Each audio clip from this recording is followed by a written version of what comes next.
Our story begins with someone standing on a cliff observing a horde of creatures approaching. Someone behind him remarks that they are getting closer. We notice that these winged creatures are demons and dragons flying side by side until something gigantic passes through the midst of those tiny creatures, being Quanpale, the king of dragons with 3 heads. The person with white hair points out that the centaur's nest has already fallen, and they can no longer depend on anything since the knights, adventurers, and all the heroes everyone saw as a ray of hope ended up dying in battle. Then the girl states that only he is left. Now he remains the last adventurer, Elpan. The boy tells everyone to advance, saying this is their chance. The shadow of the gigantic creature approaches, covering the adventurers' bodies, and with the monster's mouth open and getting closer, our protagonist informs that this will be their last adventure. Sometime later, it's possible to see the completely devastated and flame-covered scene. Our boy is covered in blood with multiple wounds all over his body, and he falls to his knees with all the bodies beside him. The head of the colossal creature is now in front of him. With that, the boy wonders if this is his end, since only one of the heads ended up being cut from the incredible monster. And he realizes that the part that was cut is already regenerating and believes everything was in vain. With just 2 heads, the monster advances towards our boy. His eyes are heavy and tired, he just closes them and thinks that this is his end, and not just his, but also the end of the world, marking the last step of his entire adventure. But with a punch to the ground imbued with extreme strength, he ends up shouting and cursing into the air, asking if this is how everything will end. Since even his friends like Philip, his closest companions like Jaden, and even his partner Alexis, who decided to abandon her life for his survival, ended up dying with a smile on her face and tears and a sacrifice along with the others. But in the end, it was all in vain, and with that, he lets out a cry of rage into the air, saying he can't believe this, and so he stands up with difficulty. In his mind, the name of the Dragon Emperor runs with extreme hatred, as he says it can't end like this, and with that, raises his blooded hand towards the winged monster. And gathering all his rage, our protagonist forms one last spell, being a golden magic that ends up being extremely powerful to the point of distorting the wind around him.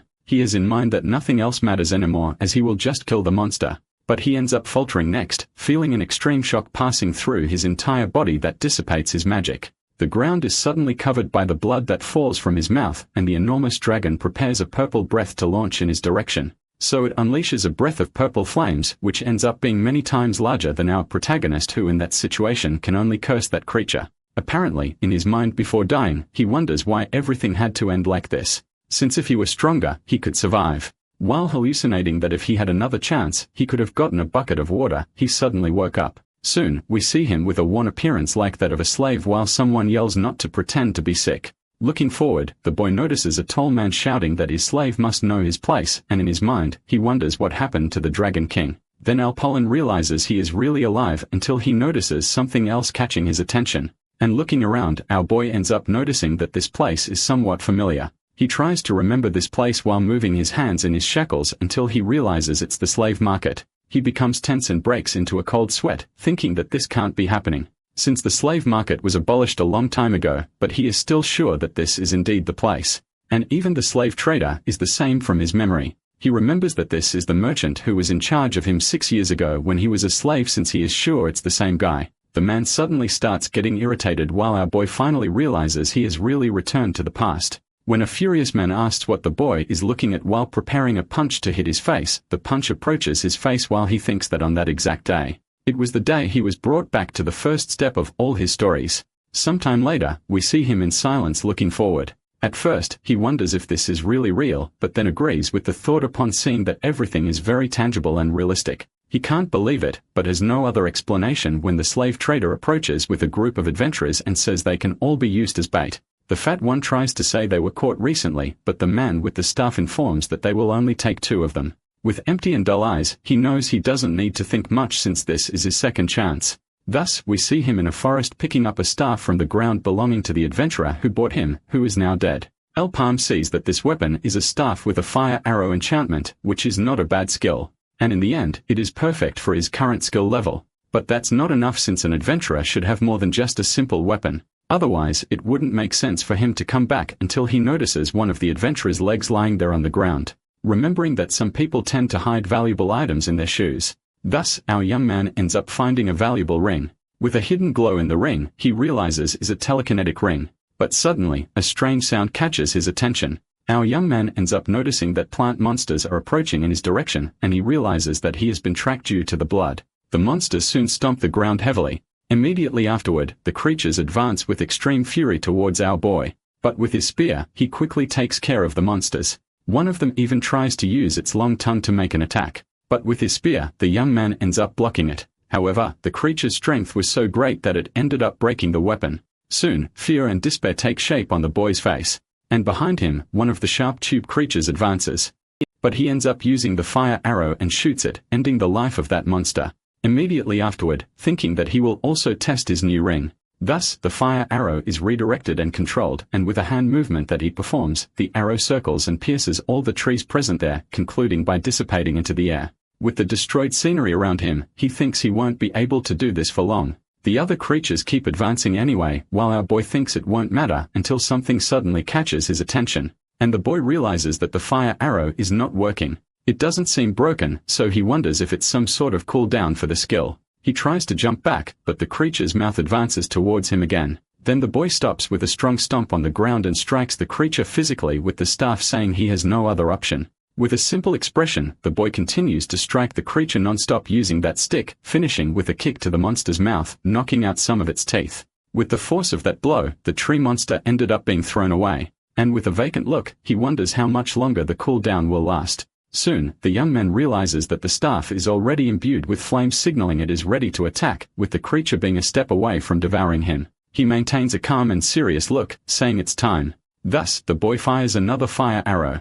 Then he uses his levitation ring, saying he needs to do it one more time. And thus, he moves the arrow through the air, eliminating all the monsters present there. At the end of it, the calm look remains on his face. While he looks down at the mountain of corpses he ended up forming. Someone injured there speaks to the protagonist, saying he is not just any slave, which ends up impressing our boy, who wonders in his thoughts if she was really alive until now. The mage hero sees that he has mastery with spear and magic. So she questions who he is, while our boy thinks and admits that she was very lucky, but maybe it's unlucky. With her face covered in blood, she stares at him, asking why he is with that staff, and mainly questioning about the thing on his wrist, asking how he awakened that being just a slave. But then the mage asks if by chance he planned all that. The look of silence is present on her boy's face, and with seriousness along with an empty look, he just stares at her. The silence of the forest permeates the entire place. The protagonist asks if she has finished speaking, leaving her confused. He apologizes, saying she misunderstood everything since nothing would be different, even if it had been planned, because they would die anyway, according to our boy. Suddenly, the girl was startled by the shadow formed by the boy's expression. As he says he completely abominates those who use slaves as bait, he finishes while charging his fire staff. With that, the focus returns to the city where our boy came from. People on the street question if this is really serious, saying that this is a completely impossible situation since a slave who was used as bait returned on his own. He thinks that all this is in the hands of luck, since now he has to hurry to avoid the fate that may repeat itself. Looking at a place similar to a courthouse, he thinks that this is his first stop, since it will be there where he will achieve his long-dreamed freedom. Someone inside that building asks if the slave really returned alive. A man with tied hair confirms, saying that is the case.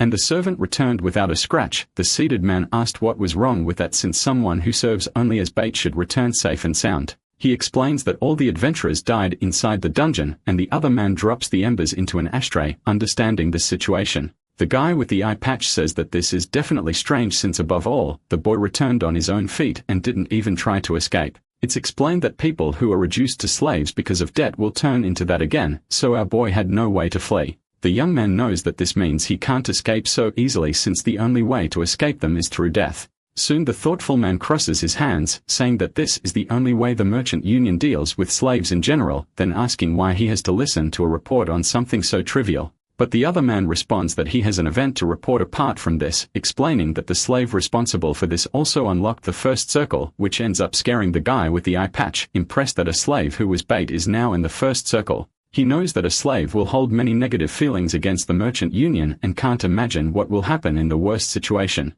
The man informs that this boy asked about a contract change, leaving the other man confused. Our boy wants to register as an adventurer, which leaves the bearded man completely shocked. He tries to question, but soon the boy explains that a man named Mr. Racken ordered him to take care of it personally. Upon hearing this name, surprise takes over the old man's face, and he ends up thinking that an executive of the merchant union is showing interest in a low-class slave. He dismisses this notion, thinking it is because of a book on top of his papers. Then the man with tied hair leaves slam in the door. The bearded man was so shocked that he left his lit cigar on the table. Looking out the window, the man is thoughtful about Bait really wanting to become an adventurer. The Empress believes that the slavery system should never exist, but this is just a superficial conversation since humans have always been slaves to money. Since if people fail to repay what they borrow, they will compensate with hard work even if forced. This notion was created by the world of guarantees, thus calling debtors slaves. And on the day his only family, his father died after an illness, the boy became a slave. He bought medicinal herbs on credit from the merchant union, and the union raised the price and multiplied it, ending up being 1000% of the original. In court, the judge called his name, saying that the convict was accused of failing to pay the correct amount by the due date. And for that reason, he is condemned to perform work equivalent to that value for the merchant union. That's how our boy was exploited for 6 whole years in that place. But in his mind, he keeps the thought that it's time for his revenge. With that, he introduces himself with his original name, saying he is Rakan's left arm, one of the union's executives, admitting he has been very lucky. The man with the eye patch confirms, saying he has already heard the news, will get straight to the point. So the old man bangs his hot mug against the support, explaining that he will change his contract to an F-rank adventurer. Our boy is impressed by this and ends up thanking him, but thinks that the old man is being very cautious. But he informs that there's a condition to all of this. Jack wants to be an E-rank adventurer, saying to himself that he has no intention of playing the man's game. The man is surprised by such audacity, saying that the association hasn't even given him a rank yet. But the boy informs him that he has explored 100 of these portals during his 3 years. Then the old man asserts that this was only an experience as bait since he never caught a monster. But the boy informs him that hunting a monster is not a virtue for an adventurer. The reason the first adventurer was able to make his name was survival, and thus the virtue of an adventurer is to return alive. Elpom admits that this information, as someone who has returned, is extremely useful in his mind, and the old man admits that it is true. But he has only entered low-level dungeons and then asks if the boy would really survive in high-ranking dungeons. He concludes by saying that the boy believes they are fools for changing the contract to a risky one without the guarantee that he would even pay what he owes. In his mind, the man admits he must be thinking he will die without even taking 3 steps, but still, something strange occurs within him. In his chest, he feels a repulsive feeling and wonders what is happening. Soon, the boy is impressed to hear about a portal that only 5 people can enter and has about 12 marks. With a smile, the bearded man affirms that this is exactly what the boy is thinking, since in that place lie the bones of all 12 groups. With this, he wants proof that the boy is really as valuable as he claims to be. And if he can do that, then the old man will do everything he wishes. Then we move to another place with a quite dense forest. Next, we see a group of 4 people with one person at the front saying that the boy is a novice who will go with them this time. He soon introduces himself with great pleasure, saying he is Chev and is a tank, admitting that he has heard a lot about him being a bait slave. The boy admits he doesn't care about that and says the same goes for his group. Then the boy hopes they can work well together, and the leader informs him that he has heard he can use fire magic. The boy confirms, and the dark-skinned man says his element has already been decided, and his companion talks about wizards not being able to use elements different from the one they were born with. Apparently, any item related to other elements is useless and states that this is quite complicated.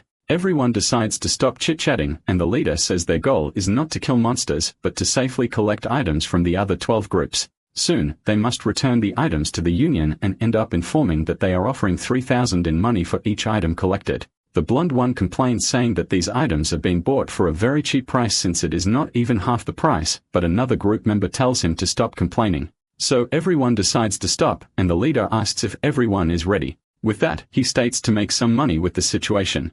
Inside the place, it is possible to see dense vegetation with the roots of the trees exposed. Then the dark-skinned man says that this place is very depressing, while the leader informs everyone to set up camp since they might have a prolonged battle there. One of them suggests making a shelter up in a tree where branches are great for hiding and moving to another tree, and so everyone agrees. They then dump the items on the plank's root. The dark-skinned man then says that our protagonist can relax since his specialty is setting up the camp. With the base ready, they decide to split into 2 groups to search the surroundings. Tom, Max, and Rue will stay in Group 1, being just 3 people. He will stay with the protagonist. In this, they must separate, going east and west, and if something happens, they should signal and run back to the base. After that, the pair follow their path alone in the forest. Chev is curious because they haven't found any monsters and thinks he set up camp in the wrong place, so they will have to move farther next time. But then he asked a question, ending up questioning if our protagonist is enjoying the adventure. The boy says he feels nervous, and with laughs, the other guy says that's normal.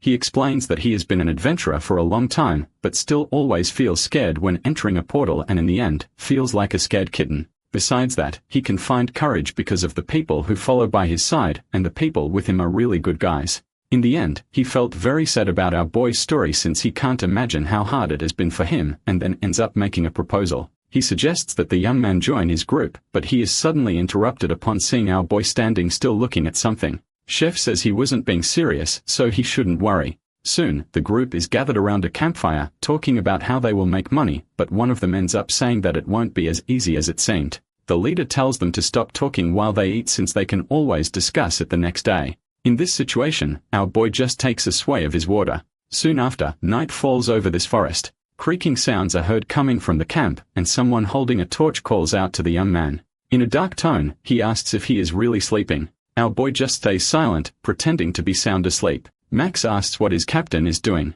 Since the boy is lost in his dreams, he couldn't have responded to this situation, and so he draws a dagger with a manic look on his face. They recall how they mixed sleeping herbs into his food so he wouldn't be able to wake up, and he swallowed it all. And they would be very lucky if he's not dead. So Max, the dark-skinned guy, simply prepares to kill our protagonist as part of the job, then stabbing and plunging his dagger into the sack where our protagonist was lying. Or at least that's what he thought as he ends up noticing something, realizing that it was all a trap and our boy is not there. Everyone is surprised and wonders how this is possible. Chek yells for him to find him since he couldn't have gone far. But suddenly, the bottom of the shelter is exploded with a blast of fire. Everyone is extremely desperate as the fire spreads. Meanwhile, our boy is watching from afar. They start to panic and say they need to grab the food and items, suspecting that this was all El Palm's plan and trap. But suddenly, his colleague calls his attention, which makes him more sullen and irritated. And thus, they all end up seeing a gigantic monster's eye. Completely horrified, the leader wonders if this was all part of a plan and realizes that everyone was in that boy's hands from the start, and now they were all used as bait to lure that monster. With that, everyone jumps in desperation from the support on top of the tree. So suddenly, that enormous creature devours the part of the shelter. The boy thinks this was all ridiculous since if they wanted to deceive him, they shouldn't have been so kind. It was obvious that in a portal where 12 groups of adventurers failed, it wouldn't accept fate, so this was obviously a plot. Changing the subject in his thoughts, he knows that this creature is the boss of that place, which he already suspected since he had seen something like this before. The immense monster then passes through the trees as if they were paper in its path.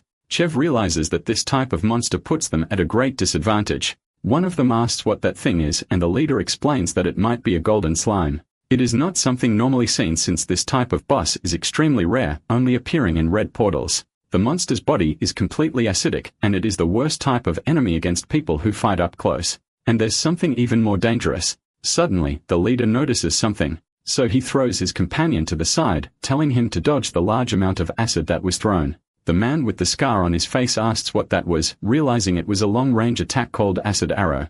Being a skill that allows shooting acid from its body, a man thinks in despair that this is a kind of cheat. The leader orders everyone to pull themselves together, and then they ask what they should do to deal with this. They will just get out of there first since the skill is on cooldown. They will first recover and find an opportunity to aim at the creature's head core. Max laughs, realizing that the creature's ability is on cooldown. And with that, he starts running back to attack the creature. Everyone wonders what he is doing, but the guy says there's still time. He advances and tells them to leave this job to him. Chef tries to intervene saying they have to attack together and asks the man to wait. But suddenly, the guy's body is split in half by the acid arrow. Confusion and despair are evident on Chev's face because the cooldown should still last for another 10 seconds. Even so, the creature fires the acid arrow again, reducing their bodies to just bones. Our protagonist observes from afar thinking that it's finally over. He thinks to himself that the leader's words were not wrong, since a golden slime gets stronger as it consumes more items and the cooldown of its ability also decreases as it strengthens.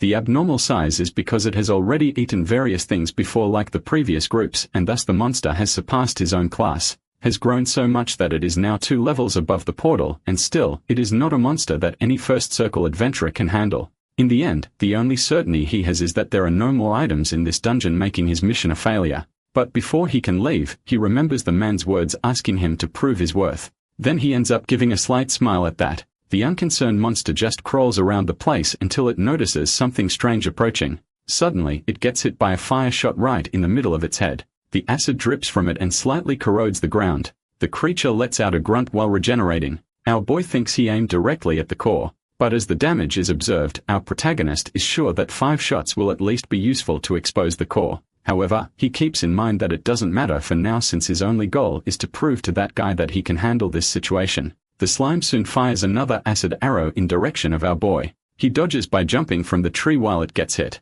The creature fires again, launching a series of bursts, but our boy manages to stretch his rope in time. And then, with visible difficulty on his face, he uses the ring on his finger, thus being able to control the rope with telekinesis while thinking he needs to hit exactly the same spot without error. But the boy in the end is not an ordinary mage, as he held the title of best telekinetic in his past life. So in the air, our boy uses his staff as a base to create a bow and fire arrow, and thus shoots another fire arrow right on the same spot he hit previously. The wounded monster attacks him with another burst while our protagonist thinks he needs to shoot 4 more times. Then the young man uses his rope to dodge the attack. Then with difficulty and agility, he manages to plant his feet on the trunk to gain momentum, and thus evades another acid burst that hits the tree trunk. While suspended in the air holding the rope, he decides to use his fire arrow again. It hits the same spot again, now meaning 3 more to defeat the creature. The monstrosity, while regenerating its head, continues firing our young man, who swiftly dodges all those attacks at once while preparing his fire staff.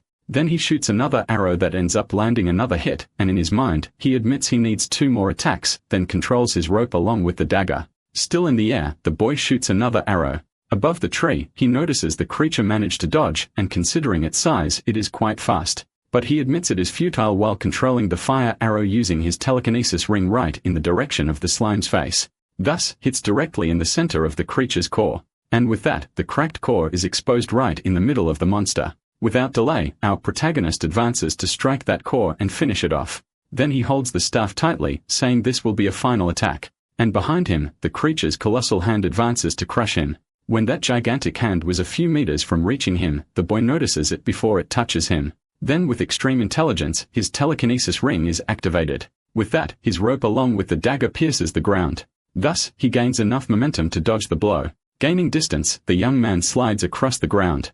And with his flame staff, he prepares a magic arrow. The flame arrow is then shot. The creature, predicting it will be hit, tries to block it with its gigantic hand. But an enormous smile spreads across our boy's face as he uses his telekinesis ring to control the magic and redirects it to the weak point. With that, the explosion hits exactly where it needed to. The flame core ends up being hit and begins to reverberate inside the monster. Suddenly, the monster's gelatinous body starts to swell. The monster becomes confused as its eye begins to bulge. Then suddenly, it explodes while our protagonist runs. The acidic liquid released by the monster's death starts to flow. It moves toward the boy, who prepares his rope. With serious determination, he imbues the telekinesis spell into the dagger and rope. As the wave of acid comes at him, he shoots his weapon, which wraps around tree branch. With the momentum, he climbs onto the branch while the acid floods the area. His expression remains serious as he observes the scene, but his eyes stay vacant. The acid flows through the area, covering and melting the weaker trees. Soon, the acid begins to dry, clearing a path for our protagonist.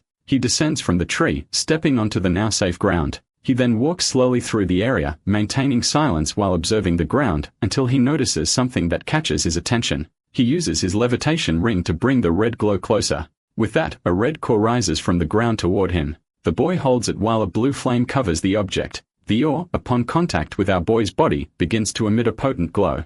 Soon after, emanates a large amount of red mana. A mana barrier forms around the young man. Then we see him back at the Merchant Union. The silence in the room is palpable, with the eye patch man still smoking his cigar. He comments that the boy wasn't just showing off after all. But the young man, without any of the requested items, explains that those placed in his group were hunters who wanted to steal his items. When he left to prevent that from happening, the boss appeared and found them, resulting in everyone being killed. The man, suspicious, asks if it was really the creature. The boy explains that it was a golden slime, which the man quickly understands meant all the portal's items were melted. In his mind, he admits that this is a great loss, but it can't be ignored since all those items were rented. But the problem is that our protagonist managed to return alive. It is explained that there are some rules, with the first being that the number of entries into the portal and the number of people is limited until everyone is annihilated. The second rule is that there is a limitation depending on the portal's color, which ranges from red to purple. And if the adventurer's level is too high, they cannot enter. The third and final rule is that you can only use the portal once.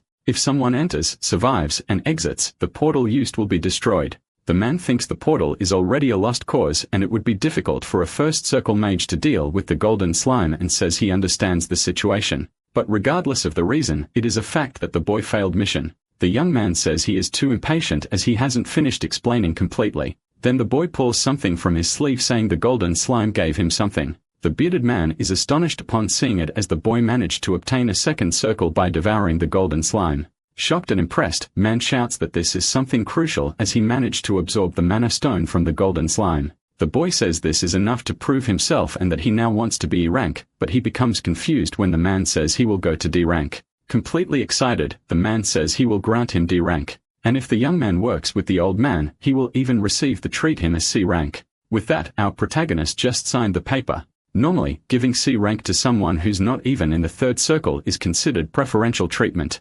Adventurer rankings are heavily influenced by circles as they symbolize power, and the difference is clearly evident. But he ends up thinking that this guy is not normal since it's not possible to ascend a circle just by absorbing a man of stone. The man recalls the survival instinct the young man mentioned. Then the old man with a smile says he has a crushing talent and that someone who became a first circle mage quickly returned as his second circle mage. The bearded man has never seen anyone grow so fast and therefore needs the boy. Our boy keeps in mind that his treatment improved much faster than imagined. But there's not much time left for the first portal raid, where 100 red rank members can enter. This will be the first major event that the observing guilds will be interested in, and most likely, the merchant union will also be interested. There is nothing wrong with this for now. He is also in a hurry, so he's good to start advancing his plans. He then calls the old man Abbas and says he needs a favor. The man promptly asks what it is. Our young man extends his hand very lightly, ending up asking to borrow some money. The man keeps his smile in silence, then thinks that this boy is going too far.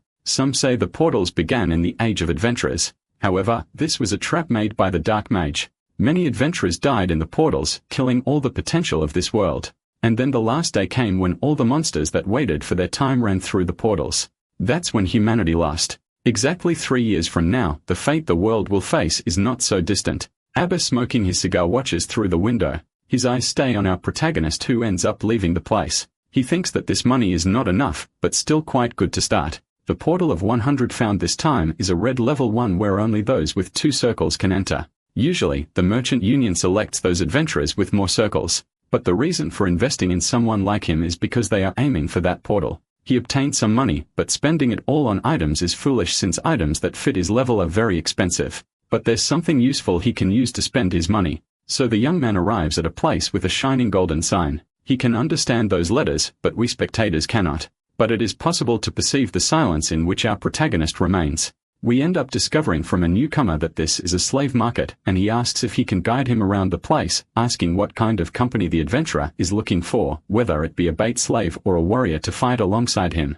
The young man says he is someone he is looking for and asks to be shown the way. Confusion is visible on the young man's face. Then the bandana-wearing man presents him with the punishment field, where they use this place to punish those who deserve it. Palm suddenly stops upon noticing something. The young man, a bit tense, says it is over there. We then see someone tied up with chains restraining their arms. The young man gulps dryly at the sight. He soon asks if the client really wants this person, and our protagonist says he's aware of their situation. Staring at the person who is tied up, Palm ends up saying that it is exactly him he was looking for. The death of a certain individual accelerated the world's destruction in his previous life. This person who ended up being murdered was the heroine of the Asura, and the author of this murder was the only apprentice she ever had. Known as the hero slayer, Debo, and this incident marked the beginning of the end of the world. The man then asks why he came to him, since he doesn't know him, and orders him to leave. The merchant tries to apologize, saying that his mental state is quite severe.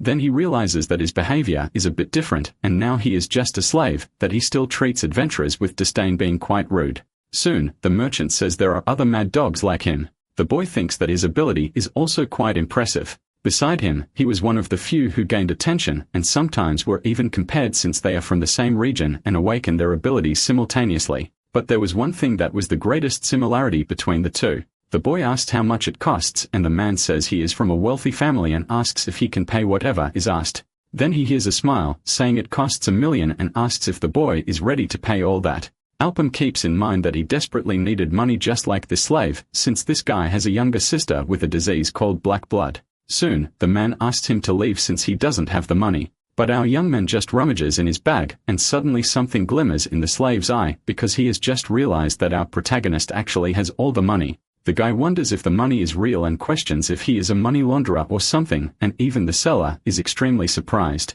Completely tense, the man swallows hard. The boy says there are some terms in the contract where there will be a year of benefits divided 7-3, and you will have complete priority in choosing items left in the portal. So the merchant himself is confused to see that he is making a group member contract instead of the slave contract.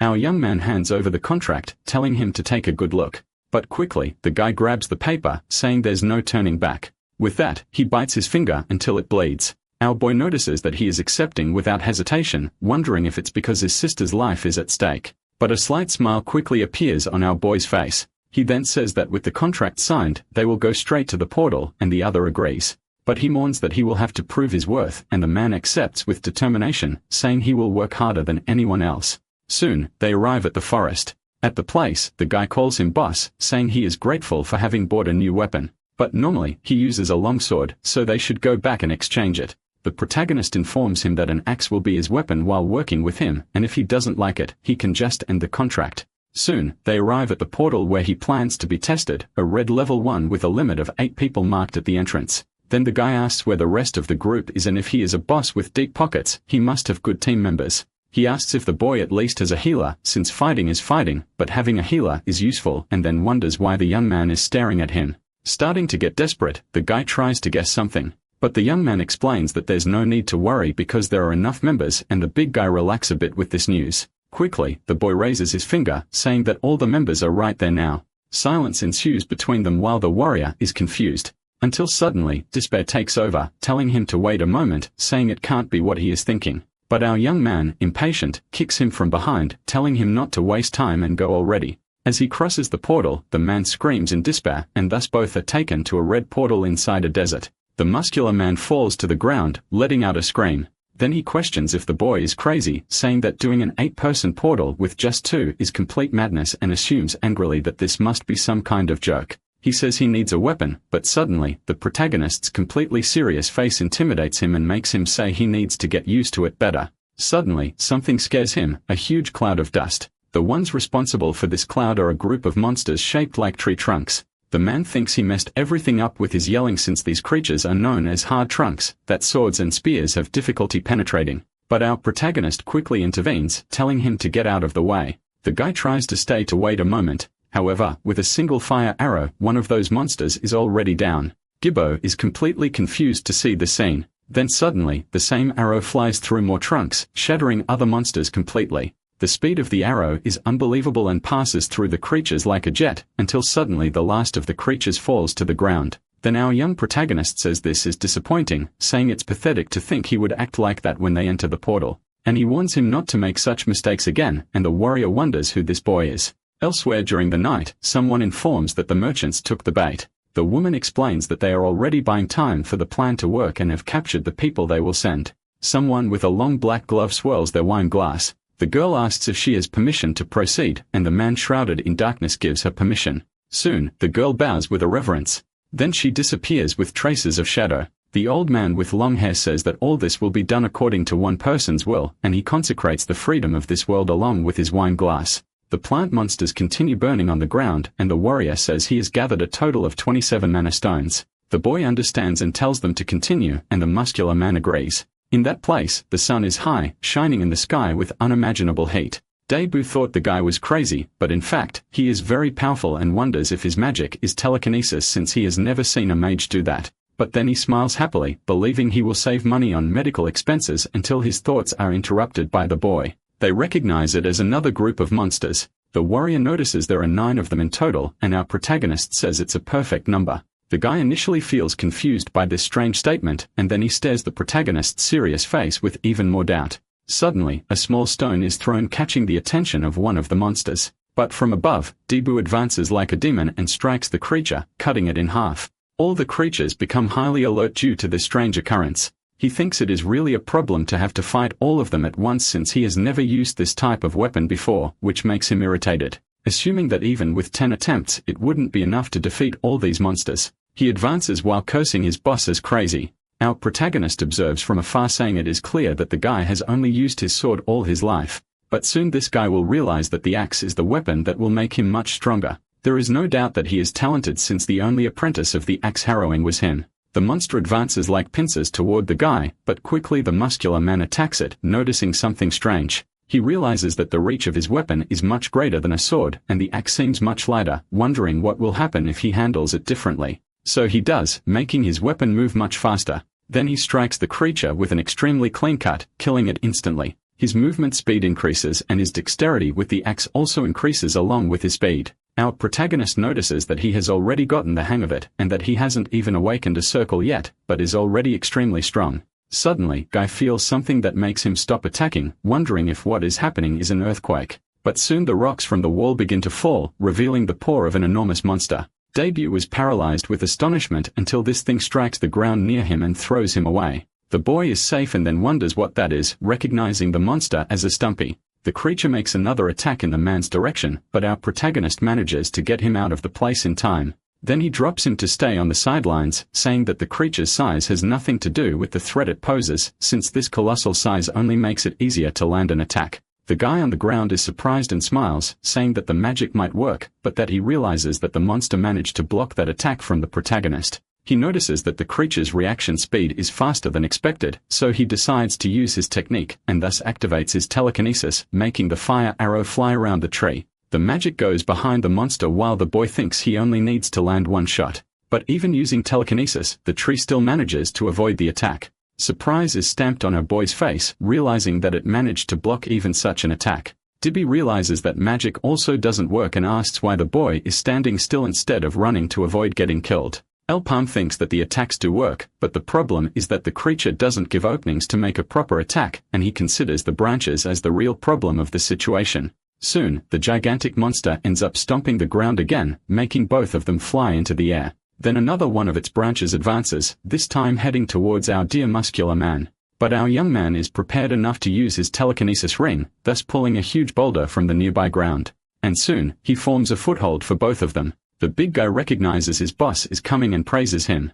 He thanks him, saying he thought he was going to die, and our boy says it's no problem. Our protagonist tells the guy to handle the smaller ones while he takes care of the bigger one. Ditto tries to tell the young man to wait, but then our boy quickly goes after the monster, and he quickly fires another one of his fire arrows. The muscular man thinks that this monster cannot be defeated without a plan and considers that they need to flee. The explosion occurs right next to the creature, and the warrior thought he was right. When the monster's expression changes to visible surprise, it gets hit by a fire shot right in the cheek. Dino is completely astonished to see that he actually managed to hit it, but our young man remains firm and focused. He thinks the branches move faster than he expected, but still, he fires another arrow. Because of this speed, it becomes impossible for him to use telekinesis and attack at the same time. However, being in the second circle, Palm can cast the same spell twice in a row.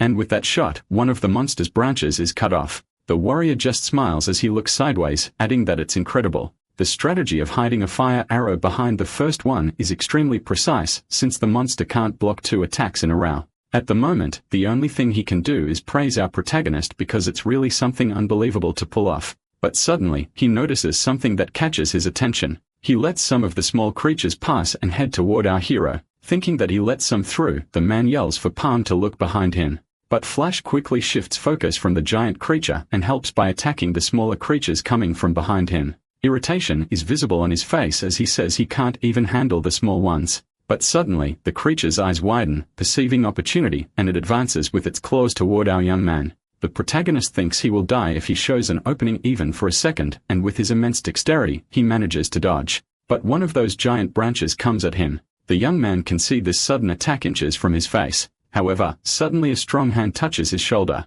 It's Dato who pushes the protagonist back and cuts a huge branch with his axe. The protagonist then lands smoothly on the ground safely. Then the warrior says he just saved his life, so he should take back what he said before. A smile of relief spreads across our boy's face, informs him that he's finally being useful. With that, they both agree to finish off this boss once and for all. Palm fires 2 fire arrows again, cutting off another branch of that tree. The creature lets out a piercing grunt of pain, but another arrow already advances toward another branch. Dado grips his axe tightly with both hands, then cuts the creature's gigantic branch while the fire arrow diverts. The spell hits 2 other branches of the monster, making it scream in pain. But suddenly, something surprising catches our young man's attention. He realizes that the monster is attacking his companion from both directions, so he informs his colleague that he will attack from the right. The warrior smiles and shouts that he will handle the left, and thus, both attacks end up cutting other branches of the enormous beast. Then the muscular man falls to the ground and slides to safety, but quickly runs back into danger, going after the monster and running around its trunk.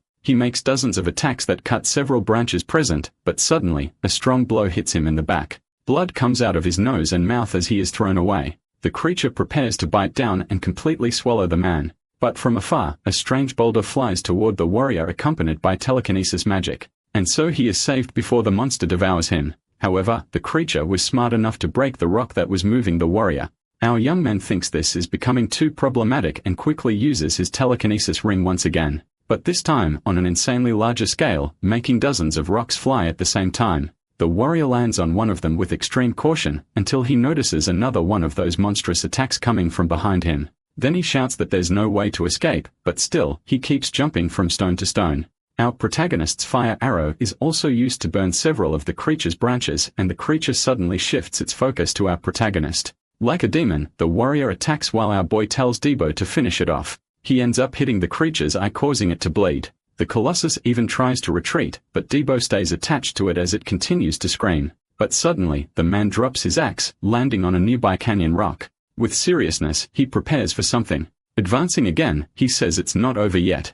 Our protagonist gathers all his telekinesis into one hand and keeps the spell focused directly on his companion's weapon. Soon, the boy simply pulls his hand back. The axe follows his movement, heading toward the other eye, and it lands directly in the hands of our warrior, who tells the monster to get ready, because you will be its dessert at this moment. So Jibble makes another attack on the enormous and monstrous creature's eye. The monster falls with a scream, letting out a piercing roar of pain. Our warrior is thrown away, but with extreme dexterity, he manages to land safely on the ground. The still living monster tries to attack to swallow Debo. However, two arrows appear from behind him and head toward the monster. The two end up entering the giant beast's mouth and completely incinerate the monster's core. A piercing scream of pain is heard as the creature rides in flames. The warrior falls to his knees on the ground, breathing heavily, while our young man approaches saying he did a good job.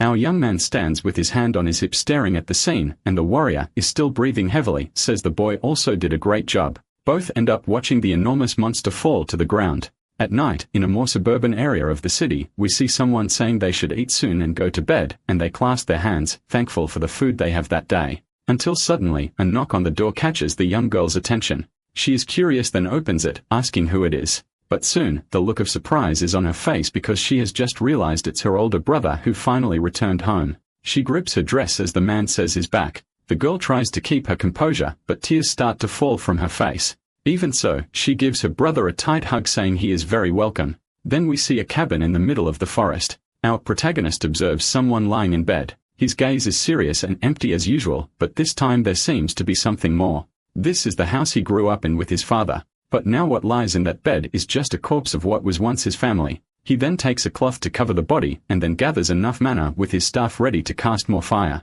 After that, we see him leaving his house with a deeply melancholic tone. He keeps his emotions in the background while just listening to the sound of the burning wood creaking.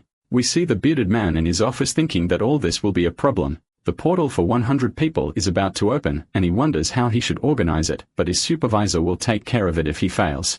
This time, all 10 major merchant unions will focus on this portal, with the chance of even a legendary item appearing among the many epic ones that will show up. But he knows that none of this will be easy. Since there are the 3 native sisters from another merchant union, they are so powerful that they can't even be compared to second circle mags. If he stops to analyze, all 10 unions will send their best teams, and the union he's currently part of will easily be surpassed. The man looks at a poster of our protagonist saying he's a bit hesitant. Suddenly, someone opens the door, and the bearded man asks who dares to enter without knocking. Until suddenly, he is startled to see the person who entered. He quickly recognizes him by his demeanor. It's obviously Mr. Arkin. The man asks if the list of groups going to the portal is ready. The old man apologizes saying he hasn't done it yet, and the seated man says it's not like him to be late, and asks what he thinks of that person. He ends up saying that there's no way to test Elpon's level of talents since last time an entire group ended up dead, and that's why he is so skeptical. The supervisor suggests testing him again since this is the perfect opportunity to do so, and of course, he should gather all the groups he is considering to be more practical.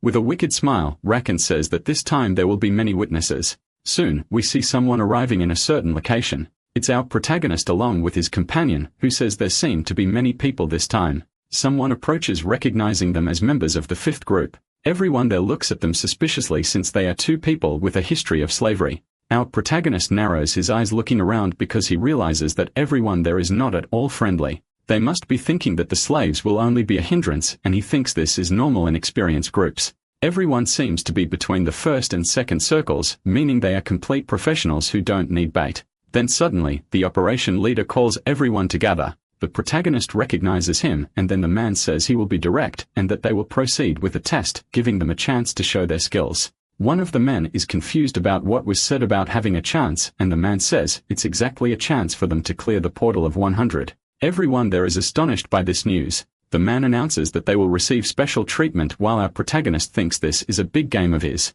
So what the old man wants is for them to demonstrate their value, and suddenly, the portal starts to emanate a red glow. So everyone crosses to the other side. Everyone realizes it is once again a forest, and they say that everyone will join forces only to fight the boss, and the others agree. Everyone then decides to split up and regroup, and there is a signal. Our protagonist and his companion remain in complete silence. The other groups continue walking through the forest, and the mage says they will kill anything that gets in their way since they don't have much time, and his companions agree. But suddenly, a sound catches their attention. They realize it is a monster mushroom and feel disappointed. He says it's a waste of time while imbuing his staff with magic and forming a ball. Then he fires a beam of energy at the small creature. The thought of boredom covers his mind as he orders them to grab the magic stone to move quickly. But from under the smoke, the monster appears still there. Everyone is extremely surprised to see that the creature is still alive. He wonders if his magic couldn't penetrate and says this won't work, so they should do something else. But they quickly start hearing sounds coming from the forest. The mage yells for them to wait and be careful, realizing that they are completely surrounded by monsters.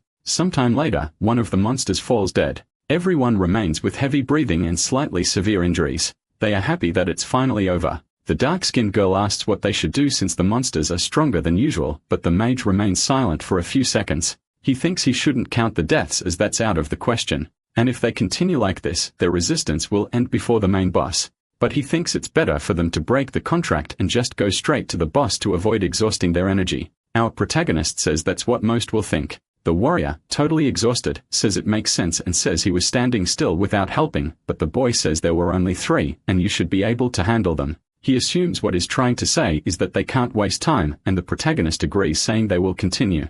Dubo says to eliminate the boss, but the boy says they will just clean up the trash. Confused, the warrior thought they were going to kill the boss, but the boy says he was referring to the others and that they will actually go with the numbers. He ends up saying that the other groups will focus on the boss and will completely focus on getting points from it, but what they want is to catch the small fry. The warrior thinks that our protagonist always talks as if he knows everything. Then the boy emphasizes something more as he can sense something very dangerous about this portal. We then see another group walking through the forest, and the dark-skinned girl finds something and calls the leader. They have just found an escape portal and recommend leaving marks from here on until they are interrupted by hearing a scream. The guy behind the mage starts laughing loudly, and the mage asks what all the noise is about. The man keeps laughing louder with each second. Then the guy with glasses, Ambly, approaches, asking if he can't hear him since he will attract the surrounding monsters. But he gets scared when he sees the man's face. He looks around and realizes that everyone has started laughing suddenly due to a purple gas. He realizes it's poison and thinks he needs to escape from there even if alone.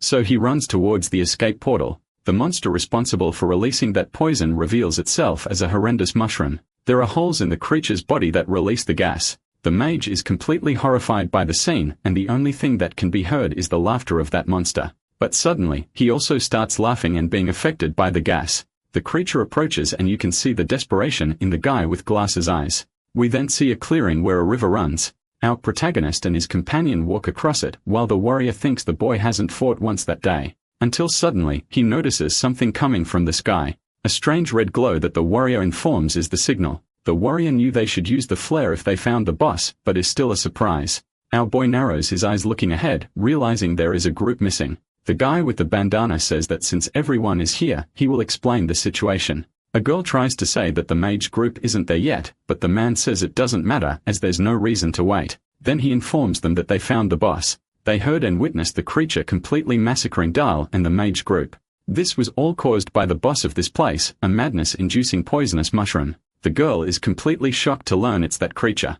While everyone discusses that this is really a problem, the warrior asks his boss if this mushroom is really dangerous. The boy is lost in thought, believing this is the worst type of boss one could encounter in a dungeon of this level. The warrior thinks he is being ignored on purpose, but the boy starts thinking of various strategies to try to defeat the boss even though it is a very arduous task. The dark-skinned man informs that the boss is on the path to the escape portal, making it impossible to escape without facing it. The convinced warrior says that with the fire arrow, his boss can finish it, but the protagonist just tells him to shut up. Jubwa gets irritated by this, but the boy explains that they will die if they go in without a plan. He explains that his fire arrow won't even scratch it, which surprises the warrior. He explains that all the mushrooms in this small portal are tank types, so they can assume the boss is too. The dark-skinned man gets irritated by him saying something so obvious, but one of his companions says they need to think of something quickly. But suddenly, our boy raises his hand saying 50,000 in money. The guy is confused by this statement. He explains that if they pay 50,000 per person with 30 people there, they will receive 1,500,000.0. If they pay that, he and his companion will serve as bait for them. Silence completely envelops the place. Debo wonders in his mind what our protagonist is trying to do, but suddenly, the guy shouts at the boy not to be conceited, shouting that he may be used to this type of strategy, but this boss is not the type that is easily attracted. He explains that if they follow what is being said, they will end up dying and says that slaves only get in the way in high-rank portals. He also says that the slave next to the protagonist doesn't even seem to have awakened, and then he asks what they can do. Our warrior gets completely irritated saying that this is unnecessary talk and that the guy is just trying to pick a fight. Our protagonist asks what his plan is since he fired a flare, so he must have won. The young man also needs to clarify something saying that his group consists of someone from the second circle and someone from the first circle, surprising even the warrior who hadn't realized it. Our warrior gets completely excited about this while the young man says that the dark-skinned guy's group only has 2 from the second circle, making him completely nervous. Then the girl from before decides to intervene in the discussion.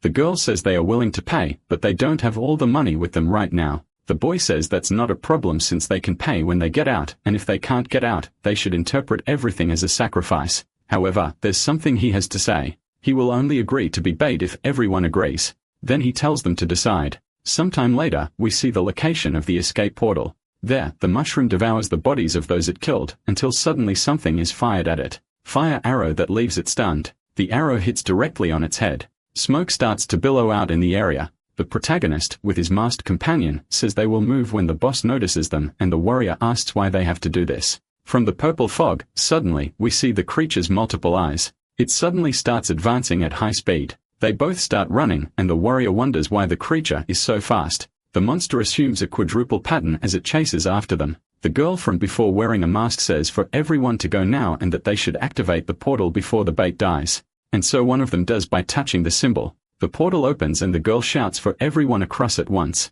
The huge monster keeps chasing our protagonists. But suddenly, the warrior notices something in front of him. Realizing that several smaller monsters appeared out of nowhere, he shouts that it doesn't seem to be something easy to kill, and then gathers mana into his axe, letting out a shout for all those creatures to go away at once. He performs an explosive slash that kills all the creatures present, but behind him, the enormous mushroom advances with its mouth full of teeth open. However, our protagonist saves him by firing a fire arrow right into the creature's mouth, throwing it back. Yet that strange mushroom, even though injured, starts laughing at the situation. The protagonist then fires another arrow at its head, but this time, the creature manages to dodge. However, our boy, fully prepared, uses his telekinesis ring, making the arrow take a direct turn.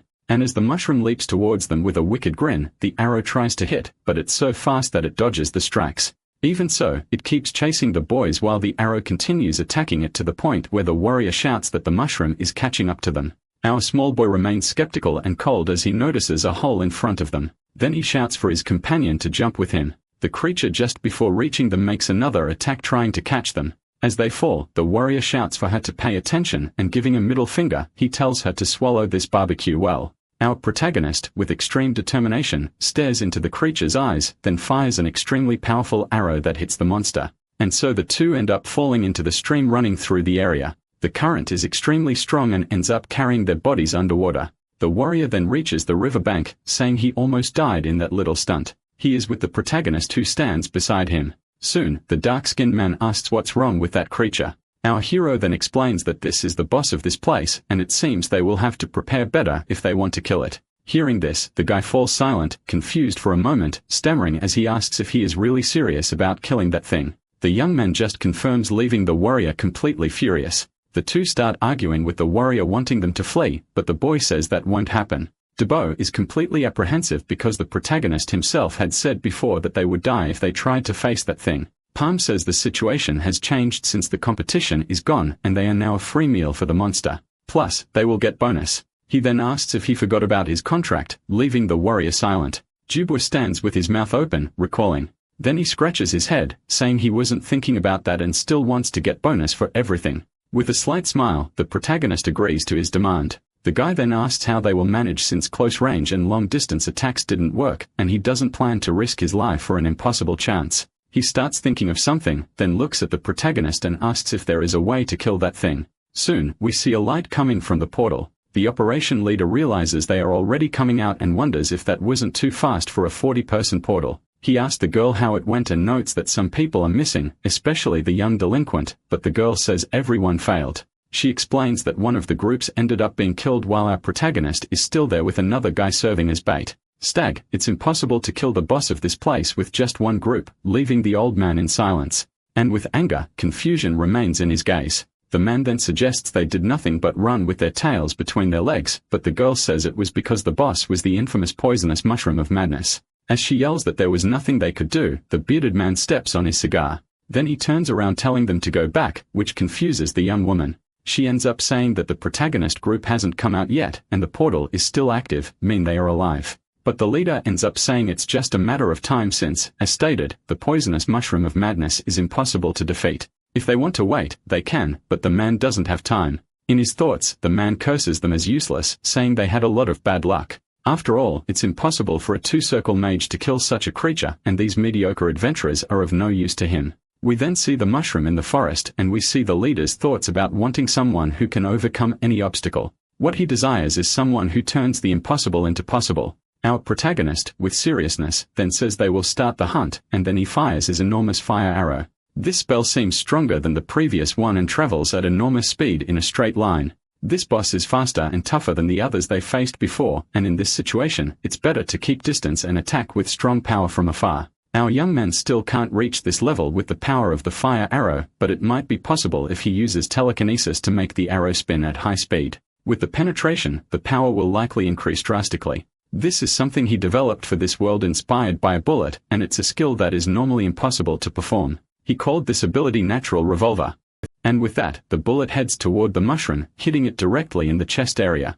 A piercing scream of surprise is heard from the creature. The arrow starts spinning forcefully in its chest, penetrating the strong body of that monster. The young man remains serious, observing the scene. We then see that the blow was so powerful, it went through more than a dozen trees. But his goal was to hit the head along with the core, but it seems he missed. The mushroom hears someone saying it will be even more troublesome, and it roars in the direction from which the sound came, running madly to the location while a strange glow comes from above it. But the monster promptly dodges another revolver attack. Our protagonist thinks it's very difficult to use while moving, the biggest problem being the recharge time.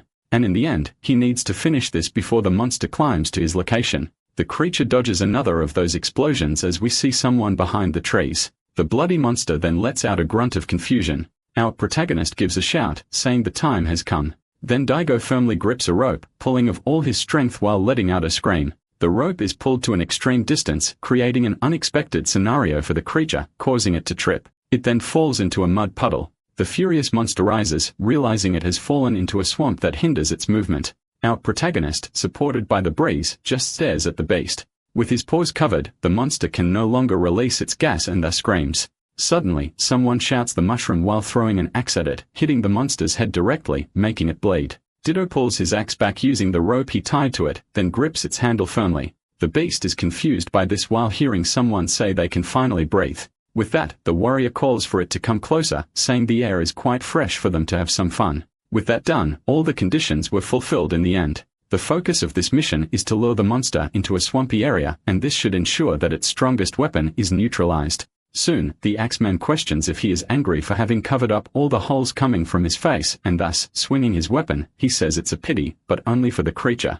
With a single movement, his hands let go of the handle of that object all at once, thus, holding the rope and hitting the creature from a great distance. The monster was still able to block, but is visible that damage was still done to its body. Even so, the warrior does not give up and continues attacking persistently, while the creature can only scream and defend itself. Soon, the beast ends up spotting an opening and thus dodges the axe all at once. Our protagonist thinks that he did not lure this monster here just to block the holes, since a muddy swamp is the worst place for fast monsters like this to move because of the water and mud. From the top of the cliff, our boy uses the revolver skill once again, thus firing a fire arrow that hits the mushroom's hand. It is seen that the strike is so powerful that it creates a new hole in the creature's limb. An explosion occurs all over the area, surprising the warrior at first sight. He then questions if the monster has finally been defeated and if they can rest. But upon seeing its silhouette, he says he thought too soon and believes this creature is extremely hard to bring down. The mage shouts aim for its core as it must be close to where the head is. With that, the warrior understands and launches his axe toward the monster in front of him. The mushroom beast watches it coming as if it can see with the faces atop the mushroom on its head, thus holding the axe that was coming to decapitate it at that moment. The man is confused by this, questioning how it could be possible. And then he is suddenly pulled by the overwhelming force of the giant in front of him. But our protagonist, quickly thinking of something, uses his ring skill. This being the movement of a wooden log that was nearby. The object strikes the creature's face while the ally holds onto one of its branches. The beast promptly tries to throw the object aside to grab the warrior all at once. But behind it, the man was already standing with a kick directed at it, thus hitting the shell of the enormous being, which screams in agony. Quickly, Debo ends up jumping onto another nearby tree while pulling his axe. With it in hand, the man changes his posture to something more serious, thus shooting at high speed toward the beast. It is visible that his movements are circling the enormous creature while it is confused about what happened. Our protagonist with perfect synchronization raises his hand using his ring skill once again, thus creating enormous water barriers that completely scare the monster trapped inside. The water is shot out to obscure the giant's vision once again, and the warrior's silhouette appears amid the water, ready to attack and finish the beast's life. But now with the holes in its face completely clean, the monster finally senses his presence, thus advancing with its hand to strike him all at once. However, it is startled to realize there's nothing in front of it at that exact moment, because behind it, the warrior was already ready and thus delivers a strike with his axe. His gaze is skeptical and firm like that of a true assassin, and soon he completely severs the head of the creature that had taken so many lives. It can be seen that the upper part falls far from the lake at that moment. A rain made amid the swamp begins due to the enormous scale of the battle. It is visible that Debo is completely exhausted and breathing heavily, but soon he gives a thumbs up to our protagonist with a smile beneath his mask. The boy returns the gesture, feeling the wind on his back as he watches him. But then something causes his eyes to widen suddenly.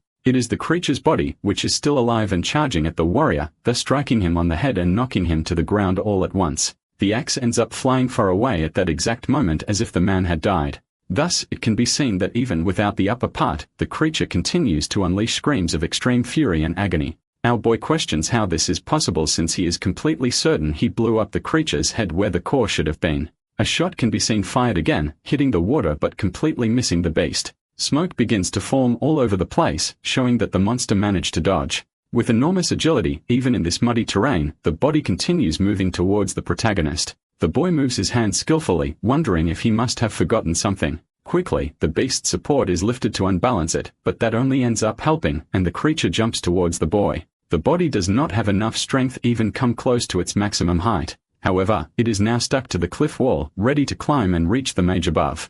Our young hero knows he only has enough for one more fire arrow and that there won't be another chance, so he must shoot wisely. But suddenly someone rises all at once, shouting loudly at the sky. It is the warrior, his mask damaged along with his axe, saying he is getting more and more irritated. With a quick movement, he uses the explosive strike at that exact moment, thus charging toward the enormous beast trying to climb the cliff. The power is such that it splits half of the corpse in that situation. The legs fall into the swamp showing that they do not contain the core. The warrior gets excited because he believes he has finally defeated the mushroom beast. But suddenly, the body without a head and without legs continues desperately climbing towards our boy. The warrior tries to warn his leader that it is extremely dangerous since he is almost out of mana. Thus, a shot is fired, which the creature skillfully dodges, revealing something in its chest. It is a strange slime that appears to be laughing at it all. It becomes clear that this is the true head of the mushroom monster that tormented them so much. Our boy is shocked by this, questioning if it is really true.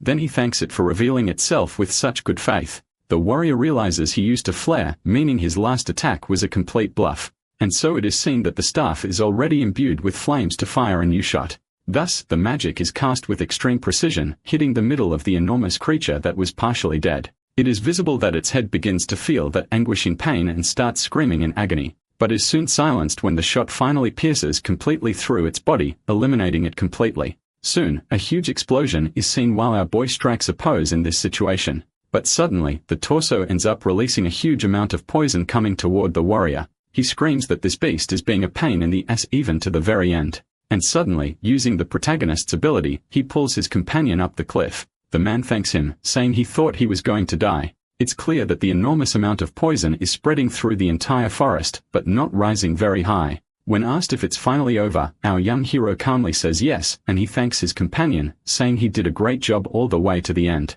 They will retrieve the mana stone once the poison completely dissipates. But suddenly something catches his attention, causing his eyes to widen at that moment. It's the torso of the enormous creature that just jumped onto the cliff, still releasing poison. It's clearer than ever that the core is still there, meaning the creature's life continues, and it screams in agony and rage. It then releases a massive amount of poison at both of them all at once. The warrior, completely tense, can only laugh at that moment, feeling death approaching. Soon, we see again both important men, where one is laughing and saying his companion came back empty-handed. Amid that laughter, he states that his temperament hasn't changed at all recently. The one with the eye patch apologizes, saying they should have let the knights handle this situation. Suddenly, a knock is heard at the door, and the man says to go away and not disturb them. But the person ends up saying they are coming in anyway, immediately irritating everyone there. And then a look of astonishment is visible on the man's face as he watches him at that moment, because this is our protagonist who claims to have returned to them with a confident tone in his voice. It can be seen that the man who is sitting now has a huge smile on his face, saying that the boy is really interesting just as he have thought before. The one sitting in the chair questions what is happening there, as it looks like someone just came back from the grave or something like that. He then introduces himself as Raken, saying it's a pleasure to meet El Palm and that his surface abilities are just as the rumors say. These are the kind of people they meet in Gaffer, making the young man thank him for the compliment. However, the dark-skinned man says he will only ask him one question. With a smile, he asks whether that ability could be shown again at a gate of 100 men. Our boy starts narrowing his eyes and stares for a long moment at that place. Then he closes his eyes, saying it would be extremely difficult in the end. Such a statement surprises the one sitting, leaving him in silence. Then his companion shouts that it's a bold way to speak to Mr. Hakan and says he's not the kind of adventurer who can simply pick and choose his missions, because the young man is still a slave who must fulfill his own debt in the end. However, the one sitting laughs, saying that it wouldn't be impossible after all. Then he says he doesn't like beating around the bush and thus says he will change his question. He then looks into the eyes of our protagonist and asks what his deepest desire would be for his services. We can then see some time later when Debo is already spitting out the golden liquid at that moment, thus questioning how 5 million meso could have been asked per person, which is a lot in the end. However, upon realizing he has splashed his boss, he immediately apologizes because he feels it was wrong. But then he says the boy is being very ambitious because they will surely give up on that offer. And the boy wiping his face says it's not a problem because they are the ones who will decide. The axe wielder says that acting so indifferently is really the protagonist's style, but he should be careful with his actions. Someone suddenly approaches, saying they seem to be pretty relaxed, unlike them who feel like death itself is knocking at their doors.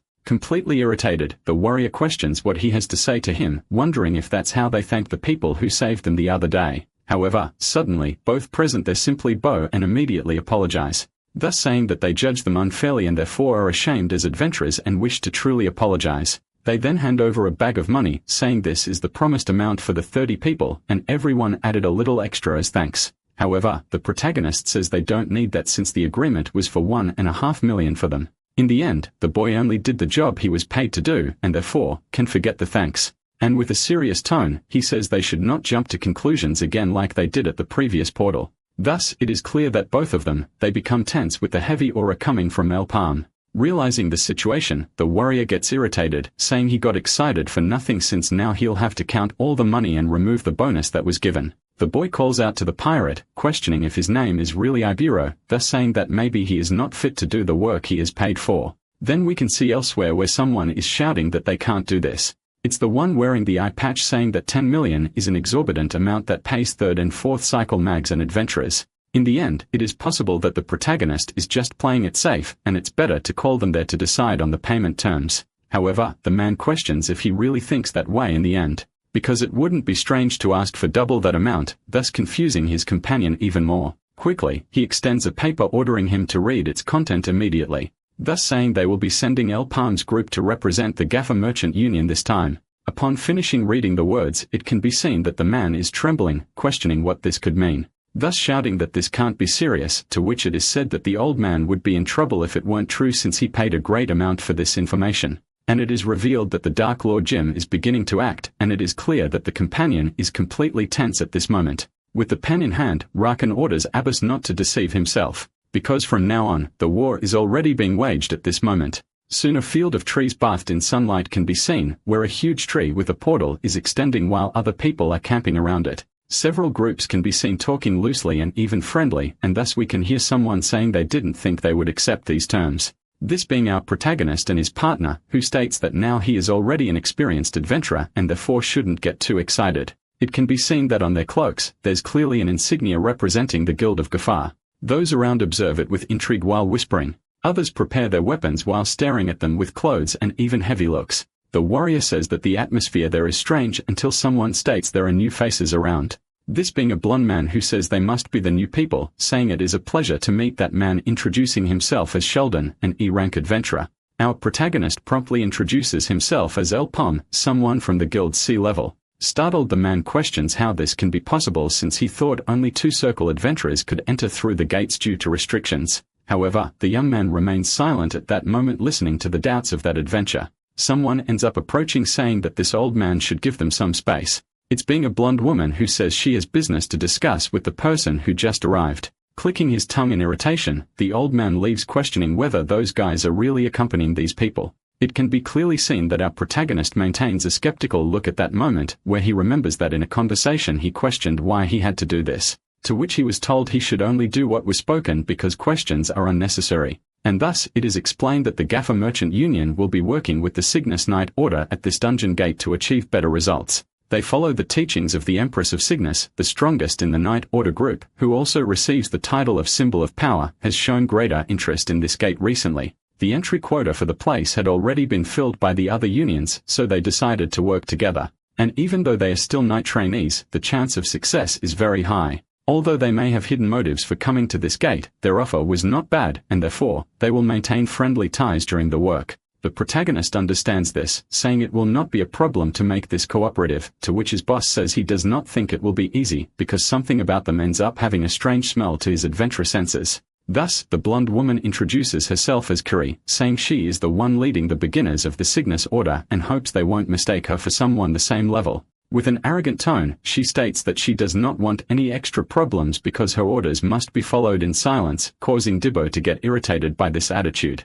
Quickly, the woman asks if they are the only ones sent by the Merchant Union, to which it is answered that apparently yes. Annoyed, the blonde questions if they are really taking this seriously or if they think it's some kind of joke. Thus, someone can be seen approaching the heavy steps from there, this being the group of Crocos representing another union. At the side, the representatives of Cubals are clearly visible, present to challenge the portal. Debo is impressed by this because it is the elite of the respective merchant unions and the atmosphere there completely changes. Further away, someone else can be seen approaching, catching everyone's attention. These being the 3 Natus sisters representing the Goldrich Merchant Union. On their chests, the symbol of their union with that merchant order is clearly visible. The blonde promptly states that they are being very arrogant after all by arriving with such swagger. Quickly, someone tells everyone to pay attention, thus greeting them, saying they are the chosen ones to be the guards for this invasion and are there to support those coming out of the location. Although there are problems with the information, he will explain it once again as a reminder to stay alert.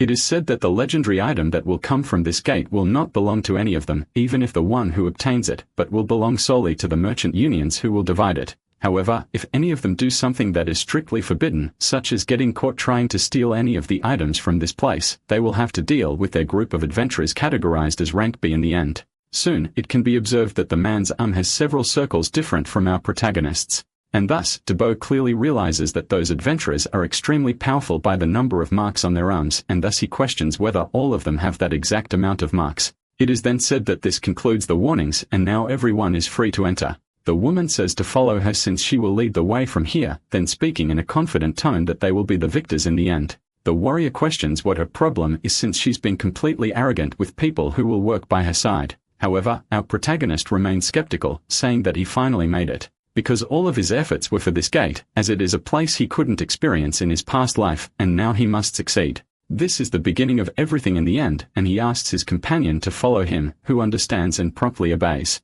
A clear red light begins to permeate throughout our vision, and thus we observe that one of the groups has just appeared, and the leader orders his people to start moving immediately. The warrior watches this, realizing that the grass at the site is really tall in the end. However, the knight questions if he thinks they are on a leisure walk and tells him to stop fooling around and just accompany the group. Dubois, completely irritated, questions his boss if they are really going to accept this kind of treatment. But looking back, he notices his companion crouched down with his head strangely close to the ground. He promptly questions what is being done, while the boy tries to listen to the vibrations of the ground. And thus, several animal legs can be seen advancing in a certain direction at that moment. A man wonders what it could be because he thinks he heard something. But suddenly, a herd of ribbon pigs can be seen running towards them. In the end, there must be at least thousands of these creatures coming. The blonde woman promptly shouts that they must dodge because most of the groups have not yet arrived there, and thus affirms that it is a tactical rule not to attract danger to the entrance portal. Soon, everyone starts running in different directions, saying they will ensure their own survival. All the groups split up at a crossroads while that enormous mass of creatures advances with extreme speed. The knights continue running while the monsters continue screaming and running in their directions.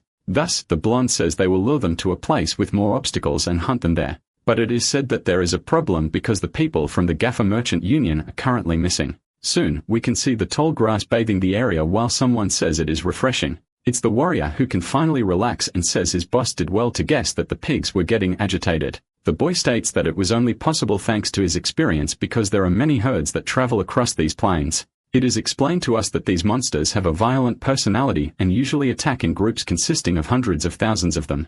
Although they are difficult to deal with, they are not impossible to kill, and the people from the merchant group will be able to handle them, but they should conserve their energy. No one knows which monster they will fight at this portal, and it is possible that killing the pigs will not result in completing the portal. Before his return, the attack on this gate of 100 men was a complete failure, with all the adventurers who participated ending up having horrendous deaths. Quickly, Debo starts walking, questioning what his boss is doing and thinking about so much at that moment, but then his foot ends up passing over a rope, drawing his attention. Quickly, a sound can be heard from the place while the man widens his eyes. And quickly, his boss pulls him out of there, who screams asking what that could be. What soon realizes is a type of trap that was placed there to eliminate him at that moment, and thus questions who in the world would do such a thing if not humans. Another place can be seen where someone is cutting ropes at that moment. Thus, a huge log flies toward a bald man who appeared distracted with something else. A sudden slash is made through the air with a defense, and it ends up cutting the trunk that was coming towards him to eliminate him.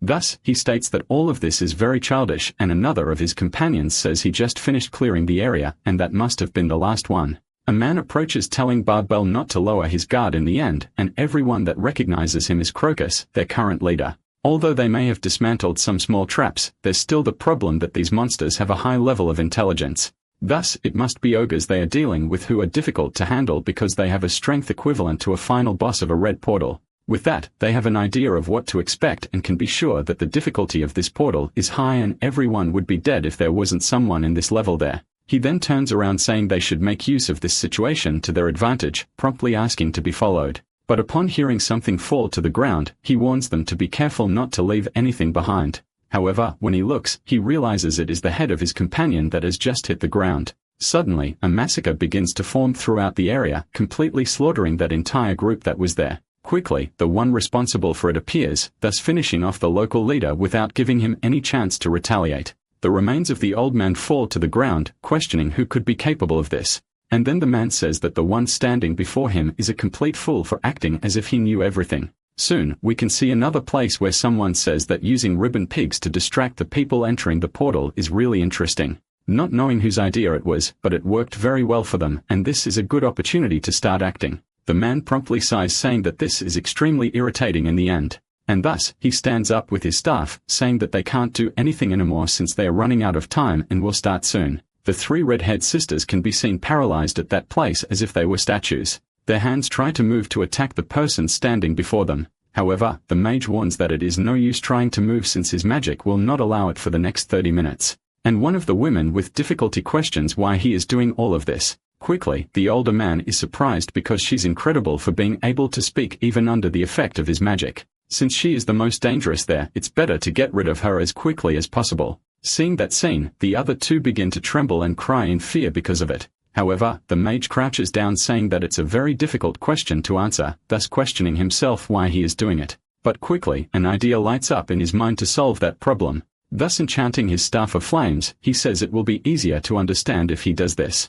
Then with an evil smile, he states that this is for his master, the dark mage. The fire arrow spell is promptly used toward the sisters who are paralyzed, and thus it can be clearly seen that their lives were suddenly taken by that extremely brutal blow. The corpses fall to the ground while the ketchup flies through the air at that moment. Quickly, the man hears someone else entering the portal and sighs that this never ends. All he ever wanted was just to be able to rest peacefully at any moment in this situation. We quickly see a scene from the past where a man calls him by the name William, and he responds to his lord. It is said that they have remained in the shadows for a long time, hiding from them, growing their power, and spreading their image across all corners of the globe. Finally, it is time to reap the fruits of their efforts and thus overcome the humans. The tired man says he will not disappoint him no matter what happens, and thus the old man extends a feather of fire, saying that is a gift given by that person, and therefore will not tolerate any kind of failure. The old man becomes tense at that moment because it's not as if he could half-heartedly do anything after what was done to him. Quickly, he strikes his staff on the ground saying he has no choice in the end, and thus questions whether he should take this a little more seriously than the last times he committed such acts. Soon, we can see that night has finally fallen where a fortress is illuminated amid the darkness of night. The creature is panting from extreme exhaustion and drooling at that moment, and thus we can observe that they are ogres present in multiple numbers at that location. In the distance, our protagonist alongside his companion observes the scene confused. And thus, Debo questions what this could be in the end as he begins to internally panic. He then whispers questioning if all these monsters are boss level, to which it is said that only one of them is the true leader in the end. All of them have high resistance and are naturally strong, and just facing one is already risky enough. Apparently, they are stealing items. Since some adventurers' weapons allow the wielder to use abilities, this will become a problem during the battles to come. Quickly, the warrior questions what they will be able to do since this amounts to an entire army facing the two of them at once, and if the blonde were there, it would help more. Our protagonist is surprised that he now wishes for the woman's help, to which it is said that at least their chances would increase if they had one extra companion. Sometime later, a small patrol can be seen walking around the fort in an orderly fashion. The wind is blowing strongly as if it is not another dimension, but rather a flora and a completely unique place in the world. Soon, someone can be heard approaching, drawing the ogre's attention as it turns in that direction. Debo tries to attack it with his axe, which the creature quickly dodges, surprising him. The man shouts saying he's sure the protagonist did it on purpose because he said he would never want to face this thing alone. It's clear that the monster is preparing a strike and then launches it towards the warrior. But quickly and smartly, he uses his axe to strike the ground. And with this initial impulse, he is able to perform an acrobatic move to dodge that heavy blow. Quickly landing on the ground, the warrior remains tense at that moment, and thus a long fight between them can be seen where the axe-wielding man manages to dodge all the strikes being thrown by the ogre. Using the handle of his axe, the man quickly strikes back at the huge creature in front of him. And then taking advantage of the rebound, he uses the blade to cut off one of the limbs of the green monster that is his current enemy. The beast promptly tries to advance, but is quickly stopped by the warrior who dodges its blow, causing it to fall to the ground. The act starts to be enveloped by the very life energy of the berserker, who is about to finish his enemy off while shouting that he wants its soul to go to hell. However, the young man did not foresee that the creature would be able to dodge the blow all at once, thus confusing him. Sliding across the ground, the ogre prepares a strike with its fist to launch against the airborne human, thus delivering a powerful attack against the protagonist's companion, who takes the heavy blow and is thrown against a nearby tree, revealing that he managed to block it with his axe. However, with an expression of extreme fury, he questions why his opponent won't die no matter what and continues fighting with such ferocity. But completely insane, the ogre continues advancing with extremely heavy wars of rage, and thus strikes the tree since the warrior managed to dodge by throwing himself to the ground at that moment. Quickly, he manages to plant his foot firmly on the ground, stabilizing his stance to avoid falling with what is about to come. Then he uses an explosive attack to cut off one of the creature's main weapons. However, he did not foresee that the monster, with its other hand, would grab his head and squeeze it, causing him to groan in pain. With extreme strength and brutality, the creature begins slamming his body repeatedly against the ground. But with extreme cleverness, Dibbo manages to lock his legs around the arm holding him, and thus applies an arm lock to cause extreme pain to that extremely powerful monster. The orc throws him away out of fear of losing another limb in this battle. However, without giving space, the warrior promptly jumps towards his opponent to try to finish him off. And it can be seen that this clash, which had dragged on for so long, finally seems to be reaching its climax. Soon, the night is howling after a few hours have passed. We can observe that one of the creatures is already lying against the ground at that moment. Debo, still injured, says he thought his companion would intervene to help him. However, our protagonist states that it seemed to him his friend would be able to handle it, and now he knows they are not impossible to kill, thus irritating the other. But the one with darker skin suddenly widens his eyes upon seeing something that scares him.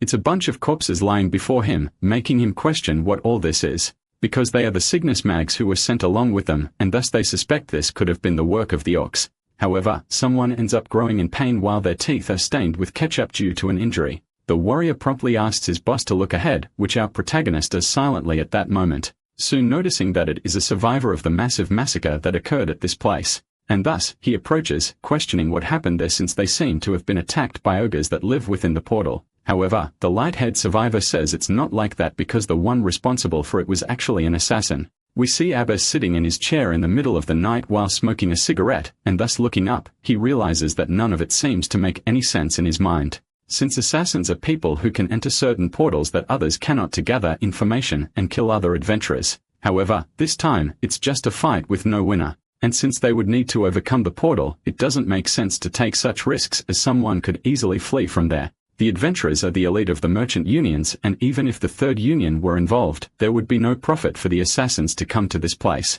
Quickly, the warrior questions his boss if that is really what it seems, to which he replies, yes, without any doubt, since it's been a long time since he saw that blonde-haired girl among those corpses, and thus the severely wounded man punches the ground, cursing at the skies at that moment. Because it's all his fault as the world didn't think there would be a traitor among them, and he questions why Lady Curry would have committed such an act.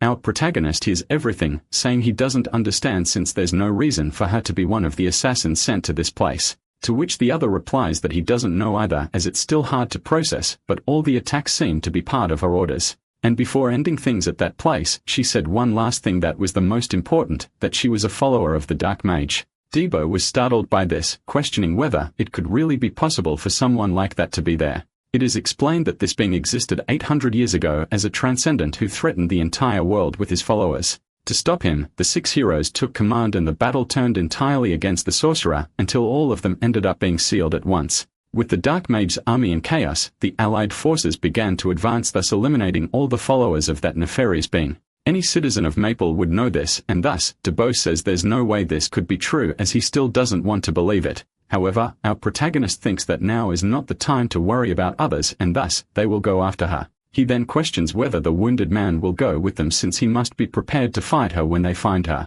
And with extreme determination, this man says is exactly what he wants in the end because he feels the desire to avenge his companions. We can observe someone running at that exact moment with extremely light steps. It is the Nigus who is fleeing from something that left her completely tense. However, something ahead catches her attention, making her stop immediately. And a man in front of her welcomes her, saying he had been waiting for her at that exact moment, thus calling her Lady Curry along with her assassin companion in that poorly lit place. With laughter, he states that she handled the ribbon pigs and even managed to make their plan flow without any problems, and thus questions whether she received the gift that was sent to her, leaving the woman in total silence in that situation. Quickly, with her sword in hand, she questions who these men are making her waste for time like this. Elsewhere, Debo states that they can go a little slower since the boss is going ahead anyway, but the man insists he is fine. Thus, the warrior reassures him by saying that his chief is extremely skilled when it comes to finding things and therefore, they are certain they will find it. The man secretly holding a dagger claims it is great news after all, imbuing it with his dark man at that moment. Soon after, we can see the morning sun finally rising over that troubled place. A person is running at this very moment, heading towards their opponent. It is the knight who is attacking one of the assassins, who is defending against one of her strikes. The mage says it's incredible, as it was expected from the captain of the Cygnus Knights. However, he wonders how long she will manage to endure until her death finally approaches. With an extremely firm step, the woman begins to emanate a golden aura at that moment. She then uses a martial stance called Rising Sun. One of the assassins charges forward, saying it is time for her to die right now so that she can complete her work. However, the blonde is able to block the strike, and with her blade in motion, advances towards her attacker at that moment. The woman even tries to beg for mercy and to wait, pleading for her miserable soul. But the blonde already uses a solar strike at that moment to completely eliminate the filthy assassin standing in her way. We can see her breathing is heavy, and she's currently tired due to the time spent. Still standing firm, she demands that they reveal their purpose if they don't want to die immediately right there. But the mage complains that it is all very annoying as his companions must hurry and kill her immediately. Thus, they all charge at the woman at once, shouting for her to die already. However, a shadow suddenly jumps out of the forest, surprising everyone. This newcomer easily eliminates all those present with a single powerful blow of his heavy weapon. Even the mage is startled by it as it was something completely unexpected since he believed all the others were dead. But the blonde is even more surprised, feeling her heart beat faster with hope as she recognizes that figure. It is the warrior, companion of our protagonist, who observes her with extreme sharpness in his eyes. We are then shown a scene from the past where the man is confident that they will find her very soon. The wounded one says that it is all great as he channels his aura into the dagger in his hand. He then grabs Debo's neck, ordering him to send his regards to Lady Kiri when he meets her in the Kingdom of Hell. However, a sudden flame attack causes his hand to be completely severed without warning. With a scream of pain, the knight falls to the ground while the warrior is extremely confused, not understanding what just happened. But our protagonist looks at him skeptically and listens to the desperate cries and barks of that assassin dog in front of him. The dark-skinned man calls for his boss, questioning what is happening as it is still difficult to comprehend. However, the protagonist states that everything went just as he suspected in the end, because that really was a very lame lie they had been told after all. He then says he is sorry to tell the assassin, but there is something he should know about him.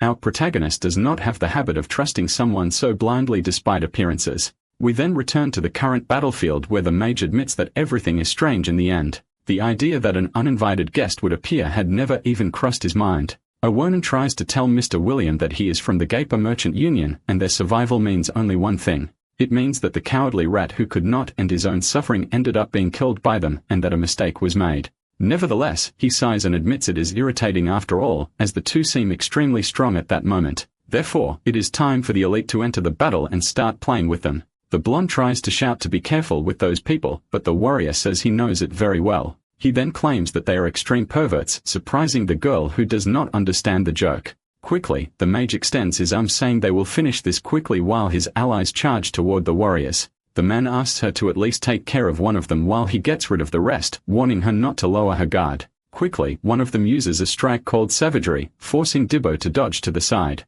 He then uses the momentum to perform a lateral cut that forces the already familiar man to crouch at that moment.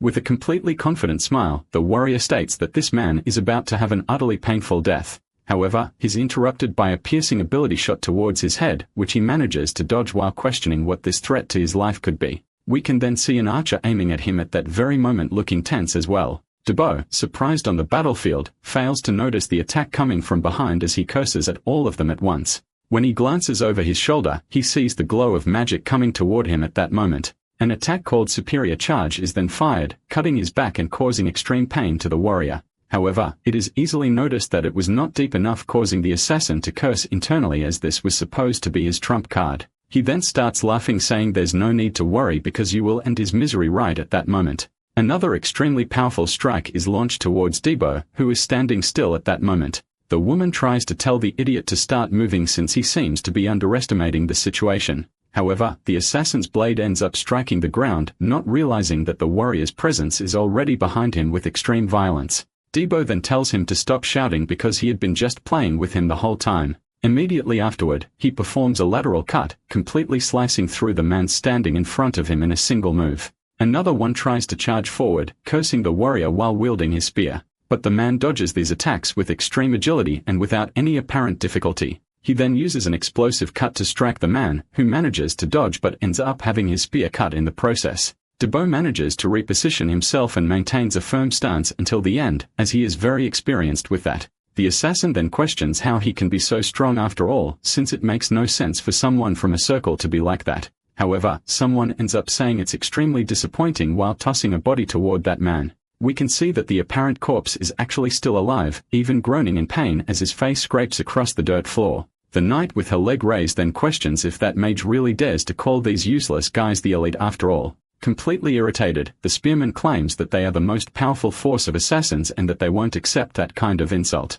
However, the man says he will have to intervene from here on because the situation is already getting ugly. He states that this is the furthest they will go since they wasted too much time dueling against incompetent allies. The warrior quickly realizes that a fire arrow is about to be fired at him at that moment. It becomes clear that the arrow is heading toward him, making him freeze. Upon noticing it, he realizes it's much faster than his boss's arrows, who was already considered a monster. It can clearly be seen that an explosion forms in that place, apparently, due to the attack. The mage smiles, saying he must have lowered his guard because of the spell, and comments that this ability is on a completely different level. However, he says that it couldn't even be dodged in the end, smiling as he claims it's over, and that they will soon destroy the portal to finally leave. But something makes his eyes widen suddenly because it was strange. Our protagonist appears amidst the flames completely unscathed at that moment. He shows his extreme determination in his beautiful and serious eyes in such a challenging situation. The mage questions who the hell this guy is and how he managed to survive his most powerful attack. However, our protagonist points forward using his gravity and telekinesis ability. He says that they will leave that matter for later since there are other guests waiting to be welcomed. We can then clearly see a chief of the Ribbon Pigs approaching the assassins to pursue the one being led by our protagonist. Both are startled by it because it is exactly the strategy they had used earlier, but now it is being turned against them. It can be clearly seen that the massive herd is charging wildly toward them to devour them. A few hours finally pass where we can see the creature screaming while its teeth are breaking. After so much damage suffered, eventually falls to the ground, finally being defeated at that moment. The mage, completely exhausted, says that thing gave them more trouble than he thought, and he managed to escape by throwing it on top of them. He then calls for his companion, who immediately apologizes. It is revealed that he is finishing off the other creatures present at that place by his side. However, the mage says there is no time to regroup, so they will just proceed, and the others understand the order. If the protagonist group somehow manages to get out of the portal, then the situation will become a major headache for their entire organization. But there is something about him that ends up sparking the mage's curiosity, and he states that he will take care of that man in the cloak personally. The warrior says there is no need because that person didn't seem like just any fool, which annoys his boss, who says he doesn't need that concern. After all, in that portal, there is no one as strong as himself at that moment. Soon, we can see another part of the forest where someone is walking with heavy steps. It's the protagonist group, and Debo says that the scene was very funny because he doesn't think they will survive the attacks from the pigs. He then smiles brightly, saying he is keeping a close watch on the surroundings, and asks why the protagonist didn't finish off the others. However, the answer surprises him because the boy states that the man was much stronger than himself. In his mind, he recalls that scene once again, especially the fire arrow, since it was flying at a terrifying speed toward the warrior. However, our protagonist promptly used the same spell to fire an arrow. Both ended up colliding at that moment, causing an explosion that knocked his companion backward. His gaze remained firm as he held the staff in his hand after firing that arrow. However, that attack was not enough to dissipate the strike that continued advancing even after the protagonist's spell. It can be clearly seen that he widened his eyes in shock in that situation, because his magic barely managed to alter the trajectory and didn't even affect the manner of the attack coming toward his friend. The warrior smiling says he must be joking because no one could be stronger than his boss currently. However, the protagonist states that he would never joke in such a situation, which irritates the other by realizing that they really did flee. But soon, our protagonist begins to untie the leather from his forearm, drawing the other's attention. He reveals that the circle has grown to its limit and questions why that happened. It is explained that depending on its thickness, even using the same type of magic will result in differences in speed and power. However, that mage is difficult to understand because he was able to enter the place, meaning he is a second circle just like the protagonist. And something ended up strengthening him, making it fair to say that he is the strongest adventurer in that portal currently, leaving DVO scared and the blonde silent. They question what they should do since they have no idea what enemies they will face, and it is said that ogres are a great example to use against humans. However, someone says he is not understanding the situation they are currently in. The most important thing is that one of the Black Mage's followers hid among the Cygnus Knights, and that is information that must be delivered immediately. Therefore, they should head outside as quickly as possible. With a trembling hand, he says that the boy should give up trying to clear the portal. But the young man promptly says that would be useless in the end, catching Dibbo's attention. The blonde says he used to be a slave as expected, but continuing to chase a small completion reward is futile. Our protagonist says that nothing will happen after warning the people outside since she really seems to believe they can handle those guys. These followers have been hiding for hundreds of years and have taken root, becoming parasites that will consume the kingdom of Maple where no one will be able to see them. Such a statement completely enrages the woman who grits her teeth at that very moment, having just heard something absurd. She screams that the young man is very pessimistic and asks what he expects them to do since the situation is desperate. Because everything being said is nonsense thrown around without any plan, and they are being hunted and need to get out of there as quickly as possible. However, the boy gives a confident smile saying they should let them know first since the real prey are approaching the hunters, thinking they have a chance on their natural terrain. And so a few hours later, we can see the wind blowing through the forest at that moment. Someone ends up stomping heavily on the ground while running at high speed in a certain direction. It is one of the assassins who is searching for our protagonist after all the confusion. He shouts that they need to find them as quickly as possible because if they escape the portal, their necks will be cut off. But suddenly, someone appears behind him, catching his attention. With a confident smile, Debo greets this veteran standing before him. He immediately swings his axe, but the target manages to dodge by crouching down. The one wielding a spear says it's all stupidity because he will make sure to kill him this time. But someone from the other side ends up cutting a rope at that very moment. A huge tree trunk then strikes the spine of the man who is trying to charge at the warrior. Responsible one is the blonde who just sighs irritably because she can't believe it's actually working. Completely irritated, Debo raises his axe saying that his opponent must not get distracted in the middle of a fight against such a strong enemy. And as he strikes, the man manages to dodge and uses his posture to lunge with his dagger at the warrior's neck. However, Debo was able to dodge with extreme agility, receiving only a small cut on his face. The blonde man promptly questions how that is possible while something heavy flies toward his face at that moment. It is the warrior's leg as he now engages in hand-to-hand combat against the blonde. He drops his axe preparing to tenderize the flesh in front of him. We can see that a true beating is beginning at that moment as the warrior is giving no openings for the man to fight back. His strikes are extremely brutal and his vision is sharper than ever because he knows this is an enemy he cannot give a chance to. We see that the punches are so powerful, they even cause cuts on the man's face who can only scream in pain. In the distance, we see the girl holding a bow and arrow while watching the scene. She questions what is happening and doesn't notice a killer presence coming from behind her. By instinct, she's able to dodge the strike that was coming down at her all at once. We can see that the knight continues advancing with extreme dexterity while the woman keeps trying to dodge successful strikes. However, the blonde gathers all of her aura into her golden sword at that very moment. The archer is forced to use her own crossbow to block the attack, but the knight says she shouldn't look away in a situation like this since her fuse is already very short because of everything happening there. We are then shown a quieter place where the wind is blowing foreboding something. The mage arrives saying that it seems they have started, but there is one person who piques his curiosity. He then questions the protagonist if they had been waiting for them all along. However, the boy remains silent at that moment, holding his staff while staring at the man. Quickly, both weapons begin to emit a mystical fire at that moment as they announce they will begin. The two finally energize their fire arrows to duel in this final clash. We see that both projectiles collide, and the one from the assassin manages to prevail once again. Our protagonist runs to the side, successfully dodging it and avoiding being hit. His gaze remains firm as he tries to devise his strategy in his mind at that very moment. He then uses his fire arrow once again to fire a strike at his opponent. With widened eyes, the man admits that the protagonist is truly incredible after all. We then see that a huge explosion occurred at that moment. The boy covers his face with his forearm to avoid the dust getting into his eyes. Thus, only a cloud of smoke can be seen at that moment. However, this reveals a strike coming directly toward his head, startling him. He manages to dodge and notices it is not a spell but a rock thrown at him as a distraction.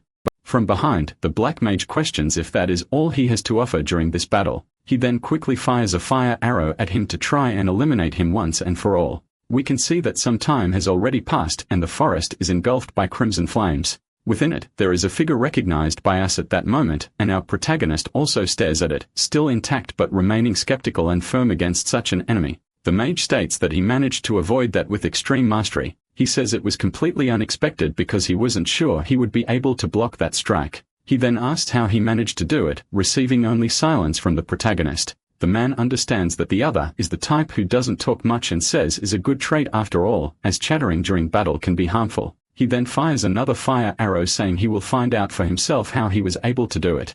Our boy watches it firmly as it approaches him. He then uses his invented signature skill called revolver at that moment. The other becomes completely shocked, his eyes wide as he questions how that could be possible because he is using telekinesis to spin the fire arrow, making it look like a drill piercing through his magic. This is something he has never seen in all these years of assassinating people. We then see a huge explosion occurring at that place from the clash powers. That scene is completely unbelievable because strengthening a skill with telekinesis is something only one kind of person can be titled. Thus, he named the protagonist a true genius at that moment. With a smile, he says, is exactly this kind of title that makes him hate these people even more. He then fires another fire arrow saying they are going to have some more fun and asked him to show even more of what he can do.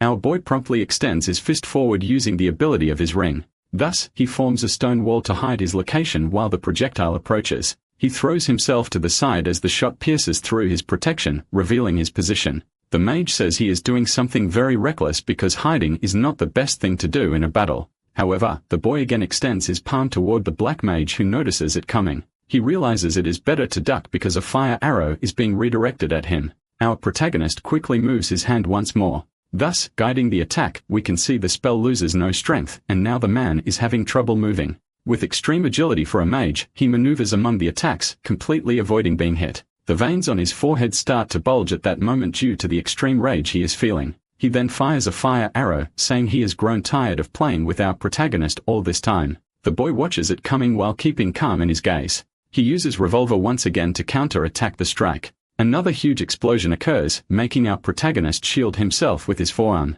However, this was exactly what his opponent wanted in the end. He then says that the boy must have used up all these charges while his ring glows green. He immediately uses the poison breath skill against the boy to eliminate him. We hadn't seen the young man's gaze as the smoke rapidly approaches him. The proportion of this simple object expand across the entire place at once, leaving no apparent space for our boy to escape. We can see the wind already stirring amidst that green smoke that was fired. The man states that this is a very useful skill, but that it leaves many openings while invoking it. He imagines he could seal his attacks by forcing his fire arrows into cooldown. Now the boy will not be able to do anything for the next 30 minutes from that point on. His abilities are also inactive at this moment, and thus, he will have to beg for forgiveness by using his dagger. But this ends up being his favorite part, and he can't wait any longer, jumping with excitement. He wonders what the look of despair on our protagonist's face will be when he is finished off by his blade. However, surprisingly, the boy simply manages to move toward that difficult opponent. His hand is clenched with all his strength, and we realize he hasn't only increased his intelligence, but also the strength of his body. The assassin mage is astonished by this, unable to understand, and becomes paralyzed for a moment. A moment that is seized by our boy, who proves that you can't be a mage if you can't hold your own in close combat. His strike is extremely brutal, knocking out teeth and sinking the face of that nefarious assassin with pure brute force. Thus, we see the face of our boy, not at all paralyzed, just continuing forward with determination. We soon observe the assassin's body being thrown backward without any apparent chance of retaliation. We see a flashback where the pirate asks how he managed to do that, because he doesn't understand how they defeated the poisonous mushroom and says you will pay if the boy tells him. The warrior laughs, saying it will be useless even if he says it because it's not something you can do just because you want to. Our boy used an ability called Room where he uses his telekinesis to pull all the poison from the area and expel it in another direction. All of this makes the man believe it's a huge trick by our protagonist, and VA laughs saying that's exactly what he always says, because the abilities of his boss are already complete cheating, since it would even be impossible to beat him in close combat. And the mage is experiencing this right now, beginning to salivate while trying to use his poison once more. However, the boy promptly shuts his mouth with a precise hook to the jaw, completely silencing the assassin. Without giving any chance, his hand immediately prepares another heavy strike aim at his opponent. He delivers 3 quick punches to the abdomen of that weird and ugly man. The force is so great that it sends him crashing into a tree with extreme force, almost knocking it over. Quickly, our boy's staff begins to float at very moment, thanks to telekinesis. It flies into his hand, which grabs it with extreme firmness. He then positions himself to perform his signature fire arrow spell. The wounded assassin mage can only look upward at that moment, feeling the pain. Then he widens his eyes, realizing something is terribly wrong from his perspective. We see that the strike was so powerful that it uprooted the tree and even severed one of the assassin's limbs. But as the arm falls to the ground, we realize that this is not the end of the black mage after all, because he is still trembling with rage and resentment while his green ring continues glowing at full intensity. He once again launches his poison toward the protagonist, saying he cannot lose to someone like him after all this time. But the young man is smart enough to raise his hand forward using his own magical artifact. He uses telekinesis to invoke Rune once again and prevent the poison from affecting him in the end. The boy thinks he is trying to be deceived because the mage acts like a lunatic, but he must be plotting something to catch him off guard. Since the poison breath didn't work, a mage must be planning to grab his staff back, and he will wait for that moment. That will be the moment when he can finish him off, not realizing that a giant fireball is silently approaching his back. That attack strikes his back, causing him to feel a sudden agonizing pain and pushing him away. We then see his terrified and confused expression because he doesn't understand how something could have been done without a staff. We see the assassin with his hand extended, laughing wickedly alongside a circle beside him. The one responsible was his bracelet, and amidst his laughter, the man curses our protagonist, saying he will break him into thousands of pieces as punishment. Thus, we observe the scene of the boy lying on the ground after that extremely powerful strike. His mouth ends up spitting ketchup because of the immense damage he suffered from that last attack. And so he states that he lowered his guard at the wrong moment, which is considered a mistake for someone of his experience, since he didn't expect that he had a flame orb as a trump card, and his former self would not have made that mistake in his past life. As the fireballs approach, we can see that the boy really ended up losing his touch as an adventurer after all. We are then taken far from that explosion where the warrior stands with his hand blooded after defeating his enemy in front of him. He becomes completely tense and calls for his boss, confused about what just happened, while his enemy is unconscious and groaning in pain from the blows. We can quickly see a flash of light being unleashed near Debo at that very moment. It is the knight who has just eliminated the two assassins she was fighting, mainly the one who used a spear and the unbearable archer. The blonde tells him to stop fooling around and finish it because the opponent is far too strong for our protagonist to handle alone. We quickly hear the sound of something bursting, that being the eye of the man, pierced by an arrow, once again frightening the warrior. Then the sound of green, demonic creatures' footsteps is heard approaching all at once. They are the ogres who have just arrived with their weapons and ready army. The man tries to say that they would show up sooner or later, and the woman tries to convince him to leave as fast as possible, but warns him not to underestimate the enemy. Because this time, besides being very strong, they also possess something that is completely setting off all their instincts in the end. That being a strange one among them who appears to be the chief, staring at them with an extremely violent and bloodthirsty gaze. The mage looks at the flames in front of him, wondering if that bastard finally dead after all. We can see that his magic circles are advancing along his skin, clearly showing his body's wear and tear and making him vomit what he ate earlier. He ends up throwing up a huge amount of ketchup there on the ground due to the extreme damage he suffered from our protagonist and the spells he used. However, he acknowledges that it wasn't bad since it was impossible to think it would reach this point, and he should have even asked his name before killing him. But the flames end up responding to him, revealing the name El Palm. Terrified, the mage questions how that could be possible since he was sure he had eliminated the protagonist at that exact moment. The boy emerges from within the smoke saying that an assassin mage should engrave this well into his mind because this will be the last name he will ever hear for the rest of his miserable life, which will end today. The man laughs saying that he looks like a cockroach and that bluffing is useless since with his abilities, he won't be able to hit him. The boy admits that it is almost impossible to hit him with only 2 circles in his body. The old man is quickly surprised that he possesses a mana stone with him, but then bursts into laughter at this situation. Amidst his laughter, he says that the boy is a lunatic because that last hope is nothing but a delusion. After all, just absorbing a mana stone won't be enough to evolve since knowledge through countless experiences is needed. The boy quickly starts to demonstrate an overwhelming aura, saying that it is true after all, thus surprising the man who becomes confused because he can't tell if he's serious or joking in that situation. We can then see the 3rd circle already forming on our protagonist's arm to increase his strength. The boy affirms that there's no need to worry because he already has more than enough of those 2 things to evolve. The mage prepares his staff saying that this is a dirty trick and launches his fire arrows, commanding him to die. The attacks fly toward our protagonist, who is completely wounded at that moment. He faces them with extreme determination visible in his empty eyes. He then uses the same ability to counter the strike of the man who is trying to kill him. We can see that his spell is so well crafted that it even manages to surpass that of the miserable man who is about to die. However, the man does not want to give up his life and thus uses the flame orb to try to survive that fire arrow.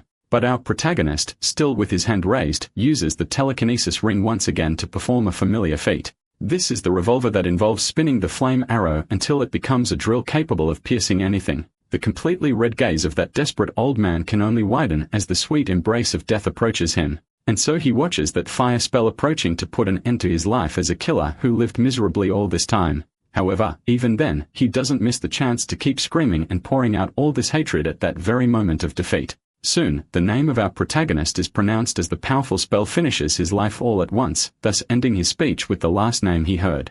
We can see that the flames are burning amidst the forest, which probably won't spread for very long. The boy keeps his breathing heavy and observes what lies ahead with a serious tone at that moment. And then he sighs seeing the body of his adversary completely charred in front of him. He then says he forgot to ask the name of the man who caused him so much damage at the beginning of his new life. We can see some time later where a foot of the enormous creature stepping onto the grass at that moment. All the monsters are searching the area while the blonde and the warrior hide behind a tree at that moment.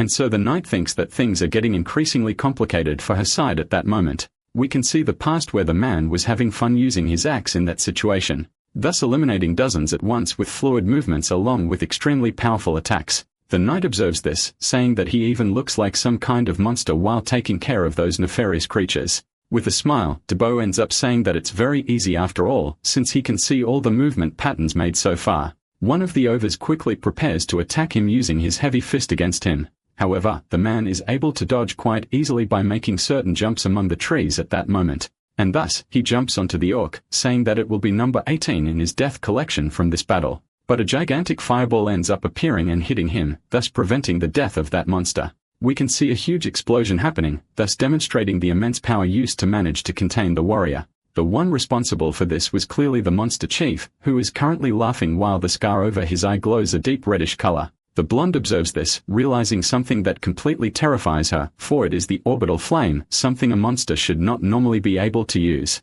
In the end, such item is something unexpected during this difficult battle, which makes everything even harder. And so she thinks that she has no choice but to stay hidden until El Palm returns, hoping that he is still alive. The creature trying to capture her fails in its mission as she moves with extreme agility while carrying the man with her. We can see that all the warriors are trying to reach her in vain as she feels the exhaustion of the battle and her breathing becomes heavy. One of the monsters gets in front of her to attack with an axe and end her life at that moment. Noticing this, the girl grabs with all her strength the wrist of her companion who is on her back, thus throwing him upwards while eliminating the monster that was coming at them. Catching him again, she thinks that this guy and the other one are of great help and therefore she cannot let them die, still believing she can handle whatever comes. However, something makes her eyes widen immediately as fear becomes visible. After all, a huge fireball was launched right in front of her, ultimately preventing her from moving forward. The responsible one was the leader who laughs at that moment while she thinks she cannot face him. Thus, she starts running from another of those spells that is coming her way to incinerate her. We can see that the fireball is extremely fast and is already close enough to singe the tips of her hair. Soon, a huge explosion occurs indicating that the attack ended up hitting. Realizing this, the orc chief starts laughing because he believes he managed to eliminate his biggest obstacle. However, he remains confused upon seeing two figures still standing amidst the smoke. Among them is our berserk, who is standing and is finally awake. The blonde notices this and questions how it can be possible. However, at that moment, the man seems to be in a trance and we can see the wind blowing through his hair. He quickly advances toward his opponent while his focus is at its peak. The leader extends his hand forward and shouts, commanding all his soldiers to charge at this single human. However, Debo is fast enough to take them down at an insane speed. One of them even tries to catch him off guard to satisfy his master. However, the berserk is able to dodge it with an extremely agile movement while throwing his axe and eliminating him. Realizing this, the leader is shocked and can feel the tension starting to course through his blood. Thus, he extends his staff forward, letting out a scream as he launches another explosion. The blonde observes this completely incredulous as it is an unbelievable scene, because that single human after all is only at the first circle, which is something completely inconceivable. And so we can see that Debo is in an extreme battle frenzy to advance against the monster. His axe approaches the core of the creature's body at extreme speed. However, the creature managed to make a daring move by using a point-blank fireball at that moment. Soon, we can see the man falling into the blonde's arms at that moment. With a broken jaw, the orc can only grunt in pain due to the damage. His entire body is trembling, indicating the clear fear that this single human caused along with the feeling of imminent death. His forehead starts to bulge with veins due to the growing irritation he feels, and thus he raises his staff, letting out a scream as he summons a fireball above himself. The blonde steps forward, saying he must retreat because she will take care of things from there. We can see the green being attacking with all its hatred to eliminate both in front of it. However, something ends up appearing amidst a telekinetic aura. This is the ability of our protagonist, which completely pierces that extremely spell.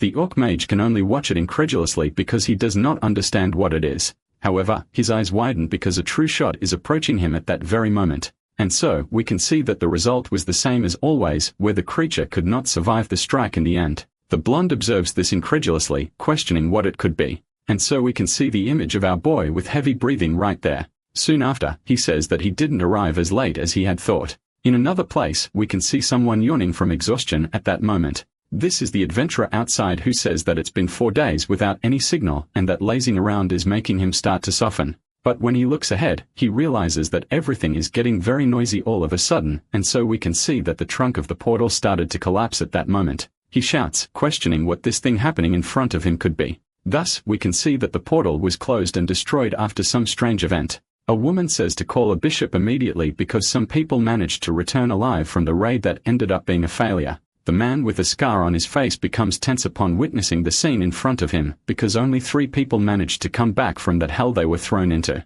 We can then see our protagonist waking up suddenly with wide eyes. The adventurer says that he finally woke up, noticing the boy's fright. However, he says it's better to tell the truth from now on because it seems that only Gaffer's mercantile group survived. And thus, he asks what happened inside the portal, to which our protagonist is surprised to realize they were the only survivors. Soon, he says he thought that might be the case, but it's hard to believe that everyone else died. Then he reveals that there was a demon inside that cursed place. Soon after, he asks for a pencil and paper since he's going to draw it for them. He doesn't know what it is called but shows it to the man who becomes frightened by it. And once he calms down, he realizes that everything finally makes sense. Sometime later in a cabin, someone shouts that it makes no sense because a total of 100 people who were the elite ended up dying in a red portal. One of them called Toriel states that even his cousin was inside among them. The man states that they were not lying since he said that was the boss of the 100-person portal. Everyone realizes it was a green ogre since they are monsters capable of using items, meaning it would be like facing an army of adventurers.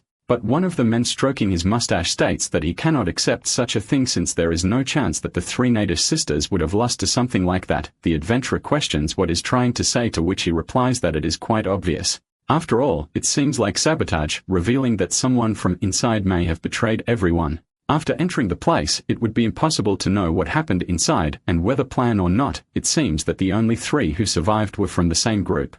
Habas, noticing this, says that it was a miracle on his side since one of his managed to awaken the 3rd circle and escape with 2 other members unlike the others. The man understands this provocation, saying that they seem to be trying to claim they are better than the other unions. Both then start a discussion about climbing the ranking of the 10 great unions and end up in laughter filled with anger. And the adventurer, noticing this, questions in his mind whether they are done with these barbs. The man with the mustache questions if they have any proof in the end. Then the man with the cigar says they didn't bring any items out of the place and thus have no reason to have done anything. Soon, we can see the outside where our protagonist bows, thanking them for taking care of them, to which the man says it was nothing. The wound approaches her leader, questioning if it's all right to let them go. And so the old man states that they have already come to a conclusion after all. We can see some time passing, and the wind in the forest continues to howl at that moment. Our boy looks to the side, thus noticing a recognizable figure. The blonde is surprised because the little creature actually followed him there, thus seeing an extremely cute little snail staring at them. The blonde questions why he is hesitating after the whole plan has been set up. They already took care of the black mage followers and finished off the orcs, and now they just need to throw the items away and injure themselves a bit. Our boy observes her with a determined look all the way, and so we can see the items he ended up taking from that extremely difficult opponent. The plan is quite simple after all, but there is one item he managed to get that is extremely valuable. His being the phoenix feather, which increases all these fire attacks, and unlike other items, can be stacked infinitely. And the reason the others were killed was because of this single item, and this unexpected gain is something that must be taken out no matter what. The woman tries to say that if they take the item, it will raise suspicions of sabotage, something that El Palm himself had reminded them. He must not be greedy, and thus they will stick to the plan since they found an exit portal. We can then see a small flower approaching at that moment, and the boy and his companion notice it, thus falling silent. It is explained that this is a pet snail, and unlike other monsters, it has no attack power and roams around looking for items to increase the size of its shell. This is a form of life found after the portal had opened in his past life. Thus, we can see that the little creature saved something for our protagonist that he had been longing for, and thus he obtained the phoenix feathers, which were precisely his greatest goal.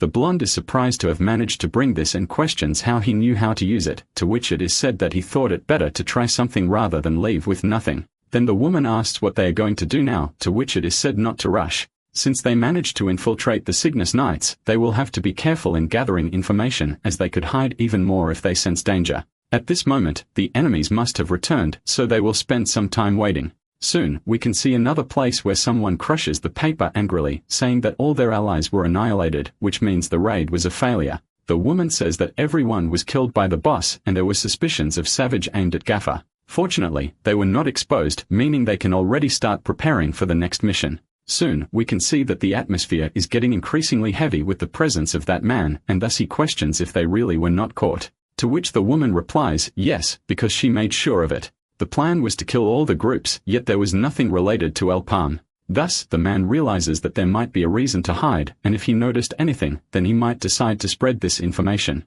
The woman states that they could be in danger if that happens, so they must eliminate him as quickly as possible. And the man with a smile says that this is the perfect chance to extend an invitation, as you will try to accept it. However, it will be better to prepare something different for this situation because they might be the first and last guests who will know of his existence.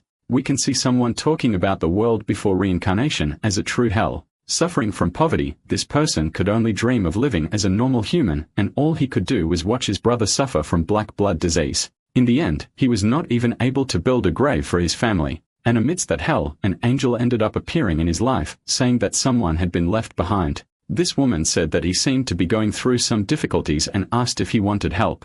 This was his first meeting with Iran, and he could only tell her to go away. Sometime later, we can see a dog charging at the group. Deba with extreme mastery says that he is taking first place in monster elimination. The other companions say that the cleanup for that day has already been decided, and that's why the one using an axe seems focused on looking cool. The woman says that everything has already been resolved, and with this well-done job, they can leave. That figure was like light for a berserk who watched her from below. 1 year was more than enough to make him see life differently, and watching her made him see the world in a better way. And his goal became to help her, and thus we can see one of his companions saying that the other is great at cleanup after all. Both had a lively discussion like friends, and the little girl says they must keep moving forward because someone left marks on the roof. Somehow, this place seems different as the Elmer's mountain area appears to have changed at that moment. Thus, we can see some time in the past where someone is begging for help. It's very dangerous to go alone into the abandoned mines, and there's no one willing to go with her, so she needs help finding her brother. The woman tries to say that she does not accept requests from people like that because bringing someone from the third circle could end up being deadweight. After all, there's no guarantee that her brother is alive, and therefore, she should ask another adventurer for help. However, the boy suddenly stands up, apologizes for interrupting, and says that after the last day, no adventurer is willing to go to the cave challenges. And that's why he volunteers to help, saying he will guarantee her safety and asking his master to reconsider. Thus, we can see that battlefield completely filled with weapons and corpses. The girl states that the body ahead is not her brother's, and the woman says he doesn't seem to have been eliminated by common monsters or anything like that. In the end, it seems the body has been there for about a week, and she remembers this person as a shadow approaches. Soon, a huge structure ends up falling on the group at that moment. Thus, an explosion occurs due to an attack made to defend themselves. Dibbo, holding the little girl in his arms, questions what just happened there. And when he looks around, he realizes it's a figure he recognizes. In the end, he is called Zakam and tells the young girl to stay behind him as he advances. However, a blue slash is made at that moment with extreme force, hitting the hand of the creature that was about to strike his student. The woman says they will advance from the left to hit the core of the giant creature. The man understands this, saying they will finish as quickly as possible to continue the search. The other members prepare at that moment, thus advancing with all their strength and determination. The battle is extreme, and we can see that the damages are caused with immense force. But the girl observes it and then notices something that catches her attention. It is a Kevikoing with something dark calling her. Sometime later, Debo is breathing heavily, saying that it was as difficult as the rumors said. However, the knight suddenly calls out, saying she can't see Shannon around and asks if anyone saw her. Thus, we can see the girl's hair ornament lying on the ground at that moment. And so Debo realizes that she went that way and questions why she acted alone. The heroine tries to tell everyone to prepare even though she doesn't know what it is. Something inside is emitting a strong aura. She cannot say for sure, but it will be dangerous due to the pressure being emanated. Hard Bursa confidently states that he will bring her back no matter what. Protecting her was his duty, and they must guard the entrance they came in through. But the knight tries to say they need to listen to the heroine. However, the woman says that she will go with him no matter what. Since whatever that thing is, it is a threat to the world of Maple, and thus it is her job to deal with it. With that decided, both start advancing while the rest of the group stays behind. We can see that the place is bathed in hot lava, while the stalactites show no dripping water. It is visible that the heat emanating is increasing more and more due to the liquid from the hot area. And so we can see the young girl now sitting next to a strange tree. Thus, Debo says that this seems to be the path, and then he looks ahead. Soon, he shouts for Shannon and notices that there is a body in front of him. The girl runs her hand over her face, saying that it is indeed her brother. Thus, the heroine watching that keeps her gaze narrowed as she realizes something. Thibaut tells the young girl not to move since he will go get her immediately and bring her back. However, the girl starts laughing amid the tears she is shedding. Then she says that he really came just as she expected since he's a good person, but there is no way to return.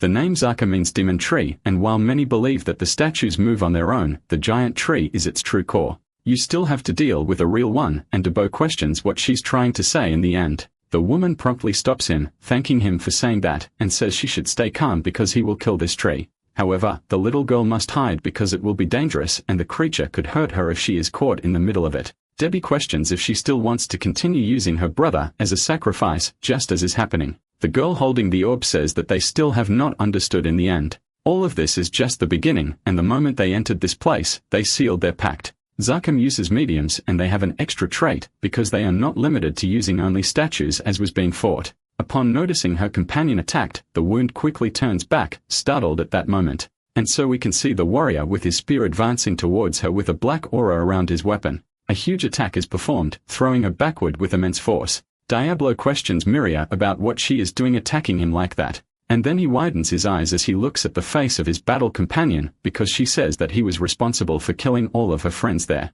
Amid laughter, the girl says that there is nothing they can do since they will only be seen as targets for her revenge. Now it is time for the grand finale that everyone was waiting for. She must do her best to finish this performance the way it has been staged. After all, it is a gift for her lord called the Black Mage. Sometime later, we can see an explosion happening in that place. Yahello starts coughing up ketchup and wonders if that was caused by Zakam. The heroine promptly tells him to stop being a child and end it quickly, as that is no longer the Miria he knows. But one being controlled smiles psychotically at that moment. Yahello announces that he knows that, but still, it is a difficult task to fulfill. The woman promptly uses an adrenaline boost to increase the strength of her attacks, thus using a crushing strike towards one of the giant's limbs to eliminate it. And even though the strike is powerful, it still was not enough. The Bursat grits his teeth at that moment, unable to think clearly. The entire fight is stretching to the limit with the explosions of power growing stronger each moment. In the end, it is his fault, and he admits that he should not have suggested coming to this place.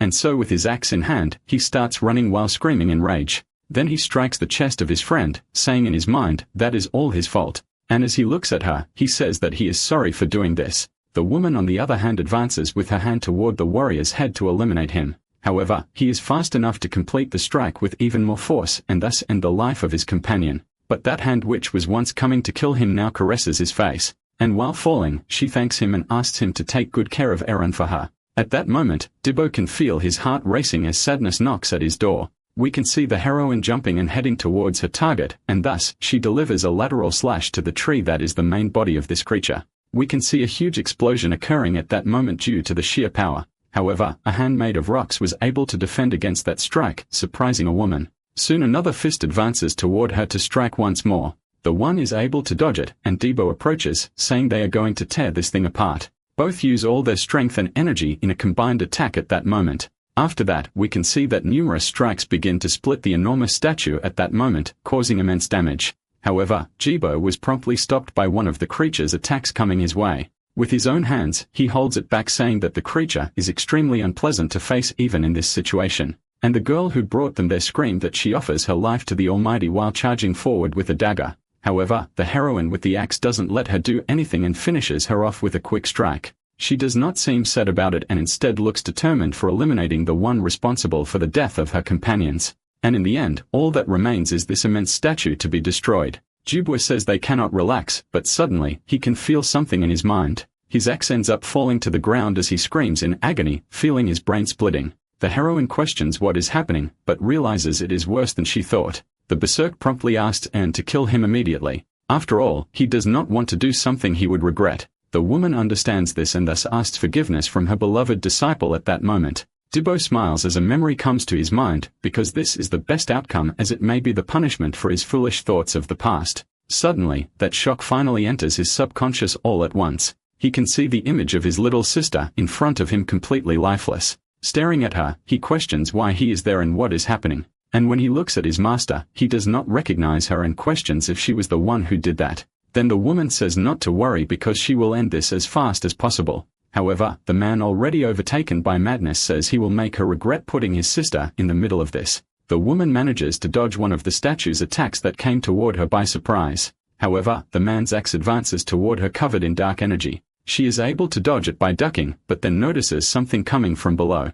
It is a kick that surprises her, but she is able to block it with one hand. And she says that her student's senses are really sharp just as she trained him to be. Both begin a duel, clashing their weapons through the air while fighting fiercely, and the woman promptly tries to launch a slash toward him, saying that this might be her final chance, thus cutting the hand of the enormous creature that was trying to protect its only cocoon. The woman appears behind her pupil at that moment with her weapon energized. The man looks back and can feel his heart pounding fast. After all, this is her strongest ability known as the last play. Debo ends up falling to the side at that exact moment, unable to get up. The woman starts jumping through the air with extreme speed and charges at the huge beast standing in front of her in statue form, thus delivering a powerful blow, saying they are going to end this quickly to save her boy. Soon her weapon materializes, the giant bear being the extremely powerful final strike. However, atop the statue's head, Debo is ready to leap, and Vesey advances toward his master with the intent to kill her before she can finish the creature. However, the woman grits her teeth because this is her only chance, and she cannot stop even if it means hitting him in the process. She quickly apologizes to Debo as she launches the extremely powerful attack, thus shattering and completely exterminating the tree without giving it any chance to fight back. The Berserk, live on the ground, questions what is happening as it seems that Zarkum was finally defeated. The woman gives a cheerful smile saying that he finally came back to her, which is a relief because she thought she would have to leave without saying goodbye to him. Completely surprised, watches that scene and recognizes Eren as the woman who was attacking. And then trembling, he says she should have killed him and questions why she didn't. The woman says that they already failed 800 years ago. Now Debo is the one responsible for eliminating the Black Mage since he has such insane talent. However, the man still remains incredulous and says he can't get strong like his master even if he had all the time in the world. All she can do is leave this world she loved so much in the hands of her dear Bursa, since she is sure he will do well in huge game that is about to happen. After all, he is her only disciple and also the boy she loved most in this life. And so it was that Eren closed her eyes forever, and the man had to tell the other heroes what happened. But a world without his master made no sense. It was a hell where he couldn't protect his life's purpose and couldn't even answer the questions of those he loved. In the end, this place never wished for Debo to truly be happy. And facing death, he felt nothing because his heart had been ripped out a long time ago. With that explosion, it was confirmed that it was worse than the hell he was born into to suffer. He suddenly wakes up, opening his eyes in a relaxed manner. He finds himself lying in bed while certain sounds are heard. His sister is surprised that Debo was already awake since he was unconscious even without injuries and questions whether he had some kind of nightmare. However, the Berserk claims not to remember anything, and then his sister hears a knock at the door and says someone is waiting for him. Thus, she calls him saying someone came to see him, and Debo, with his extremely sculpted body, appears at the door. He soon sees his boss saying that their plans were moved up and therefore they need to prepare to leave. He says there can be no rest since they are being hunted and asks if he can lend him some money, which the man promptly tries to refuse. We are taken to the Gaffer Mercantile Union office where the man questions if the boy managed to escape just by gaining one more circle, which is confirmed. Quickly, he starts to get irritated and questions in his mind what the boy in front of him is planning, and thus asks if he doesn't know any more details since he won't be rewarded if he doesn't deliver information, and it seems he is in need of money. However, the boy states that he made a mistake and will cover it, thus saying that this is the payment for all his debts at that moment. In total, it is 2 million in cash, and he pays what he owed, surprising a man who questions whether he is trying to sell information at a higher price and says that is a free adventurer and thinks he needs to resign the contract. He soon questions what the signing bonus he desires is to be rehired, to which it is said to be 15 million. Abby's completely shocked claims is absurd since he is just a rank C adventurer and no one would pay all that. However, the boy promptly stands up with a relaxed tone, saying that he thinks their conversation ends there since they are not ready to negotiate. Diabo, while walking, questions how it went during that process, to which it is said that he rejected it after hearing the 15 million signing bonus. The warrior says that his boss must be crazy for asking for that amount, to which the response comes in a funny way that's nothing much. However, the other questions why they came to this place since he recognizes it. After all, the slum is a place he knew very well from the past, and now the place he lives in is heaven compared to this old home. There are certain rumors that this area used to be the brightest in the city, but it's all in the past, and currently, it's a den of bandits. Most likely, this is the worst place to live on the entire Victoria Island. Soon, we can observe someone ending up flying after taking a blow, thus falling near the protagonist and his friend. Some men approach, armed, putting both of them in a disadvantageous position. That man thought things were going well up until that moment, and thus, Debo says that this fight has just begun, so they should turn back since this neighborhood, it's extremely dangerous, just as he remembers. However, this newcomer says that they are late while calling them brothers. Thus, he reports that these gentlemen started calling him a bandit and beat him. And therefore, he begs for defense in tears because he wishes for their help, and such an attitude ends up irritating Debo, who thinks this old man is completely crazy. The man in front says they really do look alike, irritating the berserk even more at that moment. This fat man points a knife saying that the man stole the item and sold it, and they must pay 3 million right now to settle the debt. With an evil smile, the one with scars states that nobody saw him stealing, and in the end, he is an innocent man and should leave immediately. However, the old man shouts saying that the man is truly asking for death with those insinuations. But our protagonist quickly throws 3 million at the bald man's face, thus paying the debt. Right after, he states that with that done, they can now leave, surprising Debo, who questions why he did that. The boy quickly looks back at that moment with a serious look, thus calling for Ralph and telling him to follow immediately. This man questions whether they really came to recruit and then asks about the money, to which it is said that he threw it all at that guy earlier. Upon hearing this, the old man states that he has no reason to join the group, and thus the bursar gets irritated saying that they need 3 million to pay their debt. With a cocky tone, the old man says he never asked them to pay it after all since they acted without consulting him. And so he announces that if they came looking, they must know his skills and thus must pay accordingly since he needs at least 3 million to join them. Soon, we can see someone approaching the three asking for permission to step in. There's a woman named Biju from the Cambium Mercantile Union calling for El Palm. The boy stares at her with suspicious eyes at that moment while becoming serious. Ralph, noticing this, realizes that she is from one of the great unions and thus the mage smiles saying it is him. The one explains it is a pleasure to meet him and states that she highly values his skills that exceeded expectations in the 100-men portal and therefore will be direct. They would like to recruit him into their group, and of course, there will be a simple test where they will pay 3 million up front plus another 15 million as a signing bonus if he passes. Upon hearing that, the old man questions how it is possible that so much money is being offered for this boy. The woman asks if he would like to join them while our protagonist gives an excited smile because his plans are going accordingly. She then leaves saying that the raid will be in 3 days and wishes him good luck, thus exciting the berserk who says it's great luck. The protagonist throws the money to the man telling him to grab it quickly. This is the requested bonus and the contract will be for 1 year and will give him another 7 million after a successful raid, further confusing the warrior. Both start arguing while our protagonist simply ignores the words of his friend who is complaining. After some time, we can see that his face shows an indignant expression as he sees the scene in front of him. Because the blonde who was with them in the previous portal is now among them. He questions why this noisy young woman is there, to which is said that she only came to fulfill her promise. Soon, we can observe someone stepping into a puddle of rain after some time. It's the protagonist group saying that it is a great day to raid a portal. There are a total of 5 teams adding up to 50 people, and that number should be enough to clear this gate. The man states that with so many people, the money he will receive will end up decreasing. The woman leaving everything soon introduces herself and says that the portal is at the orange level this time. The maximum entry number has already been reached, and it has 3 marks. And with that, she believes clearing it will not be a problem. El Palm ends up thinking that the followers are there, and he did not expect the Mercantile Union to contact him, and they must have already started using this place for something. Although it's a different time, his portal has already been cleared once, and there will be no change of plans just like before. They must remember to fire flare if they find his second portal, which ends up confusing Debo since he doesn't know what that means. It is said to be a dungeon within the limited space itself that once entered ends up having an extra exit that can be crossed. The old man says that Berserk is extremely stupid and that is worrying him, and he calls for El Palm. He says that although he hired him, it doesn't mean he is the leader because that is decided based on skills. Our protagonist gives a confident smile, saying that he is the greedy type, but they will decide who the boss is based on their contribution at this location. The old man gets excited because this newbie really fell for it. And so he thinks that everything will become very interesting. He manages to become their boss. After a few minutes, the challenge will finally begin, where the warrior states that they can finish off this place and earn more than 50 million in cash. However, the elder says that this first circle kid is useless for thinking this is a walk in the park, completely irritated. Debo insults the other man, telling him to fight, which he replies that the result is obvious, and that's why he doesn't want to do it.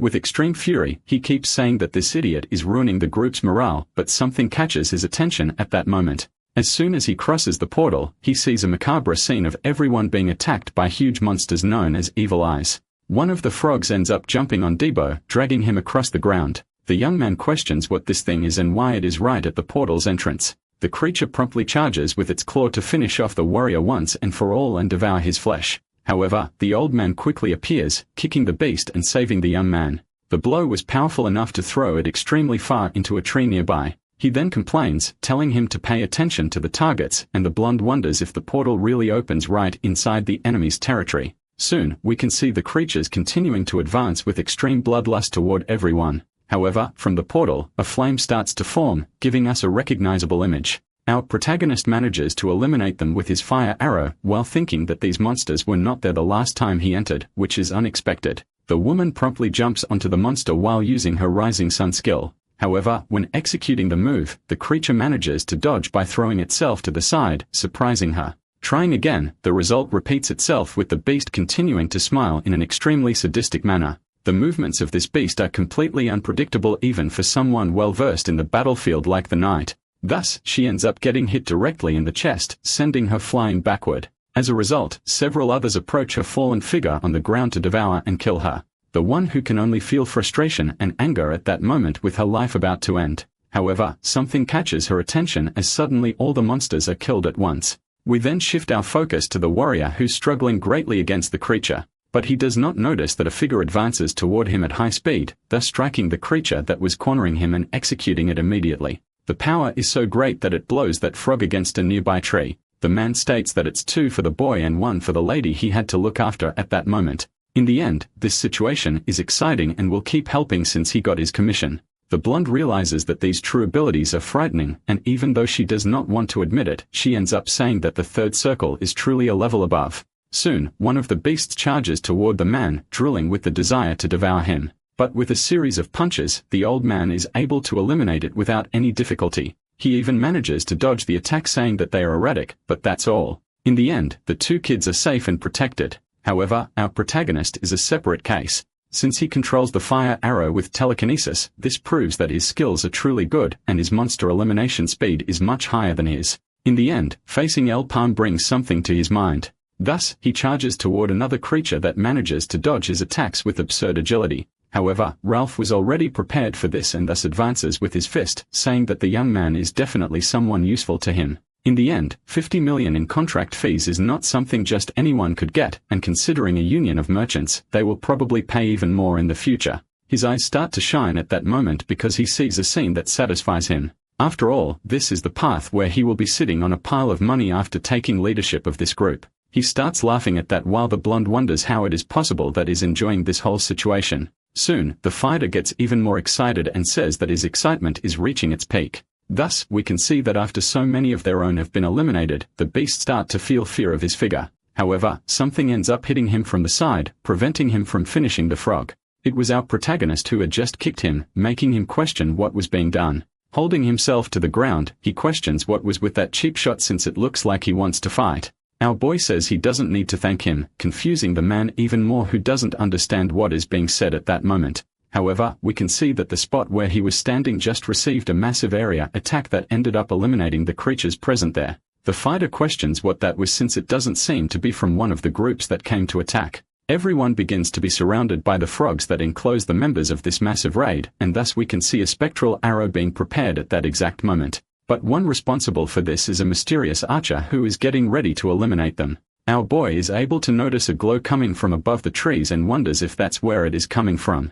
Thus, we see the frogs charging at him with immense hunger and brutality. However, the arrows are fired in his direction, revealing that their target is the humans, not the beasts. But amid so much confusion, the young man ends up disappearing among the bodies of the monsters at that moment. The archer gets startled and notices something that catches his attention. It's our protagonist who appears from behind the body of one of creatures that was hit. The shooter realizes that he's already conjuring a spell at that exact moment to attack him. And as he looks to the side, he notices something that leaves him alarmed. After all, the arrow has already been fired and is heading towards him to end his life immediately. A huge explosion occurs, scaring the forest. The old man watches it and realizes that he blocked the attack using one of the beasts and was even able to counter-attack, which is a completely crazy idea. However, the warrior, while dealing with one of the creatures, tells his boss to be careful at that moment. Thus, the boy looks to the side, wondering what it could be. Soon after, he sees several projectiles approaching his rear to attack him. An explosion is visible and everyone gets worried at that moment, thinking the boy might not have survived.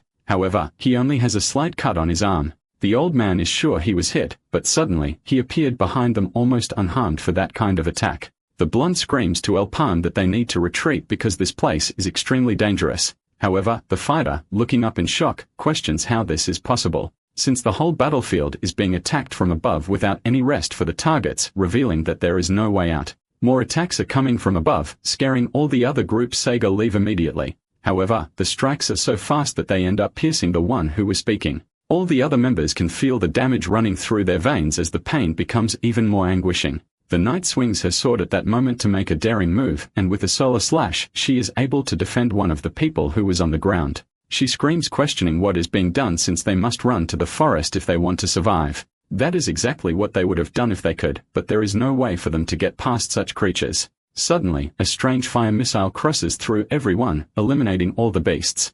A path opens up amid the hell, so they can escape safely. The one responsible for that was our protagonist, and thus the older fighter states that he will go ahead to deal with it. The knight starts moving faster, telling him to stop wasting time and to run faster. We can see that their steps become increasingly firm toward an exit. However, the attacks keep coming from above the target and finish them. The warrior tries to call out to his boss, saying they will all end up dead at this pace. Our protagonist quickly uses a fire shot to launch backwards. As soon as the explosion occurs, El Palm states that he has a plan and asks his companion to pay immediate attention. The archer realizes in thought that he located him instantly, which ends up catching his attention. After all, Lord of Oak really had a good reason to be concerned about this young man. While staring, he apologizes internally to El Palm since he's about to eliminate him at that moment. Several arrows are fired, but the boy is fast enough to leap between the trees, dodging as he moves through the terrain. The man wonders why he is so fast, and then something catches his attention. It is the fact that there are only 6 people, with the one wielding a halberd missing.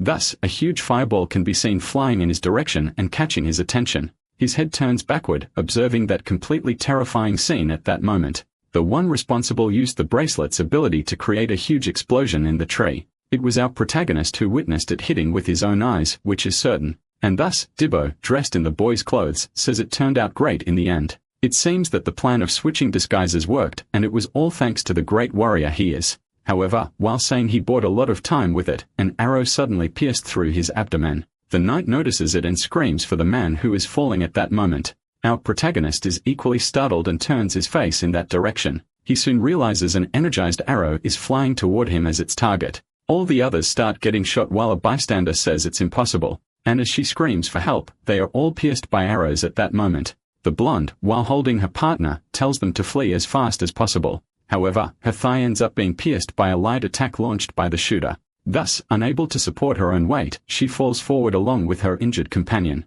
The brilliant attacks fly toward them, ready to finish them off, and the woman can only grit her teeth in pain and anguish at that moment. However, someone appears holding them, telling them to stay focused even in this situation. In the end, Ralph ended up playing a father without having kids, which becomes a huge headache. He keeps running as fast as possible while the archer says they won't escape his range. Thus, he knocks 3 more arrows to perform a multiple shot. However, something catches his attention and makes doubt arise in his eyes. The fighter questions why they have to go in that direction, which is answered by saying it was a request from his boss. All 3 finally cross through the forest after much difficulty. Thus, the scene ahead leaves them even more confused. A second portal just appeared there, which should be impossible, but they realize that El Palm knew its location from the beginning. With a smile, Ralph ends up saying that they are only alive thanks to him, and the distance to the enemies is extremely great, meaning the arrows will not reach them. Debo tries to say that they can't enter the portal without the boss, to which he is told that this was always the protagonist's original plan to save him. And as he reminds his companion, he doesn't notice several shots coming from in front of them at that moment. Thus, the strikes hit all of them at once with extreme brutality. The warrior falls to the ground at that moment, dropping the mage staff he was carrying. Ralph wonders how this was possible since he had not foreseen that the enemy could get ahead of him in such a short time. However, a gigantic tree trunk along with the warrior's axe ends up hitting them at that moment, thus throwing them into the portal with an extremely heavy blow. All the figures end up disappearing amid the orange light emanating from that place. Soon, the forest goes quiet for a long moment after that scene, and the archer, confused, wonders how the protagonist could be crazy enough to pull off such an act. After a few minutes, something can be seen moving amid the silent woods. An arrow ends up piercing the evil eye in one shot, finishing it off. Its body falls to the ground while its last life grunts fade away. The archer realizes he was caught again since the protagonist is not moving, meaning he is hiding while searching. However, this is a great stupidity, and he accepts playing this little game, questioning how long the boy can endure. During the 13th year, he was accepted by Lord of Volk in a selection where there were 300 assassins. The slaughter lasted for 7 days, and in the end, no one was able to find him, thus he received the title of Spectre. His eyes dilate, and he turns in a direction after sensing a movement occurring. Thus, he ends up shooting an arrow and hitting another creature that was passing by. In the end, his irritation is visible for missing again even at that moment. Thus, we can see that the fire arrow ends up piercing a tree very close to his. Soon, jumping from branch to branch, he assumes the protagonist is not bad at all. However, he stops at another spot after repositioning and finishes by saying he should have guessed that his position would also be exposed with that attack. Soon, when he hits the target, he realizes there's nothing there, which surprises him. And thus, a fire arrow appears at his side and scares him, because that bastard ended up using telekinesis to confuse him, which is truly considered a cheap trick. The archer finally falls heavily to the ground. Thus, he uses a heavy step to escape immediately. 2 fire arrows are fired, weaving through the trees, heading toward the movement. The assassin prepares 3 shots to try to avoid his death, and then fires them, creating an explosion as they collide with the fire. However, this ends up impairing his vision, which is blocked by his arm. Soon behind him, another spell can be seen coming directly toward him. At point-blank range, he fires an attack, trying to hit the arrow directly. Thus, it can clearly be seen that the power rebounded due to the sudden release of energy. The assassin falls to the ground, growing in pain at that moment. And as he gets up, he struggles to think of the name El Palm, because this is becoming the greatest challenge of his entire assassin life. However, that only makes it better and even more interesting. His breath exhales and his eyes take on a white tone at that exact moment. The forest starts suffering a slight breeze while silence spreads. Our boy listens calmly, thinking that it is way too quiet. The decision to hide after so long is truly irritating, and it's impressive that he managed to hide his presence to that level. There was no enemy like that in his past life, so it must be an assassin sent by Kamaya after seeing his potential during the participation in the portal of the 100 men. Suddenly, someone shouts asking for El Palm to come out immediately. The boy turns, noticing that the voice comes from a completely strange side. That man yells at them to stop wasting time, since hiding like a rat is not something honorable. And amid laughter, he claims that settling things face to face is much better for both sides in the end. The boy wonders how he got there, since it's impossible without leaking his presence, and ends up suspecting teleportation. But as he approaches, he realizes it might have been the so-called step of the wind perform at that moment. However, the archer ends up saying he finally found him at that moment. Thus, countless projectiles are suddenly launched in his direction. We then see a scene cut where we are taken to a snowy mountain. The orange portal begins to glow from the people who are arriving, and amid screams, everyone ends up falling to the ground immediately. Debo says they abandoned their boss, to which it is said that there was nothing they could do in the end. The warrior questions how his friend will handle it alone, to which it is replied that the boy probably already has something planned. However, looking ahead, he sees countless corpses in that place, and thus he wonders what it is, since he is sure it is a 3-mark portal, yet there are thousands of corpses there. The blonde finally understood that it was actually an extreme trick. All actions so far were suspicious, thus revealing that Kunye is actually an organization that follows the Dark Mage. They must have lured adventurers who crossed their path into this place, and in the end, El Palm was right about them taking the bait. Ralph promptly apologizes for interrupting the narrative because there is something more important. The host of that place seems very angry with the unwanted presence. Thus, we can see a huge snow gorilla appearing with extremely powerful arms. The knight wonders if that is really the boss they will have to face in this place. The older one says that he will have to pay his debt after all, and thus assumes that they can consider themselves extremely lucky. After all, what is about to be shown is not something just anyone can see, according to him. If one were to describe Ralph's character in his sentence, it would simply be as someone with a terrible personality and extremely bad to work with. In the end, he is the type of person who would do anything for money besides being extremely arrogant. However, if one were to describe the adventurer Ralph, the situation would be different, since he would be quite useful because his skills are top tier. And it's very likely that in the end, he is the only one at the peak of the third circle as a healing bishop after all. As soon as this ability is used, both warriors end up feeling a vital energy covering them. Dumbo's wounds regenerate quickly as if it were a step of magic. In the end, this person's class was not that of a fighter, but rather a healing bishop, so it may mean that the skills he was demonstrating earlier were just his physical strength after all. Ralph smiles, saying that they need to prepare since they must make the salary worth it. In the end, this creature in front of them is not going to wait any longer. Everyone starts running while the Yeti charges at them all at once, thus punching the ground and creating huge chunks of stone across the area.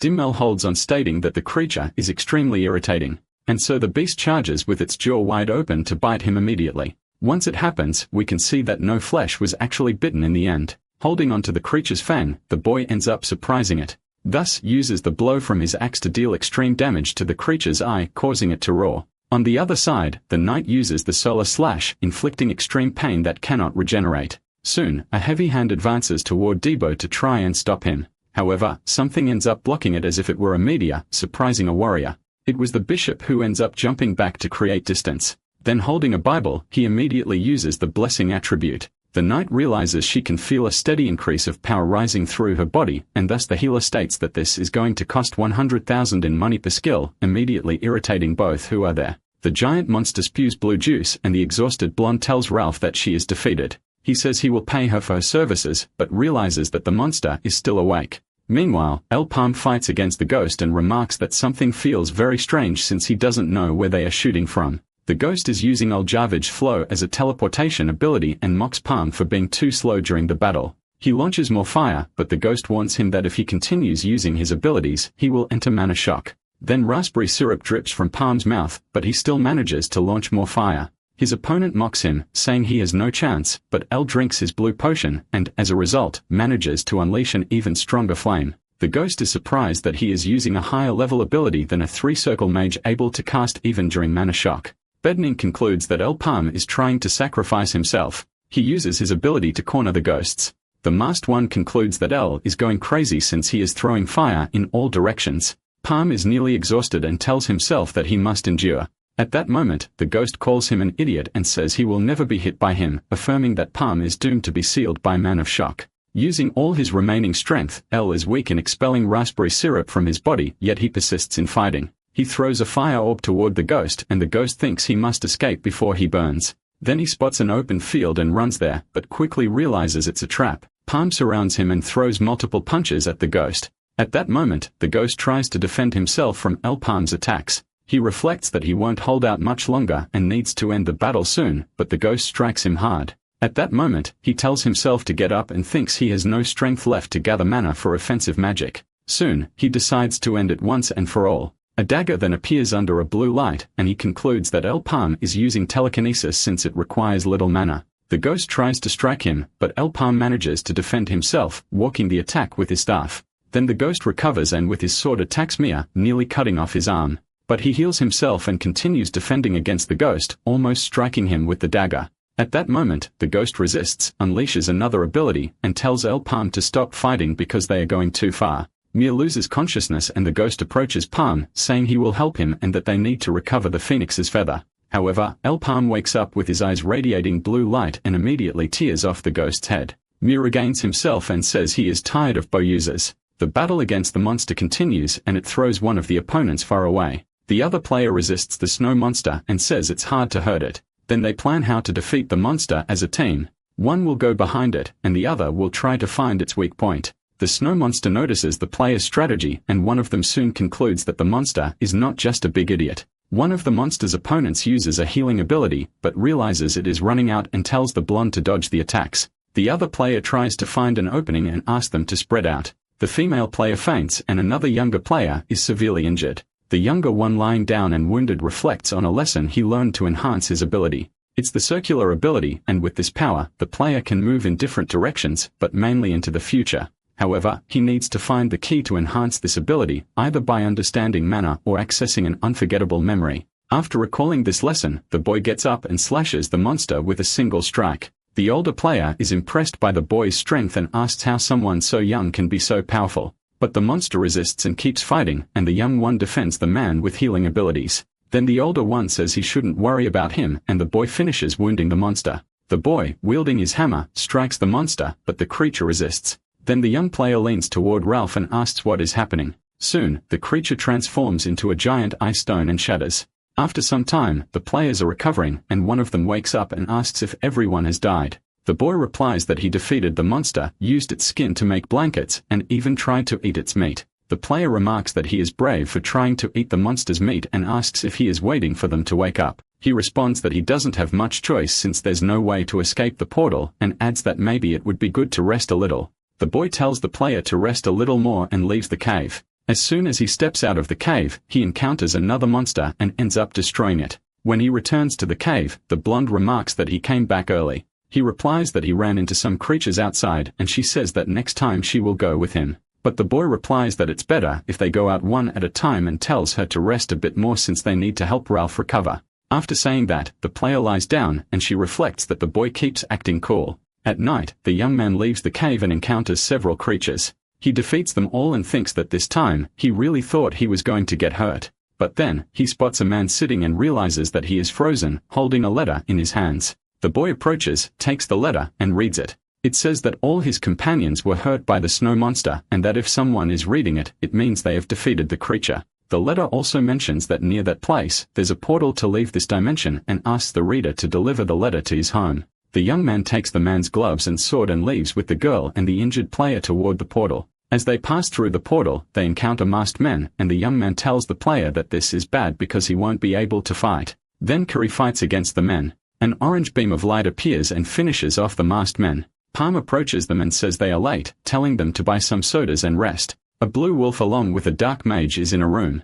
The long-haired man while stroking the wolf says that someone very skilled has appeared out of nowhere and no one knows about it. A follower announces the arrival of El Palm to the mage. Then he asks what should be done about the contract. The man orders them to kill El Palm. The follower does not understand the reason for the order. Then he answers the boy's question, saying he doesn't care about public opinion and that they will come up with an excuse later. The follower replies that El Palm is not alone. Meanwhile, in a hideout, the players are resting and one of them complains that the food is tasteless. Another replies that he shouldn't badmouth his sister's cooking. Carrie thanks the brown-haired woman. The boy says he didn't want to bring them along, and the blonde replies that Kania already knows the news, so it's better for everyone to stay together. Palm arrives at the hideout and asks if everyone is okay, and one of them asks where he has been. He replies that he was handling some matters. Ralph asks how they will divide the reward, and the young man shouts, saying he really wants to go to Kenya to ask for money. Then they start arguing about who fought more and fought less until there is a knock on the door, and a big man asks for El Palm.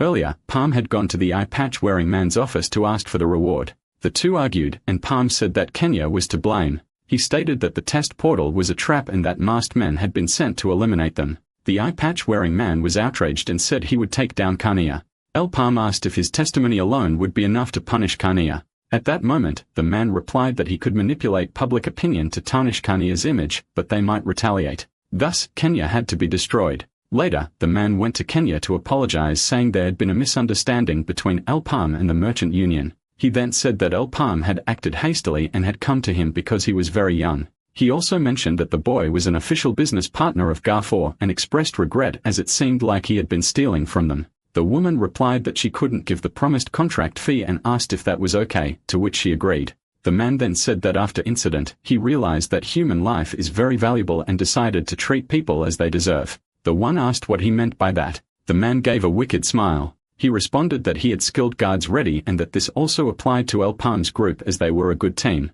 He also said that if anyone tried to harm Palm and his team, they would have to fight against the merchant union of Garfor as well. Meanwhile, at the hideout, the group members were surprised by the reward amount. Then they asked if the guards outside were from the Garfor merchant union to protect them. Ralph boasted, saying that he was useful to the group and praised El Palm and the team, especially the young player. He said the boy was very powerful and questioned how he had acquired such strong abilities. The boy responded that he always dreams of a woman and that at times they fight as if they were close. Then he wakes up and remembers that she was using a firearm. Palm was astonished by the boy's dream and reflected that everyone knew before his regression that Debo and Iran were together. He also thought that if the woman in the dream was Iran, then part of his power from before the regression returns when he is unconscious. At that moment, he questioned whether something had gone wrong when he altered the past before his regression. Ralph continued saying he didn't understand how both boys had advanced so quickly in their magic circles given their youth. Then he turned to the blonde and said there was nothing remarkable about her, suggesting she returned to Signa. Earlier that day, Carrie went to the center. Upon arriving, she was greeted by a boy who said he was surprised she had escaped the portal alive. Then he asked if she was going to speak with a master, and she replied that she was. The young man said she had lowered herself by aligning with explorers and suggested she should resign. She entered the master's room, and he asked if she really wanted to be dismissed and questioned why Kiri had joined the infamous group. Kiri responded that she couldn't explain it at the moment. The master replied that he would report to the superiors that she had joined the explorers as part of a secret mission. In that case, she would need to submit reports every 3 weeks. He concluded by saying that she was his disciple and an eternal knight of the Signa Knights. Returning to the present, Kuri told Ralph that she would not leave the group and that she could also improve her powers. Palm said that Ralph should not comment so much on the group members' abilities as he himself had sent him to the second floor to clean. But if it weren't for Debo, they would all be dead. Ralph replied that the opponent back then was not ordinary. Palm questioned whether a snow yeti was not an ordinary opponent and answered his own question by saying that he had hunted a yeti alone before. Everyone was shocked by what El had said. Palm reflected that this was before his regression and that if Kanye's assassins weren't so strong, he could have handled everything alone. Ralph said he was lying, asking how he could have so much power when, until recently, he was a slave. El Palm then told Ralph that if he didn't believe him, he could prove it, but Ralph backed down saying it wouldn't be necessary. Then El told everyone that they needed to become stronger before the next raid and also said that violence was the way. In a room, the Dark Mage asked 2 of his disciples how much Gaffer knew that the negotiation had been rigged from the start. They replied that they were unsure and that perhaps only the executors knew. The mage then said that eliminating Gaffer would not be difficult and that the real enemy was the Maple Association. He explained that it had been the same 8 centuries ago. With Empress Signa as leader, the Signa Knights, the Explorer Association's resistance, and the Nova tribe had united in an alliance. After the 6 heroes were sealed, the only threat to them was that alliance. Still, if the conflict was only with the Merchant Union, they wouldn't need the Superior's help. Then he concluded by saying that he hoped Palm would be a worthy enemy. In the forest, the group tried to enhance their strength and abilities to face the mage. After training, they all returned to the lodge. Ralph, his face completely bruised, questioned if that was really training. He explained that he thought it was actually personal, and Palm responded that he had only adjusted the training. The young boy started laughing at Ralph, ironically saying how handsome he looked. The brown-haired girl entered the room and Ralph asked if it was okay to leave her alone behind. Then he said she was probably fine since there were guards around the lodge. The young boy remembered the letter from the frozen man and showed it to El Palm, saying that thanks to that relic, he had managed to escape. He mentioned that he needed to return it, but didn't know where and asked if Palm had any idea. El Palm looked at the letter in shock and said, "Ring of Cross." The boy looked at the ring and asked what it was, and Palm said he thought he had an idea and that he would return it. He also says that early tomorrow morning, the boy will participate in the training as well. Ralph laughs at the young boy's face. Meanwhile, Kuri continues training in the forest and remembers that some used to say she wasn't talented. El Palm goes to a house and the person at the door asks who he is. He responds that he is the mailman and shows the letter. At that moment, the incident had happened at the portal entrance some time ago and it was destroyed. An affiliate of the Union went to investigate, but the culprits were never found. Surprisingly, the portal reappeared at its original location, and after this was revealed, the portals were never destroyed again. He looks at the hooded person and she asks El how he discovered the location. Palm starts thinking about the Cross Hunters, a secret organization that knew the portal was a trap set by the followers. They were the ones who destroyed the portal, making it a noble sacrifice that went unnoticed. Then now Palm says that he came to return the ring to them and also comments that he assumes they are not in the mood to reward him. The assassins point a weapon at Palm and he begins to say that if they hurt him, they will never know where their leader will be exposed. One of them questions Palm about who he is. He responds to one of them saying, "Nice to meet you, Chero."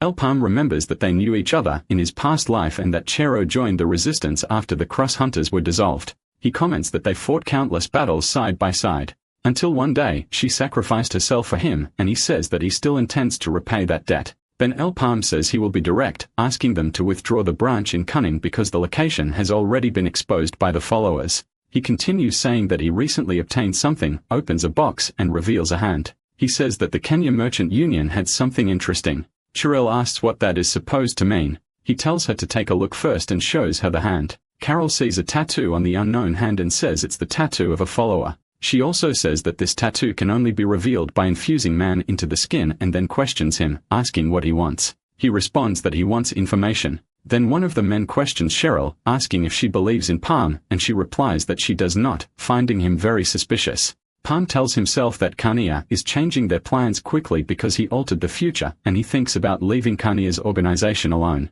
Then he decides that the next destination will be Nautilus. Seagulls could be heard flying in a blue sky. El Palm watches as people board the ship. He says to himself that he is excited for some action after an entire month. A man with an eye patch demands that a choice be made. He had gathered only the portals that would be of interest to Kenya. More than a month had passed and he says that they should begin. The protagonist becomes thoughtful and gives a final answer. He says he is not sure about the proposal. Mr. Abbas cannot believe what he has just heard and assumes that he is afraid. The boy states that he has already made his choice. You go to the Eagle Eye Tomb. Shocked, the man cannot believe that he actually wants to go to that place. Karen, the captain of the Nautilus, had a disciple known as Lee Eagle Eye. The Eagle Eye portal is where she died and where a memorial was made in her honor. The reward for that place is high because many adventurers have already failed. Mr. Abbas understands that Kania wants to face that place. El Palm disagrees and asks where that information came from. A man with a scar on his face appears at the door, very interested in the conversation.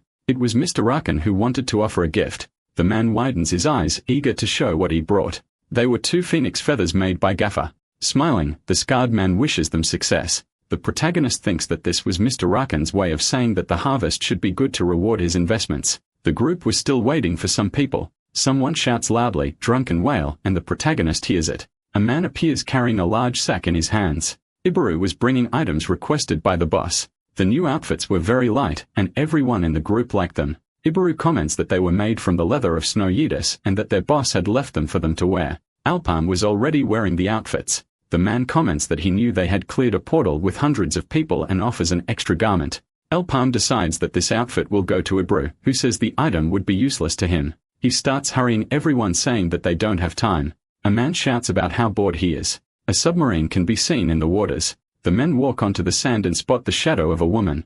It was Miss Minru, who had been working very hard lately. A shot is heard saying that she had accomplished something. The woman had cleared the 200-person orange rank portal and had returned. The captain places her pirate hat on the table and responds to someone in denial. Minoru tries to convince her to go to a 74-person portal, thinking it would be easy to clear. She says she is stronger than Eagle Eye was back then. The captain does not like what she's hearing, but Minoru wants revenge for Leah. The captain throws her out of the room without a second thought. Minoru starts crying at the response she received. At the table, she rests her head and starts venting about just ignoring and removing the wanted posters. A man laughs loudly and says this means she loved her, but Minru thinks she's overprotective. Footsteps are heard and someone comes running. Bursting through the door with urgency, a man calls for Minru, saying there's a problem. Someone had removed the wanted posters from Eagle Eye's tomb. 2 people look and comment on the group arriving, thinking they are from the mainland. The group enters marching cautiously. El Palm feels uneasy in this environment.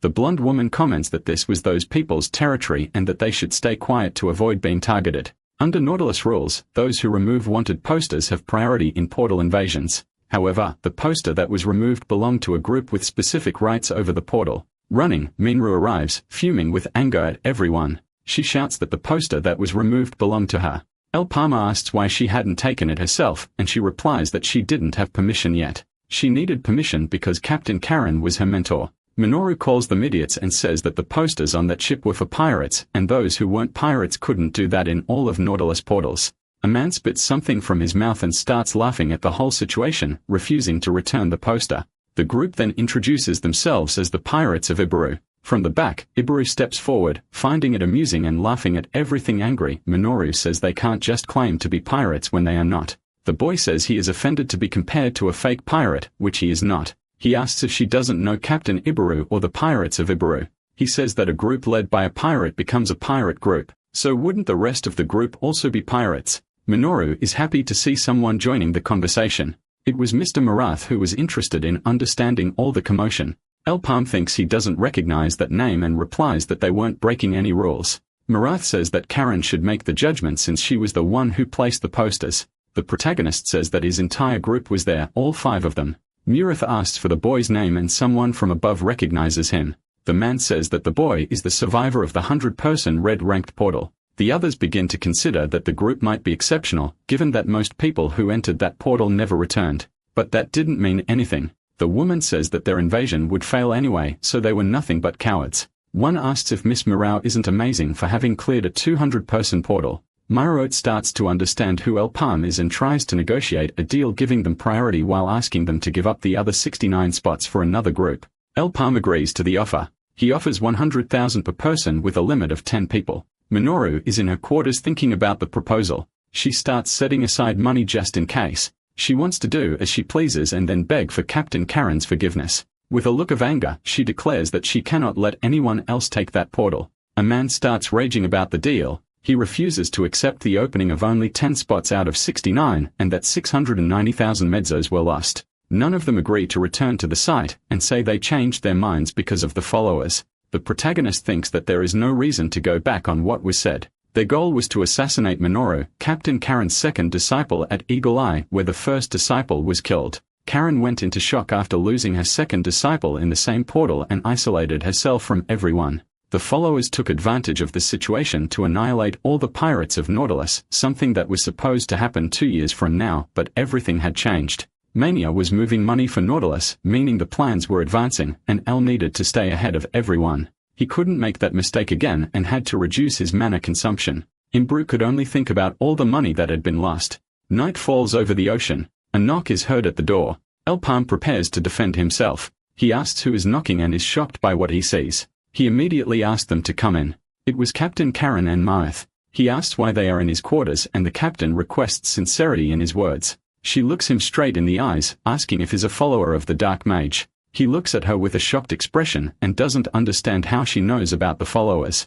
Murith notices the shock in the boy's eyes and asks if there is any connection between them. The protagonist promptly denies the information. Karen cannot believe his words and asks for some proof. Despite everything, the boy has nothing. He says he thought she already knew about his connection with the followers and that for this reason she was there or she would have shot him a long time ago. She begins to suspect that he has ties to the Cross Hunters. She confirms that the followers are the only mercantile force of Kenya, meaning El Palm is their enemy, which does not mean that he is an ally of the captain. A proposal for an alliance starts to take shape. El Palm asks if there is anything he can offer her. The captain comments that the whole situation is very serious. The woman knew that the Dark Mage's followers were behind Leah's death, but they were also infiltrated in Nautilus. The boy thinks everything is happening too fast. She says she believes they are after Minoru, who had become an icon for the ship after Leah's loss. If Minoru dies, chaos will reign in Nautilus. Then they begin to negotiate. The captain asks him to protect Minoru in the Eagle Eye tomb in exchange for a treasure item from Nautilus as a reward.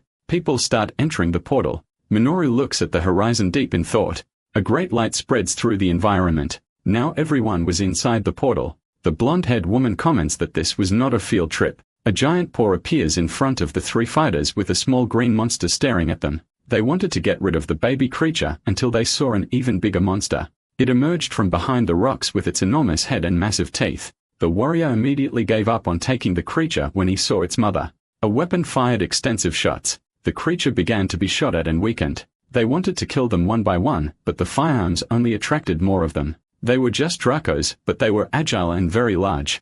A great explosion spread through the battlefield. The two fighters were trying all their might to take down the creature. It fell, injured on the ground, and Zio saw his plan working. The red-haired pirate started shooting with her weapon. More and more Dracos appeared, ready to take down anything in front of them. El Palm turns his back on the group, saying he has matters to take care of, but the monster is too strong and knocks the fighter down with all its might. With his huge mouth, the creature begins to destroy everything in front of it. It roars louder and louder, and the fighter reacts. El Palm says that the group fights in a very disorganized way and teaches them what to do.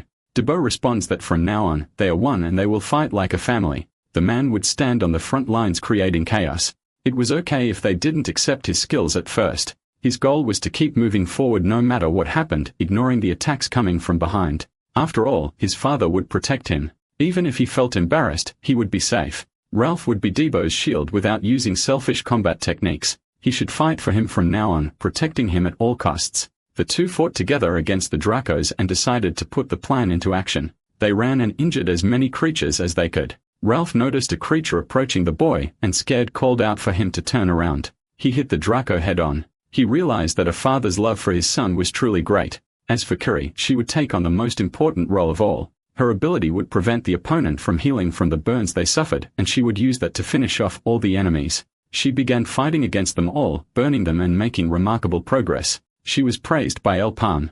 The girl found everything too easy. The three continued following orders. Two men were seen in front of the portal. One of them noticed that someone familiar was approaching. It was Kevril, bringing his allies, the members of the invasion. He said he had urgent matters and needed to notify Minoru immediately. A huge Draco lay stretched out on the ground while everyone rejoiced in victory. They managed to collect a mana stone, a great find. While speaking, his friend was struck directly. Minoru couldn't believe what she was seeing. The woman started feeling pain. She had taken a very strong hit. A hand reached through the portal. Everyone was terrified and began to run. The battle broke out, weapons firing in every direction. Minoru realized she was in danger and tried to defend herself at all costs. Bullets filled the air along the battlefield. A strong red light reflected behind Minoru. She quickly noticed the incoming danger. She fired a magnum shot in an attempt to defend herself. The rocks began rolling on the ground. She realized someone was approaching. Angry, she demanded an explanation from that person. It was El Palm, who said he was just doing some cleaning. An immense flame began to form, and an order was given for Minoru to stay still so everything could be handled quickly. The group had forgotten someone. Ibaru shouted that they had left him behind, and he couldn't understand why Dibbo had brought him along only to abandon him. He hid inside an anthill to escape the beasts. Ibaru began thinking to himself that he couldn't stay hidden forever. From within the anthill, he tried to find a way out. Being a second circle adventurer, he didn't know what to do. He only knew that he didn't want to die in that place. He walked until he spotted a second portal. Something appeared behind the man. He turned around quickly, terrified, and tried to strike whoever was behind him. When he realized it was El Pond's creature, his fear faded. He wondered how long that animal had been there. A sound echoed, startling him. He screamed and a light filled the entire area. It was the portal. The creature remained still watching. Ibru sighed himself and walked toward the portal. With something powerful in his eye, the protagonist commanded Minoru not to move. He promised to end it all soon. The red-haired woman was furious and demanded an explanation from him. Suddenly, a weapon was fired. A red light beamed from the device attached to the protagonist's eye. Everyone shielded themselves from the explosion. Casual and his companions arrived to help. El Palms started fleeing desperately. The white-haired man ordered everyone to go after him. It was Karen who had sensed something was wrong and sent Kadril and company into the portal. Minru asked if it was really Karen who had given the order. The man arrived with all his power. He began relentlessly destroying everyone. Cute retaliated and started shooting. A fierce battle began. Everyone was after El Palm. The flames grew all around. People were terrified and shaken. Suddenly, a massive explosion occurred. Like a fugitive, the boy hid, watching as his attacks had hit their targets. He ran until someone started shooting at him. It was Minru, firing with incredible speed. The woman continued shooting, trying to hit him. The protagonist ran, trying to escape the bullets. He kept running until he spotted a portal. The men continued fighting to prevent the enemy from escaping. A red beam of light shot from the device in his eye. The man used his powers to aid him. A massive piece of earth rose from the ground. The light was blindingly strong. People sought shelter. Chunks of stone began falling. The stones collapsed near the passage where Minera stood. A huge amount of rocks broke loose and fell. The smoke was so thick, the pirate started coughing. The protagonist was already prepared, staff in hand. Minoru carefully observed his movements. He was ready to attack her with all his strength, and the woman was cornered. The great red staff radiated power, but nothing happened. Terrified, Minoru asked what the man was trying to do. He stared at her, preparing to answer, and asked if she was ready to face the truth. The trigger was ready to be pulled. Meanwhile, the other fighters argued, thinking the woman had almost been hit. A gunshot was heard and both looked on. Someone shouted, relieved to see Minru safe, but the woman suddenly started firing at them. They didn't understand the reason for her rage. With her weapon raised, she fired multiple shots. The white-haired man was in shock. He was thrown backward after taking a hit. He couldn't understand the reason for all of this. Minoru stood imposingly atop the rocks. The other man also didn't understand the woman's motivations. She had spoken with El Palm, who informed her that he had spent everything due to the girl's stubbornness. The red-haired woman called for the attention of those who had just arrived. She ordered Zio to gather the people and leave the area, and she added that these were Karen's orders. The woman was wearing a large golden necklace around her neck. Someone crossed the giant portal. Meanwhile, Ibaru was with El Palm's beast and regretted entering, wishing he had stayed behind and waited. The place was a dark cave filled with bones everywhere. From a distance, Ibaru saw someone walking. He ran while shouting at the stranger. He informed them that he wanted to walk together since he had been separated from his group. However, he was struck unexpectedly. The attack came from the slug that accompanied him, which murmured Kyo. That was when Imru realized who the stranger was. He looked up and saw a massive monster. His eyes widened in shock. More and more of them appeared each time he looked. Minoru kept ordering Zio to leave, but he noticed the instrument on her neck. It looked like a medallion he recognized. Returning to the scene with Minoru and El Palm, the woman was arguing with him. She pointed her gun, ready to fire. With the man being telling her about Leah's death, he'd warned that there were followers of the Dark Mage among the pirates' followers, and that they were the ones who had killed Eagle Eye. He explained that he was there on Karen's orders to protect her from becoming the next target. Minru, still in shock from the information, did not react. She believed that her own companions had done that to Leah. El Palm handed the red-haired woman Karen's necklace. The object was the captain's symbol, and because of that, she believed the man's words. Soon, she started thinking for herself, and she didn't understand how the protagonist could know exactly who to attack. A hooded figure spoke with Cheryl, saying he disagreed with something and didn't want to trust someone. The penetration monocle was an item that allowed one to see the flow of mana and distinguish the followers of the Dark Mage. No one had been able to use it after Korra's death. Elpalm didn't understand how someone who seemed to be a mage could use that instrument. The warrior suspected that everything might be a trap. The man asked them to trust him, saying that everything would be fine. They should observe because if the mana wasn't strong enough, the user wouldn't withstand it. People were paying close attention to Minoru's speech. Except for the three in front, everyone else was a follower. The woman's gaze conveyed immense fury. The accused contested, telling her not to believe the boy. But the monocle had already begun to reveal its abilities. Before the regression, dealing with followers was difficult due to their tattoos, which only became visible when mana was applied. The man stepped closer. And even though it was invisible to the naked eye, that didn't mean the tattoo wasn't really there. Elpalm grabbed the white-haired man, and now his tattoo appeared on his forehead. It was red and visible to all. It was the Dark Mage symbol. Everyone was extremely terrified by the monocle's power. Minoru wasted no time and started shooting at the followers. A battle broke out in the cave. The combatant fought without understanding how there were so many followers. A scattering cannon was fired with full force. Minoru was on the front lines fearless. The pirates shouted and tried to fight back. Elpalm had used too much mana to track the followers and didn't want to be at a disadvantage. A second portal was seen in the distance. Minoru shouted at the man who wanted to hide. She said she would finish the job alone and ordered him to leave if he didn't want to get hurt. A skull-shaped object unleashed its power. The fight was not over yet. Everyone remained in battle stance. Everything suddenly went dark. The red-haired pirate couldn't see anything. A beam of light appeared in the distance. The woman was startled by the noise. A man commented that she shouldn't be seeing anything and that it would be best to be prepared. No one understood what was happening. The pirates could no longer see. A weapon was aimed at the woman, intending to send her to the same fate as Eagle Eye. A thunderous shot was heard. Minoru found herself cornered after the shot, but she was saved by Elpalm, and the shooter was surprised by the turn of events. The bullet didn't hit her immediately, and Elpalm could still see. The man ordered them to shoot the adventurer as he was too unpredictable. All the weapons fired at the same time. The protagonist uses mana to defend himself. His power sent everyone into a complete panic. He gripped his staff precisely for battle and struck down all who sought to destroy him. A cannon's barrel was fired to contain his fury. A massive explosion occurs inside the cave. Many are hit directly. The power display was highly advantageous. An order to retreat is given. The phoenix feathers appear and the revolver's power is unleashed. The fight remains intense, but the direction of the fire arrows has changed. The mage follower holds the skull in his hands until he suddenly loses his arm and is struck with a dagger in the chest. Minoru regains her sight and sees everything that has happened. Now it was time for desperation. The Dark Mage followers proclaim that they are doing all of this for him. Several bombs begin falling from the sky and they all explode at once.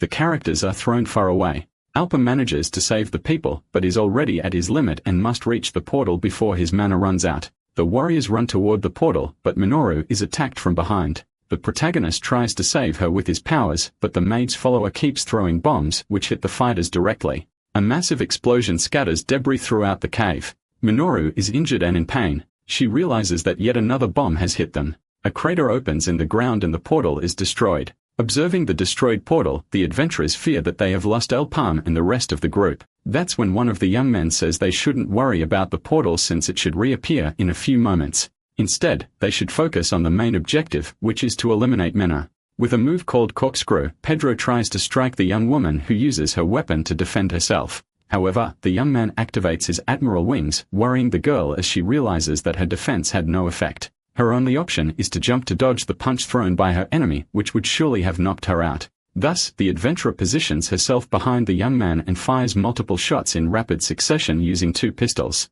Mounted on her opponent, she uses his body as a shield against the attacks from the rest of the group, which works perfectly and gives her more time to counterattack. Even injured, the follower of evil tries to complete his mission. However, he is hit directly in the stomach, and finally in the head, instantly sending him to the afterlife. His allies call out his name and Mena with a dark looks as they have no time to waste, then asks what they are waiting for to attack her. Far from there, Elpalm observes what appears to be an enormous number of portals. The bearded adventurer explains that these are special portals, meaning that each one is connected to a different location in the second phase. So if a certain number of individuals pass through one, it closes, forcing the rest to use another passage. 3 members of the group cross through and arrive safely on the other side. Suddenly, Ibaru appears running from monsters that are chasing him, screaming, and thanking the trio for coming to save him. In response, Debo tells him not to come any closer and to run to the other side. The protagonist appears and using his magical artifact delivers a powerful strike. One of his allies, terrified, says that the monsters aren't normal because they are wearing a crew's clothes, meaning they must have been human before. Moreover, the creatures refuse to die even when attacked in the head. Worried, Elpam wonders how it is possible for a monster to have no core and why things are different from his past life. Looking more closely, a young man finds a mana thread connected to the creatures' bodies, so long that it stretches to the other side of a wall, which is where Debo is fighting bravely. Feeling pain due to his mana exhaustion, he holds his head, frustrated that he can no longer sustain his ability. Sensing that something is wrong, one of the adventurers shouts and tells him to get out of there before he gets hit. Out of nowhere, a huge explosion occurs, destroying the monster attacking the group. Mena appears, revealing herself as the one responsible for the attack. Firing multiple shots, the adventurer lands on the ground, leaving her friends. Without time for conversation, she simply tells them to get out of the way if they don't want to be annihilated. Then she unleashes an extremely powerful attack that even sends the ground stones flying. On the ground, the protagonist looks ahead and sees a massive crater. Even so, monsters are still greater in number and prepared to attack again. The red-haired young woman then says that she might be able to fire another shot like that if she uses all her mana. But Elpam interrupts her, warning that they might need that ability later. Then he asks her to give him 3 minutes before making a move, since that is all he needs to clear the portal. Fighting, Debo wonders what is happening as the monsters refuse to die no matter what, to his misfortune when the creatures grabs his neck with all its strength. But the young man is saved by another adventurer who tells him to stop whining and swing his axe again. Irritated, Ibaru keeps attacking, demanding that the creatures fall already. One of his strikes lands and his ally says that was a brilliant move. However, a large tentacle starts emerging from the ground, showing that the battle is far from over. Rising up, a giant monster positions itself in front of the group, furious for being woken up against its will, leaving the red-banded young man regretting his last move, which had seemed spectacular. Trying to contain the threat, the adventurers unleash their full firepower. Meanwhile, Elpam feels as if his heart will explode at any moment if he continues the process without the possibility of advancing to the next circle. Due to the risk, he realizes that this is his only option. Recalling a time in his past life when he was in the same situation and had to find another method to improve his abilities. That method involves relying on mana stones, which in theory were only used to advance to the next circle. But since these items contain the monster's life force, the young man wondered if it was possible to convert that energy into mana by consuming its core, which theoretically would help the consumer regenerate lost mana provided they could keep the mana increase under control. To do this, the adventurer must make the mana travel to their heart along with the bloodstream and endure it until the process is complete. Minoru, still fighting bravely, is surprised by a voice that praises her good work. Turning around, she sees the protagonist who asked her to prepare to use that special ability. As the battle progresses, one of the adventurers notices a mushroom growing on his body. Realizing that this is how people are transformed into zombies. Taking drastic action, he wounds his own arm to tear the mushroom off. Then using his healing ability, he regenerates the wound. Shouting, he warns the group to avoid direct contact with the monster's tentacles unless they want to turn into one of those disgusting repulsive zombies. Dibbo, in his mind, wonders if this creature is the boss of the area. Meanwhile, Chell notices that the group is too slow, which will end up costing them all their lives if they don't change their pace. The young man with the axe steps forward and asks his companions to leave this to him and find a safe place. Determined to be the hero, he charges at the creature with all his might, only to be hit directly by the beast's tongue. Falling, he realizes that someone stepped in front of him and prevented his imminent death. On the other side of the wall, Minru receives instructions from Elpam, who asks her to focus on maintaining her ability while he takes care of the aim. That way, they can finally create an opening and reach the area where the rest of the group and the boss are. With time running out, he orders the young woman to begin what is their only chance. Obeying, the adventurer fires her crushing bullet, which as it pierces through the wall, leaves a trail of destruction. In his mind, the protagonist pleads for the projectile to move faster before he and his ally lose their strength. Using all this energy, he urges the young woman to hold on. Then he unleashes several fire arrows, which enhance the speed of the crushing bullet and the power of the attack. One of the group members shouts, warning that his ammo has run out as he faces the approaching monsters. Trying to help, he tells the dude, "Be careful." Thinking to himself, Elpam concludes that these monsters without cores were tricked and used as puppets by the true owner of the core, the boss hiding on the other side of the massive stone wall. That's why all of them seem invincible, which means that if they want to end this, they must target the leader, not its minions. With his fist clenched, the protagonist steps forward and prepares to unleash his move called Rocket Impact, completely destroying the core of the creature that was using other monsters to do its dirty work. On the ground, everyone watches in disbelief as a massive explosion occurs, which causes the smaller monsters to also explode instantly. Ibaru, with tears in his eyes, is relieved to be safe. With the process completed, the protagonist smiles and says that now the portal is clean. Returning to the past, Minru remembers how her parents were horrible people and that Lee was the only one who defended her from them, becoming her greatest inspiration and harrowing. Talking to the woman, she says that it has been 10 years since their master took them in, but it feels like just yesterday. Lamenting, the young girl says that at least her friend is a genius recognized by Kirin. Meanwhile, she feels pressured as if the distance between them grows larger by the minute. Flicking the adventurer's ear, the woman tells her that confidence is definitely not her strong suit. Then she asks her not to feel pressured since she will always be by her side. On the battlefield, Dibbo asks Kiri if she's okay. In response, she says yes, thanks to the new equipment she's wearing.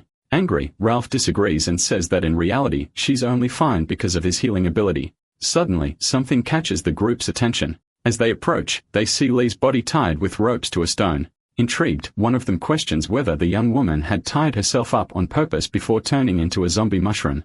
In her pocket, there is a letter stating that the Dark Mage's followers have returned and that they have already infiltrated deeply into Nautilus, but she will not be able to return soon. Her master must take care. Additionally, she wrote something for Mena, warning that half of the group's members were traitors. Therefore, she should not trust anyone.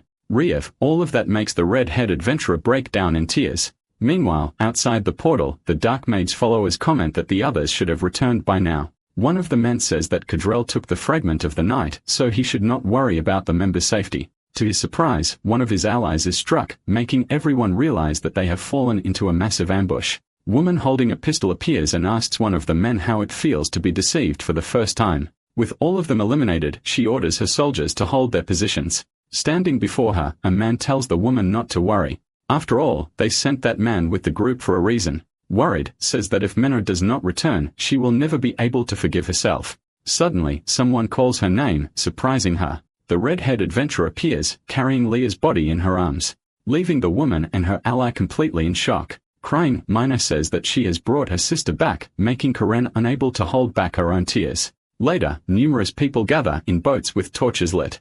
Debo was surprised by the number of people, and Kiri says that basically all of Nautilus is present. After all, Mrs. Eagle Eye's funeral. Curious, the young man asks where El Palm is. He's drinking a mana potion in the company of Chiron, who says that what he's asking for is a major request. After all, mana potions are incredibly valuable, especially since the recipe has been lost. In response, the young man says he knows and that is exactly why he's asking her, as she possesses great financial power. Curious, the woman asks why he wants to help them again, and he says that he believes there are still things they need to work on together. Due to the adventurer's distrust, the young man says that she should see this as another deal and provide him with 2 items from her stock instead of just 1. In exchange, he will locate all of the Dark Mage's followers within Nautilus. After the funeral, an adventurer approaches and asks Mina why she looks so deep in thought. Sad, the young woman says it's nothing and just asks him to leave her alone. Yen tells her that she should accept El Palm's recruitment proposal. After all, everything worked out thanks to the young man.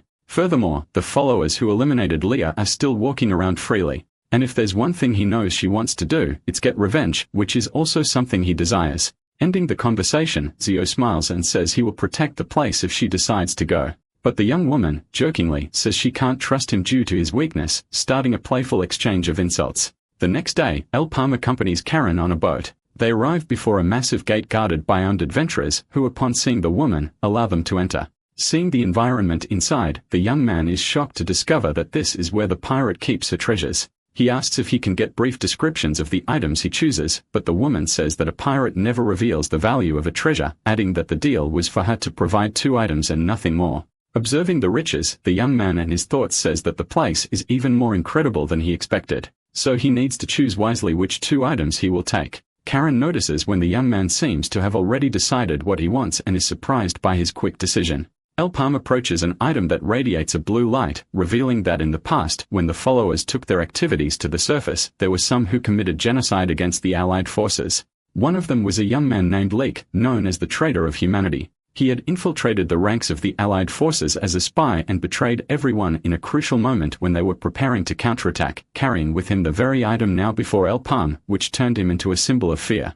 Taking the object and placing it on his arm, the young man informs the pirate that this is his first choice. Without saying anything, the woman simply thinks that he has a good eye, though she doesn't understand why he picked that specific item. Taking another walk around the place, something gleams amid a pile of gold coins and catches the protagonist's attention. Getting closer, he sees that it is a ring that appears to emit no energy at all. To his surprise, the object flies onto his finger. Startled, he asks Karen what that item is and why that just happened. In response, the woman apologizes but tells him that the ring is reserved for someone else, so he must choose something else. The young man says he understands perfectly, except for one small issue. He cannot remove the object from his finger. Far away, someone kneeling informs another person that the mission in Gold Richie was successfully completed. Intrigued, the man asks about El Palm, stating that by now, everything should already be over. Before him, the young woman begins to tremble and apologizing says that this particular mission was a failure. Furious, Evoke starts shouting and asks how everything could have gone wrong even though they had the fragment of the night.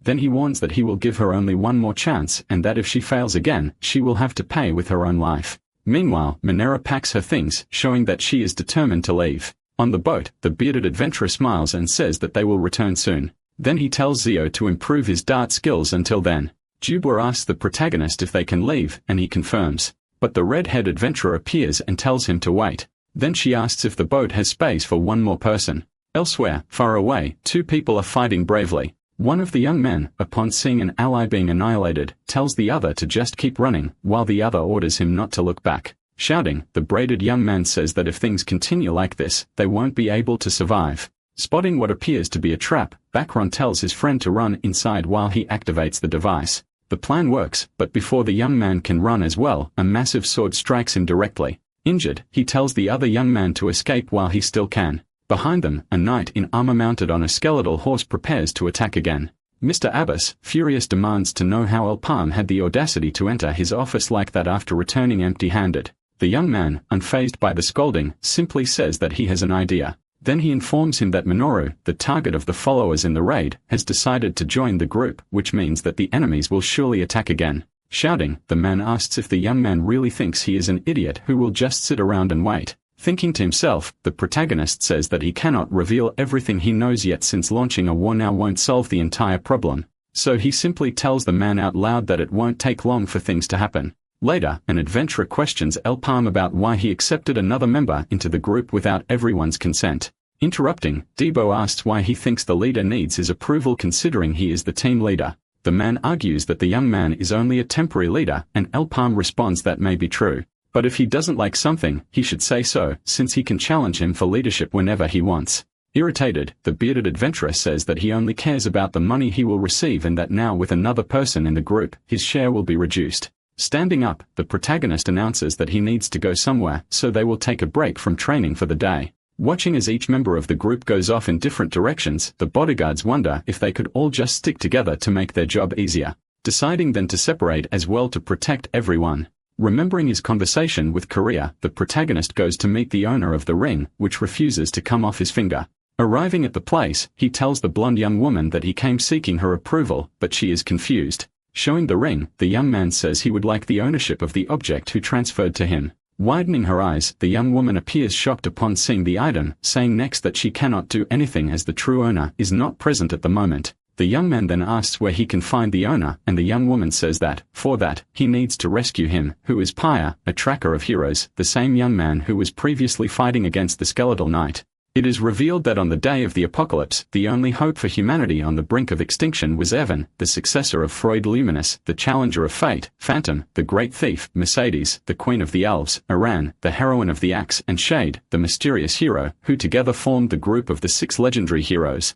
Together, they made everyone witness absolutely supreme powers, and with the miracle they performed, they restored humanity's hope that they would eventually save the world whenever necessary. However, this did not happen, and during the battle against the Black Mage 800 years ago, the heroes' items fell into the Rift of Time, being discovered in the portals of this era for some reason. With the Alliance in ruins, the heroes were unable to recover their powers, which means that in this life, solid shields must be placed to protect them. El Palm says he will serve as bait to lure the followers out, as well as unite the factions of Maple World to form an even more powerful alliance and change history once and for all. Approaching the destination, Jibwa is enchanted by the landscape. The protagonist then asks everyone to place a piece of cloth with symbols somewhere on their body. When everyone does so, a great portal opens. Shocked, Menno says that on their own, they would never have found that. Thinking to himself, the young man with the ring still stuck on his finger says he must save Pyrrha at all costs since he's capable of tracking the hero's items.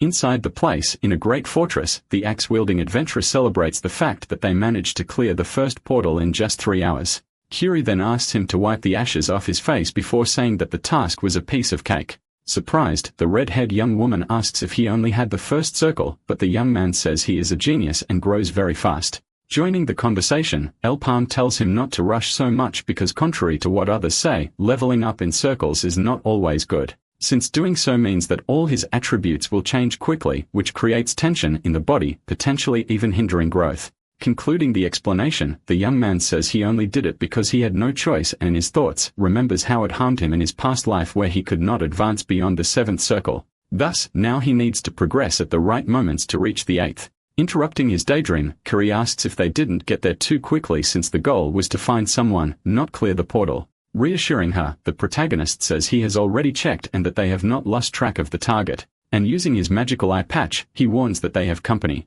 Suddenly, monstrous skull-faced flying creatures appear ready to attack. Due to the number of enemies, the group leader asks everyone to start running. Menno says that since they are all skeletons, bullets will not work.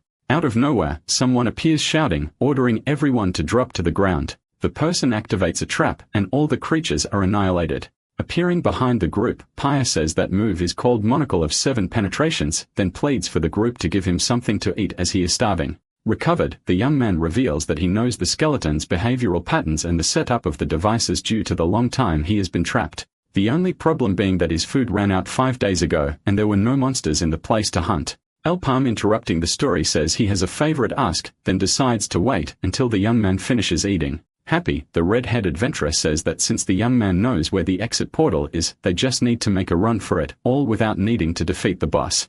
Upon hearing this, Pyre falls to his knees and begs them to be his bodyguards for 3 days because he needs to find an item, and if he leaves, his friends will have died in vain. Since he is not good at fighting, if he tries to do it alone, he will meet the same fate as the others. Therefore, if they help him, he promises to give them a reward. Intrigued, the protagonist asks how he plans to find something in 3 days if he couldn't find it in a month.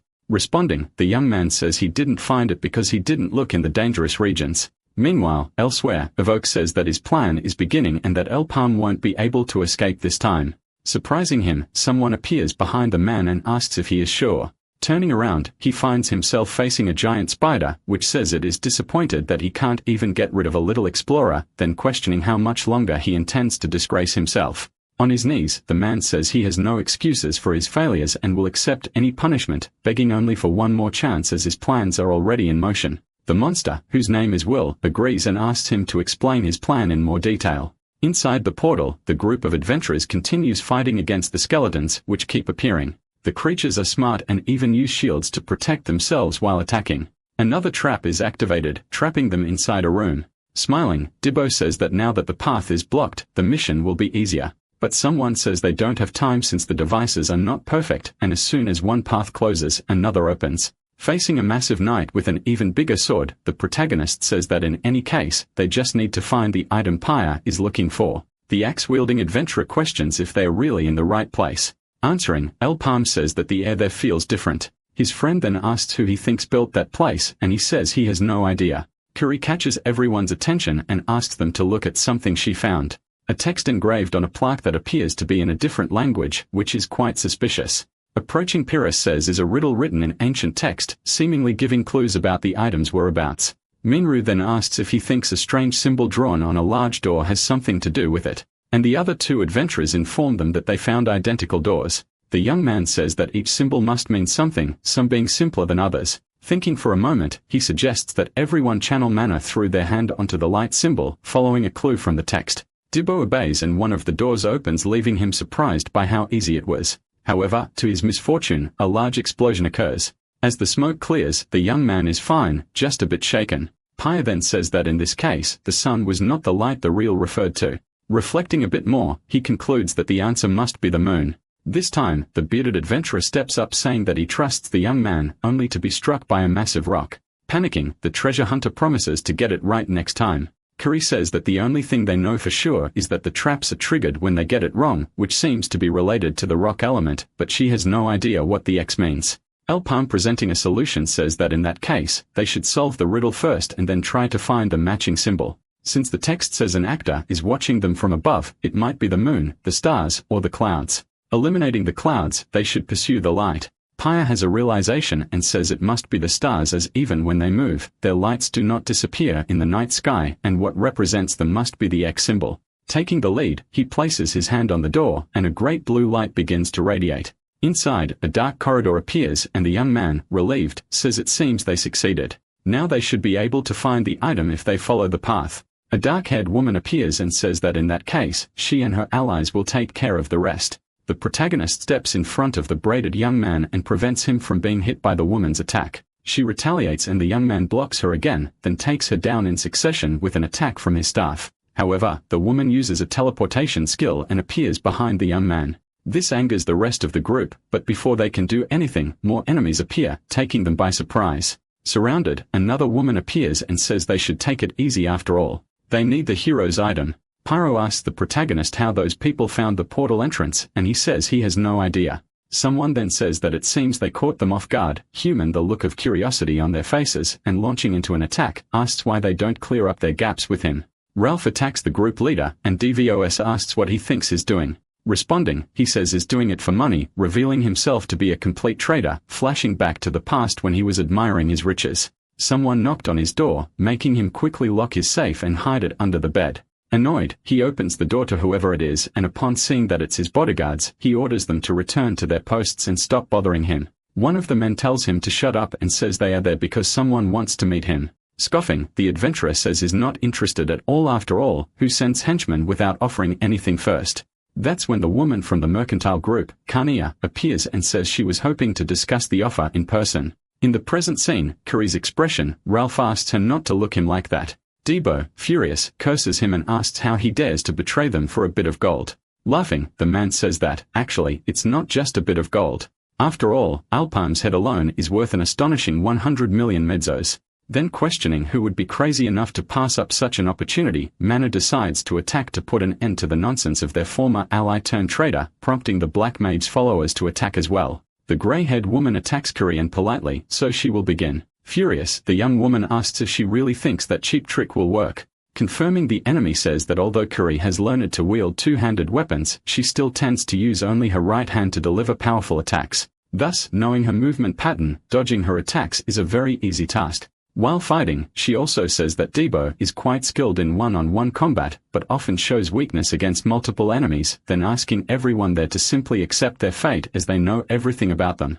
Menno starts firing multiple shots and an enemy appears behind her, saying that such a reaction was expected from Karen's protege. The young woman shoots at the woman, but she teleports and uses her chains to immobilize her. However, Ralph, who is fighting Elpalm, ends up interfering, then saying that it's not easy to keep the young man under control, even with broken ribs. Pyrrha is hit directly and can't even defend himself. But to the enemy's surprise, it was all just an illusion, and the real Pyrrha wasn't there. The young man appears behind him, revealing his true location, then placing his hand on one of the symbols to activate a trap. A large hole opens in the ground, and all the enemies fall in. Meanwhile, the heroes shout to each other to grab onto something and avoid falling. Dubois embeds his axe into the wall and tells his friends to hold on tight. Hanging on, they prepare to enter a passage in the walls, successfully achieving their goal, though just barely. Suddenly, a door descends, sealing the hole they pass through. Meanwhile, the floor above also closes, leaving everyone trapped underground. The place they were in resembled a labyrinth, and judging by the diverging paths, they could be connected to a different area.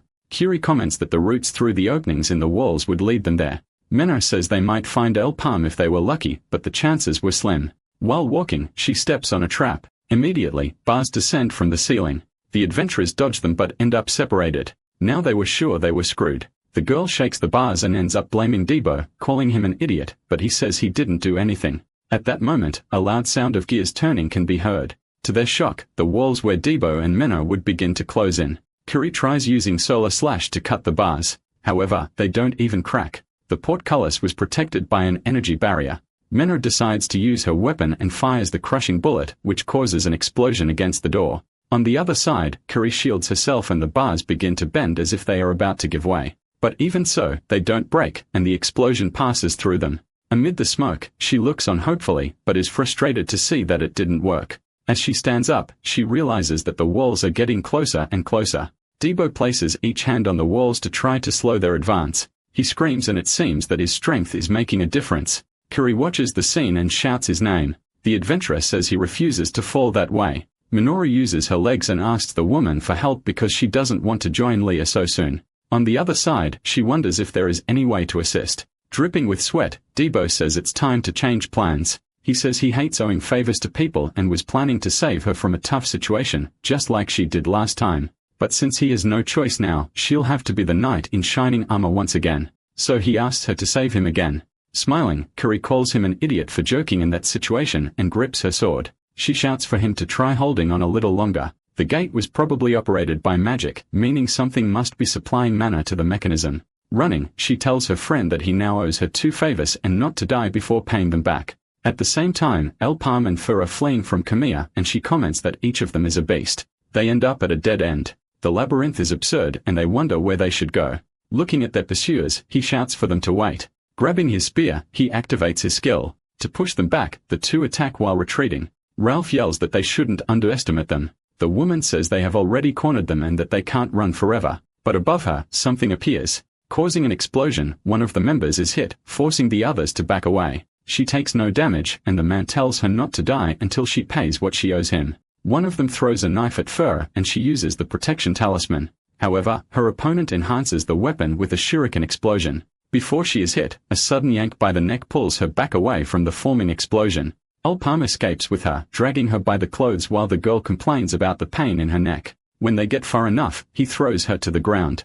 Looking at their approaching opponents, he prepares for battle. He manages to strike one of them in the stomach with his skill. The others keep throwing enhanced knives, and with speed, the fighter begins dodging. Where they land, they explode, hitting everything around. Ulpam is surrounded by dozens of members of the mercantile group, Kania. With determination, the warrior manages to cut down those who get close. Due to the sheer number, the young man starts to get tired and breathless. Even with several down, others are still around him. They look at him in astonishment saying he's a monster. Kyrie is in a place where an energy surge is being released through a device. Exhausted, she wonders if that's what she was looking for. Either way, she has no time to find another one if isn't.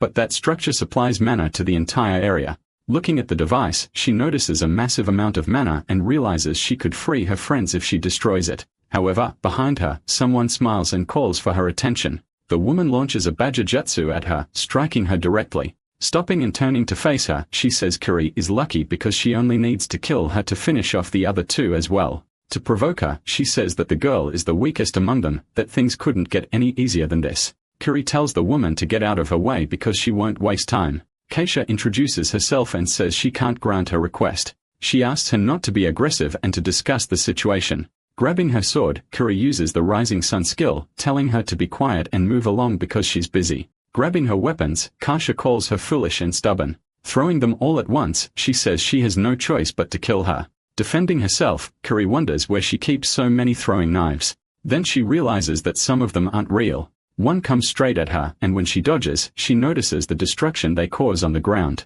This is bad because she can't tell which ones are real. While defending herself, one of the weapons moves to strike her from behind, but Kari quickly notices and intercepts it. Keisha is changing the direction of the blades with telekinesis and the situation is getting worse. When she looks, she notices that two of them are crossing paths. In that moment, a sword is thrown directly at her, striking her fully. To her surprise, Kari manages to catch it with her arm before it hits her stomach. Her opponent wasn't using telekinesis, but was instead controlling the weapon's trajectories with wires. Grabbing one of them, she says she could use them to her advantage. When she pulls, the girl is dragged toward her smiling. Several blades pass through the wires at the same time, striking the woman who tries to protect herself at all costs. Keisha propels herself with one of her wires and uses the Badu Jutsu skill again, swiftly heading toward her. The explosion caused by the weapon lifts several stones and dust from the ground. Walking on her wires, the girl says that the other has no talent for the job, but could abandon her companions and run away. Seeing her on the ground, she says that she should do that unless her pride won't let her. She says that Carrie was born into a house of great prestige, wealth, and global influence, and that she left it behind to follow a dangerous path. Irritated, the woman tells her to stop talking, but the other tells her not to get upset and frown. It's bad for her skin. Approaching, she says that Maple World does not provide opportunities for people of humble origins. She asks if it is fair for someone from a good family to get a second and third chance even without talent. Kuri remembers someone in her childhood telling her to get out of their sight and that she wouldn't be there if it weren't for her family. She says her group consists of extraordinarily skilled adventurers, except for one. She begins listing all the others' abilities to belittle her, but Kuri interrupts. She admits she is weak, and that she hasn't been able to bring a smile to her master or her parents. She still has a long way to go to reach the level of her companions. Running toward her, she says that doesn't mean the other is superior. She repeats that she should move aside and says she doesn't have time. Grabbing her sword, the opponent calls her stubborn and trash, while below, Kuri prepares to attack. Using the wires, her opponent starts maneuvering the knives to strike her. She counters with the falling moon, lunar division skill. Keisha wonders what kind of skill that is and why no one told her about it. To her surprise, her wires begin to be cut. Flying toward her, Kuri says that silly tricks won't get her far. Once again, she swiftly uses the Hitokiri 100 strikes. Remembering her childhood, someone asks her if she really believes she was chosen to be an adventurer because of her family. Slamming his hand on the ground, the man says that some people struggle to see the true value of a treasure. He tells her not to let others influence her and not to set limits on her own progress. Approaching, he says that if she truly understands, she will be able to believe in herself and become more powerful than anyone else. Tasha can't believe her opponent has matched her speed, and now they are face to face. With a single strike, Kuri manages to hit her. Counter-attacking, Keisha asks how she dares, but the woman dodges her attack. Burning the enemy wasn't the only thing she could do. The power within her was like the vast universe that exists beyond. She uses the equinox cycle, unleashing a massive fireball toward her opponent. Using her sword, Tasha tries to approach and slashes through the fireball with a gust. Maybe she's starting to understand what her master meant, that she wouldn't find her true self by forcing herself to be someone she's not. But she was afraid of realizing this too late. However, she still believes in her friends who trust in her and in themselves. The Kanya members are behind them, calling them filthy rats and saying they need to find them first, as they can't keep avoiding them with tricks like that. Looking at her companion, she asks him to hold on. They find them and corner them to capture them, but Elpalm manages to strike down those who get too close. They go after her saying she doesn't know how to fight and that she is a rookie, which offends her. Using magic to attack them, she shouts that they are underestimating her. Noticing that the enemy won't be affected, she starts crying and says she lied. She begs them to underestimate her. Behind her, two blasts of power hit the men approaching her, and looking to the side, she sees her companion amid the dust. One of them says he looks tired and swiftly strikes him in the stomach, making him spit red juice and leaving Fur worried. Yud injured, Elpalm extends his hand toward the enemy's face to unleash his skill on her. Where they are, a massive explosion occurs, lifting stones and dust. The woman calls him persistent, but as she moves in to attack them, she realizes they have disappeared. Rao says this is getting irritating and that they underestimated Elpalm, but she says it's fine because their prey has already been bitten. Elsewhere, Fur asks the man if he is okay when she sees him spitting his red juice. When he sees what he vomited, he notices that smoke is coming out and asks if it was poison. His enemies start running, knowing that he would last a maximum of 40 minutes. The poison that hit him was a potent substance causing excruciating pain and fatal damage. Ralph says that he won't be able to run for long. They reach two passageways and Bijou separates from them, telling him to do his job. Fur carries him through the corridor, saying she didn't expect things to be this bad and that she shouldn't have insisted on exploring the ruins. With his head down, he begins to worry. Alpum tells her not to worry because the wound's ability would have caught him sooner or later. This wasn't a trick like when he faced the twins. She was really using teleportation abilities. He says he will take care of Bijou and asks him to do what he came here to do, leaving him confused.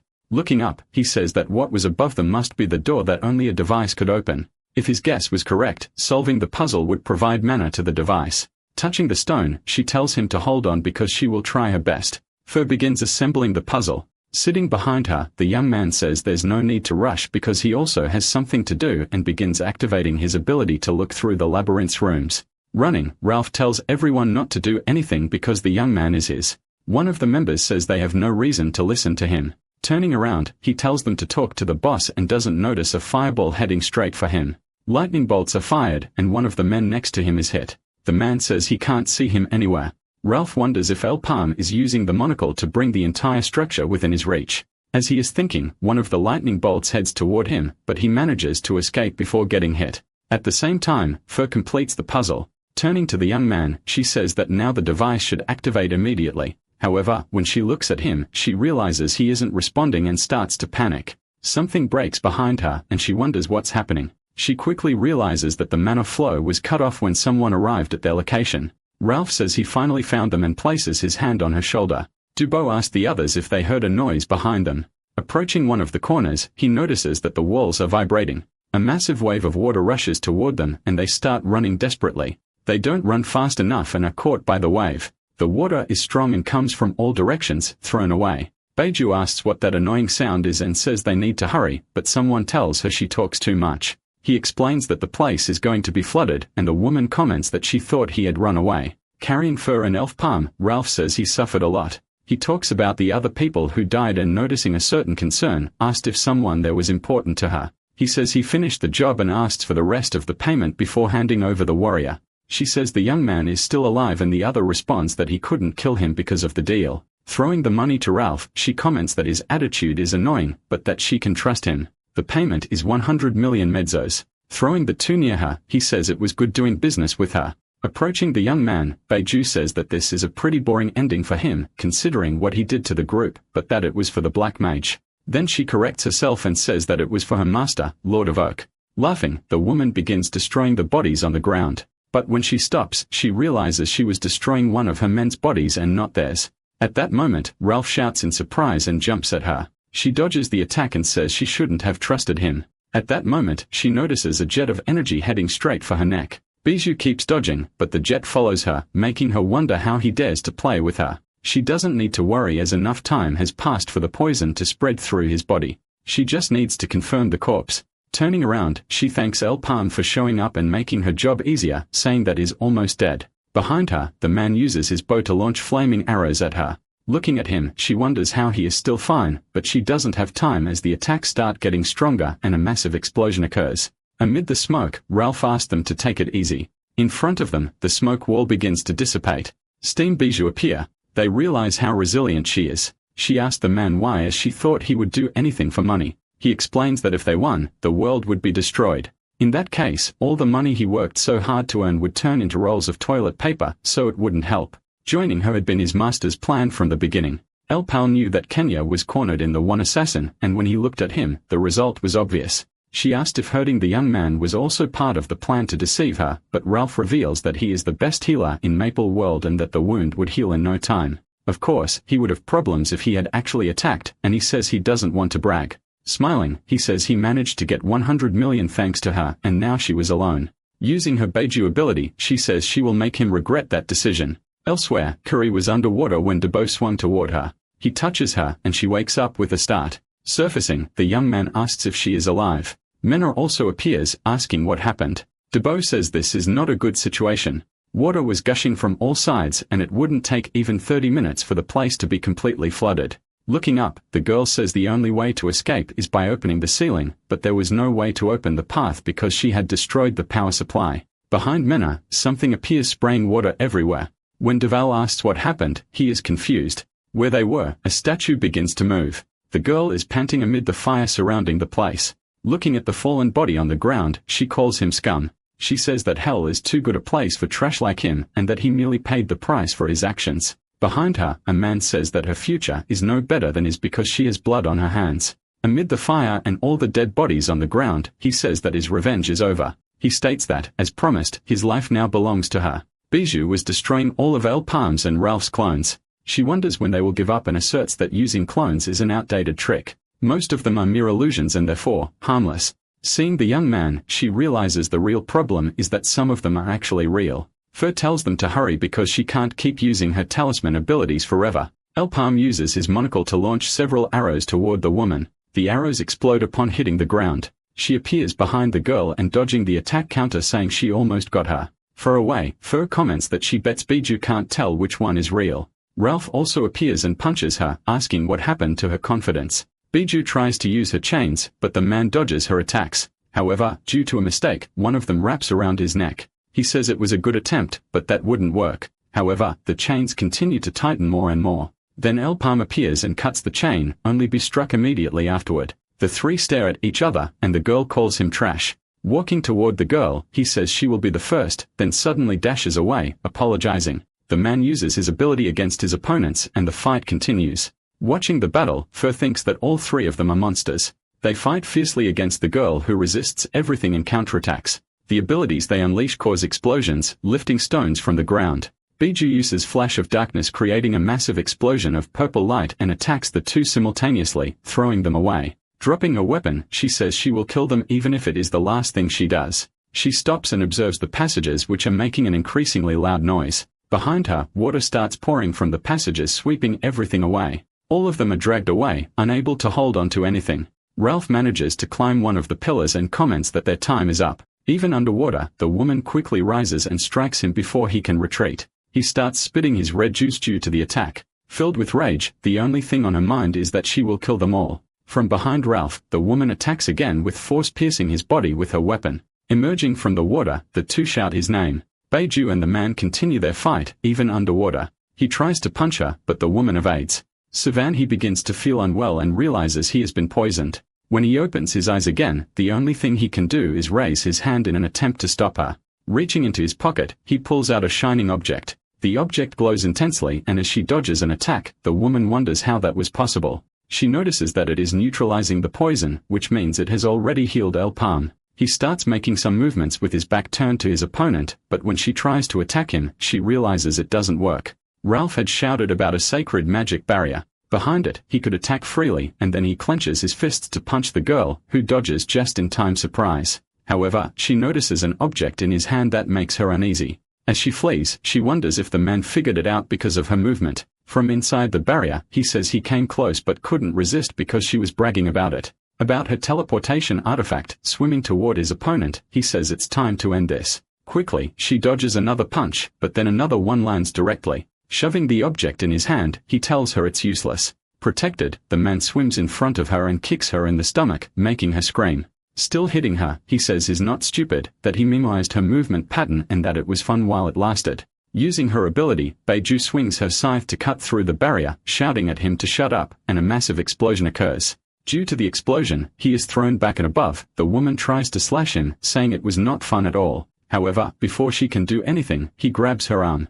Elpam stands with his flaming bow ready to attack again. She was so surprised to see him that she didn't pay attention to Ralph, who says is still here preparing the attack. The punch was so strong that it hurled her against the wall, making stones fall loose. Her teleportation artifact shatters into several pieces from the impact. She could no longer use the darkness of teleportation, and if things continue this way, she wouldn't complete her mission. Thinking about fulfilling her Master of Oak's order, she runs toward them with determination. Seeing that the man is preparing his bow, she decides she will kill him no matter what. He releases his flaming arrow at the same time the girl activates her ability. The purple and red colors collide violently. Beiju tries to find a path through the fire. She says that Elpam will not leave her alive. Even if it means disintegrating her own body in the process, she must do this. When everything ends, her burning body falls toward them. With a knife between her teeth, she says she will do this for Master of Oak and rushes toward them. But the only thing she hears is the man saying it's a shame, but he has one more shot as he prepares his arrow. It is fired straight at Beiju. A massive circle of fire forms upon impact. The only thing she sees in front of her is her master, telling her she did good job and reaching out his hand. Smiling at him, she moves toward him, apologizing, and then the fire consumes her. From the water, the statue rises. Menno uses the crushing bullet to hit, but it doesn't work, and she asks how it can move underwater. An explosion occurs where the statue stands, stirring the water around it. They can't land it perfectly, but once again, it takes no damage and counterattacks. The statue shifts its form to knock her into the water, raising a massive wave around it. Debo manages to catch her using his axe to hold onto the wall. Kuri manages to part the waters and unleash her power against the giant. It turns into ice, paralyzing it. She shouts that killing the statue is not their priority. They need a new power supply to open the ceiling, and she can only think of one thing. Sliding down the wall and firing shots, the girl says she understands. Along with the shots, Digo swings his axe at its head and says she needs the statue's mana stone. She shouts at him to be careful and not break the stone, only to aim at the breakable parts until he finds it. It works because seconds later, the mana stone becomes visible, glowing brightly. Just as she is about to mention the damaged part, she realizes her foot is trapped. Noticing this, a statue moves to grab her. Kuri shouts for him to be careful, and before he can be caught, he is protected by the sacred magic shell. He turns and sees Ralph, who calls him son and says it's been a long time. He breaks the barrier and grabs the young man before the giant can. Duo calls him a traitor, and he replies that it's not a nice thing to say to his father. Someone shouts for them to stop fooling around while the water continues to rise toward them. Elpam uses his bow to fire a flaming arrow at the statue. The impact was so strong that it shattered the ice, throwing everyone into the air. The girl says she knew he was alive and is happy to see him approaching. Dubois shouts for him to be careful not to break the Man of Stone. He uses his monocle to locate the stone inside the statue. He asks the other to hold on tight and activates his ability. The young man feels his weapon moving on its own and is launched upward, screaming that he's going to get hit as he heads straight for the giant. Menno shouts that she likes the tactic and is going to help. Holding onto the weapon, the young man says he doesn't understand. The two lose their patience and yell at him to go already, calling him an idiot. Finally, Divoto understands that he will be the hero this time and with determination, swings his axe in the right direction. The force of the impact causes an explosion where it strikes. A hole opens revealing the Man of Stone inside the stone giant, so he throws himself toward it. The giant senses the movement within itself and is surprised. Ralph asks if his son's taste is any good and rushes toward him. Using his fist, he lands a punch demanding that the giant spit him out. The punch hits, breaking another part of its body. He delivers a series of punches to open another hole, this time in its stomach. When he succeeds, Debo is sent flying away. Holding the Mana Stone in his hands, he declares that the statue is dead. As soon as he lands, stones begin to fall behind him. Now without mana, the stone giant can no longer move. Thus, bit by bit, his body collapses until it is completely on the ground. The problem now is that the water is nearly reaching the ceiling. He tells them not to worry and they'll make it soon. Below them, Elpam is swimming with a Mana Stone in hand. Less than 3 minutes remain and he hopes it's not too late. With the device activated, it should open as soon as it has enough power. Using his monocle, he thinks that he needs to find the shortest route to them. Ralph is worried because they are running out of air. They begin a countdown to hold their breath. At 1, everyone submerges. Elpam knows that as things stand, it will be too late. It would take at least 5 minutes if he follows that path, so only one solution remains. He decides to create his own path. He starts using the power of the ring to create a vortex. He only has one chance. Quickly, he tries to break through the walls to the right room. He uses the flame orb ability to clear the way. When he finally reaches the location, he throws the Mana Stone into the equipment. With precision, it lands in the correct spot. The stone shatters and energy begins to flow throughout the area. The energy rises from one end to the other, connecting and passing through the pipes to the puzzle. The gears begin to turn, catching the attention of everyone underwater. A large door opens where they are. They emerge and breathe a sigh of relief. Leaving the area, the young man comments that he thought he was going to die. He is disgusted and exhausted from this place. In the room they are in, another statue appears and Mana asks if it will move too. The other responds that she doesn't know. Debo starts worrying about the master. Below them, Elpam appears swimming rapidly toward them. However, he is already running out of air and there is still a long climb to the top. Water begins to fill his lungs and he starts to lose consciousness. Mana jumps into the water to save him, holding his face to give him mouth-to-mouth resuscitation. When he wakes up, a woman tells him that he is overexerting himself again. Getting up, he asks where he is. The members of his old group smile and look at him. Jadam tells him that he can rest if he is getting tired. Alexis asks him not to push his limits and says he did well. Elpam realizes that this is a memory from the past. In the past, he had also smiled and said he was fine before making that promise to them. Back to reality, he wakes up coughing up water. Wiping his mouth, he asks what happened and if Mana saved him. Debo says he was worried because he took too long to wake up. Looking at the man, he notes that he is not injured and Ralph comments that it's thanks to his healing ability. Turning to the girl, he asks if something is wrong and embarrassed, she says it's nothing. Ralph explains that it was all part of the plan except for the final part. The young man says they should have told him in advance and the other comments that to fool the enemies, they had to fool their allies too. Elpam starts asking about his first attack, but the man decides to change the subject. He then asks why he was carrying Biju and he responds that he had a promise to keep with Gaffer. At that moment, Fur suddenly starts running away, leaving everyone puzzled. Reaching a room where there was an artifact, she shouts that she found it. It was the hero's item. However, they weren't sure if it was real. Fur insists that she is certain as it matches the description exactly and says is the key to Phantom's vault. The greatest thief in Maple World, Phantom, had a vault filled with all kinds of treasures and the necklace was the key to it. Picking up the artifact, she thanks everyone. But at that moment, several stones begin falling on their heads. The room was collapsing and everyone starts running. She is scolded for grabbing the item without thinking of the consequences, and she simply thanks them. The tower ahead of them had an exit, but they weren't sure if it was open. To make things worse, skeletons appear rushing toward them. Io says it's his turn and charges to attack them. He uses his artifact, which causes an immense explosion of light and disintegrates the skeletons. When they ask why he didn't use it earlier, he says it consumes too much mana and that he'll be charging each person 500 mesos for it. Another armored skeleton mounted on a horse rushes toward them. They panic and beg the man to use his ability again. Unfortunately, he could only use it once, and as he runs, they call him useless. Manhwa steps on a weak spot, and everyone falls into a hole that opens beneath them. Using her last spell, Fur manages to create a plank, allowing everyone to slide down. They fall into the water, but the knight chasing them also knows how to swim. Elpalan calls out to Kiri, who knows what to do. She uses her lunar division ability, freezing the water to keep the knight at bay. The skeleton roars in fury. Ahead of him, Manhwa points her weapon and tells him to stay quiet. With an explosion, everything around is swept away, including the knight. Fur warns them that they are about to crash into a wall. Using his bow, the young man breaks the wall. They needed to be careful because the bridge was about to collapse. They start climbing the stairs when they find the portal. Fur tells them not to stop and to jump when she gives the signal. Everyone leaves for the portal with the tower collapsing behind them. A spider says that it no longer senses Buyu's energy and that this was yet another failure. Below it, a man says he has no excuses. He states that he will take responsibility for this with his life.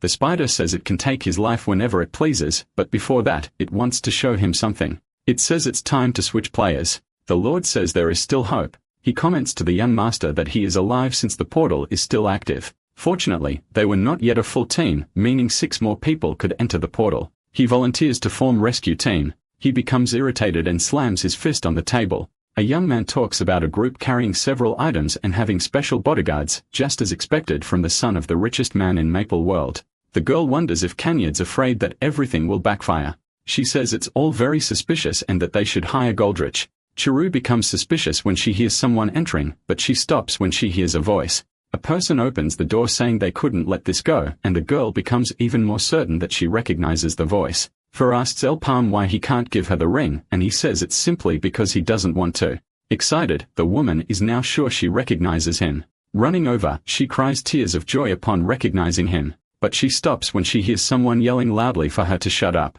Grabbing the young man by the collar, the person demands the return of their ring and annoyed Elpalm says he took it as promised. They continue arguing and the girl feels relieved. Good news was spreading in the newspaper. They reported that Jack Rich was trapped in the portal, and people said it made no sense as his group was one of the best. Everyone talks about how the 150 million meso ransom amount is high, and many want to volunteer to go. Debo, reading the news, says it has become the talk of the town. Ralph says his desire to save people is burning, and the master isn't around. The other replies that he just wants the money. The two are walking down the street because their boss wants something from a store. The man says he has his plans. Stopping in front of a house, he says that they will see once they arrive. Opening the door, they find a man sitting inside. Jubwa asks if this is the right place because it looks dusty. Inside the establishment, one of the men calls for Gary and tells him the customers are here, so he should stop sleeping. Looking at Ralph, he immediately recognizes him, leaving his companion confused. He says he thought Ralph was dead.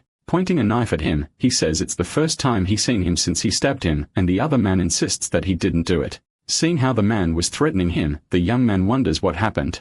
Ralph says he had his reasons, but now he was there for another matter and pulls something from his pocket. Showing the money Elpalm gave him, he says that he brought a lot of it here. The man angrily calls him a bastard, but then he suddenly hugs him and says he missed him, making the young man realize what kind of people they were dealing with. Starting the negotiations, he says he has everything, except what he doesn't have. He asks for a strengthening scroll. Pulling several out of a box, the merchant says he has them. Dubois says they are just regular scrolls, and the other man asks if he is blind. They argue about it for a while. Those were items that had a chance to strengthen other items by a certain percentage. Picking one up, he says the success rate is 100, but is told that it's garbage. Ralph says they are being scammed and asked to take a look. The success rate is what determines whether a scroll is good or not. They need one with a low chance of success but high rewards. The man says he only makes money selling what he doesn't have, and the young man calls him a fraud. Things have changed. High-ranking scrolls are now military equipment, and selling them is illegal. Leaving the shop, the warrior says he wasted his time and really needed them.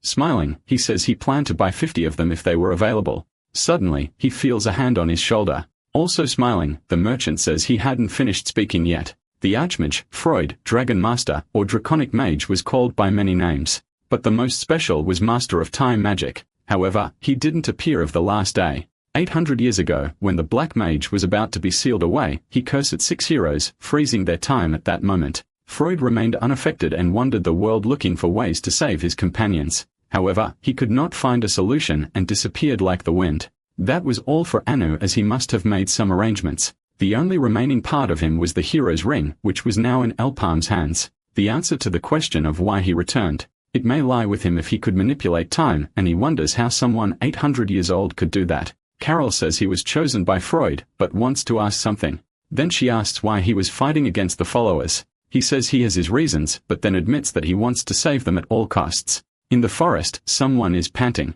Kiri is training her sword movements. The training is so intense that sweat drips from her. Jubor appears and asks if she never gets tired of doing that every day. She says she was looking for him, and he responds that he had something to tell the master, so he went to see him. A little awkwardly, the young man starts speaking, stammering. Finally, he says he needs a favor from her, leaving her intrigued. Embarrassed, he asks if she could go somewhere with him. She agrees, and the next day, the young man waits in front of a clock, wondering if he arrived too early. To his surprise, Kiri appears wearing heels and apologizes for making him wait. She then explains that Minoru made her late by deciding to dress her up even against her will. Embarrassed, she asks why her friend is looking at her like that and if it's because the outfit doesn't suit her. Sweating nervously, he says that actually she looks beautiful. They head toward their destination, unaware that they are being followed by the rest of the group, who are curious about why the two are meeting. Flashing back to the past, Kiri talks to Minoru and tells her that Debor asked her to help pick out a birthday present for his younger sister. The red-haired adventurer says that was definitely just an excuse.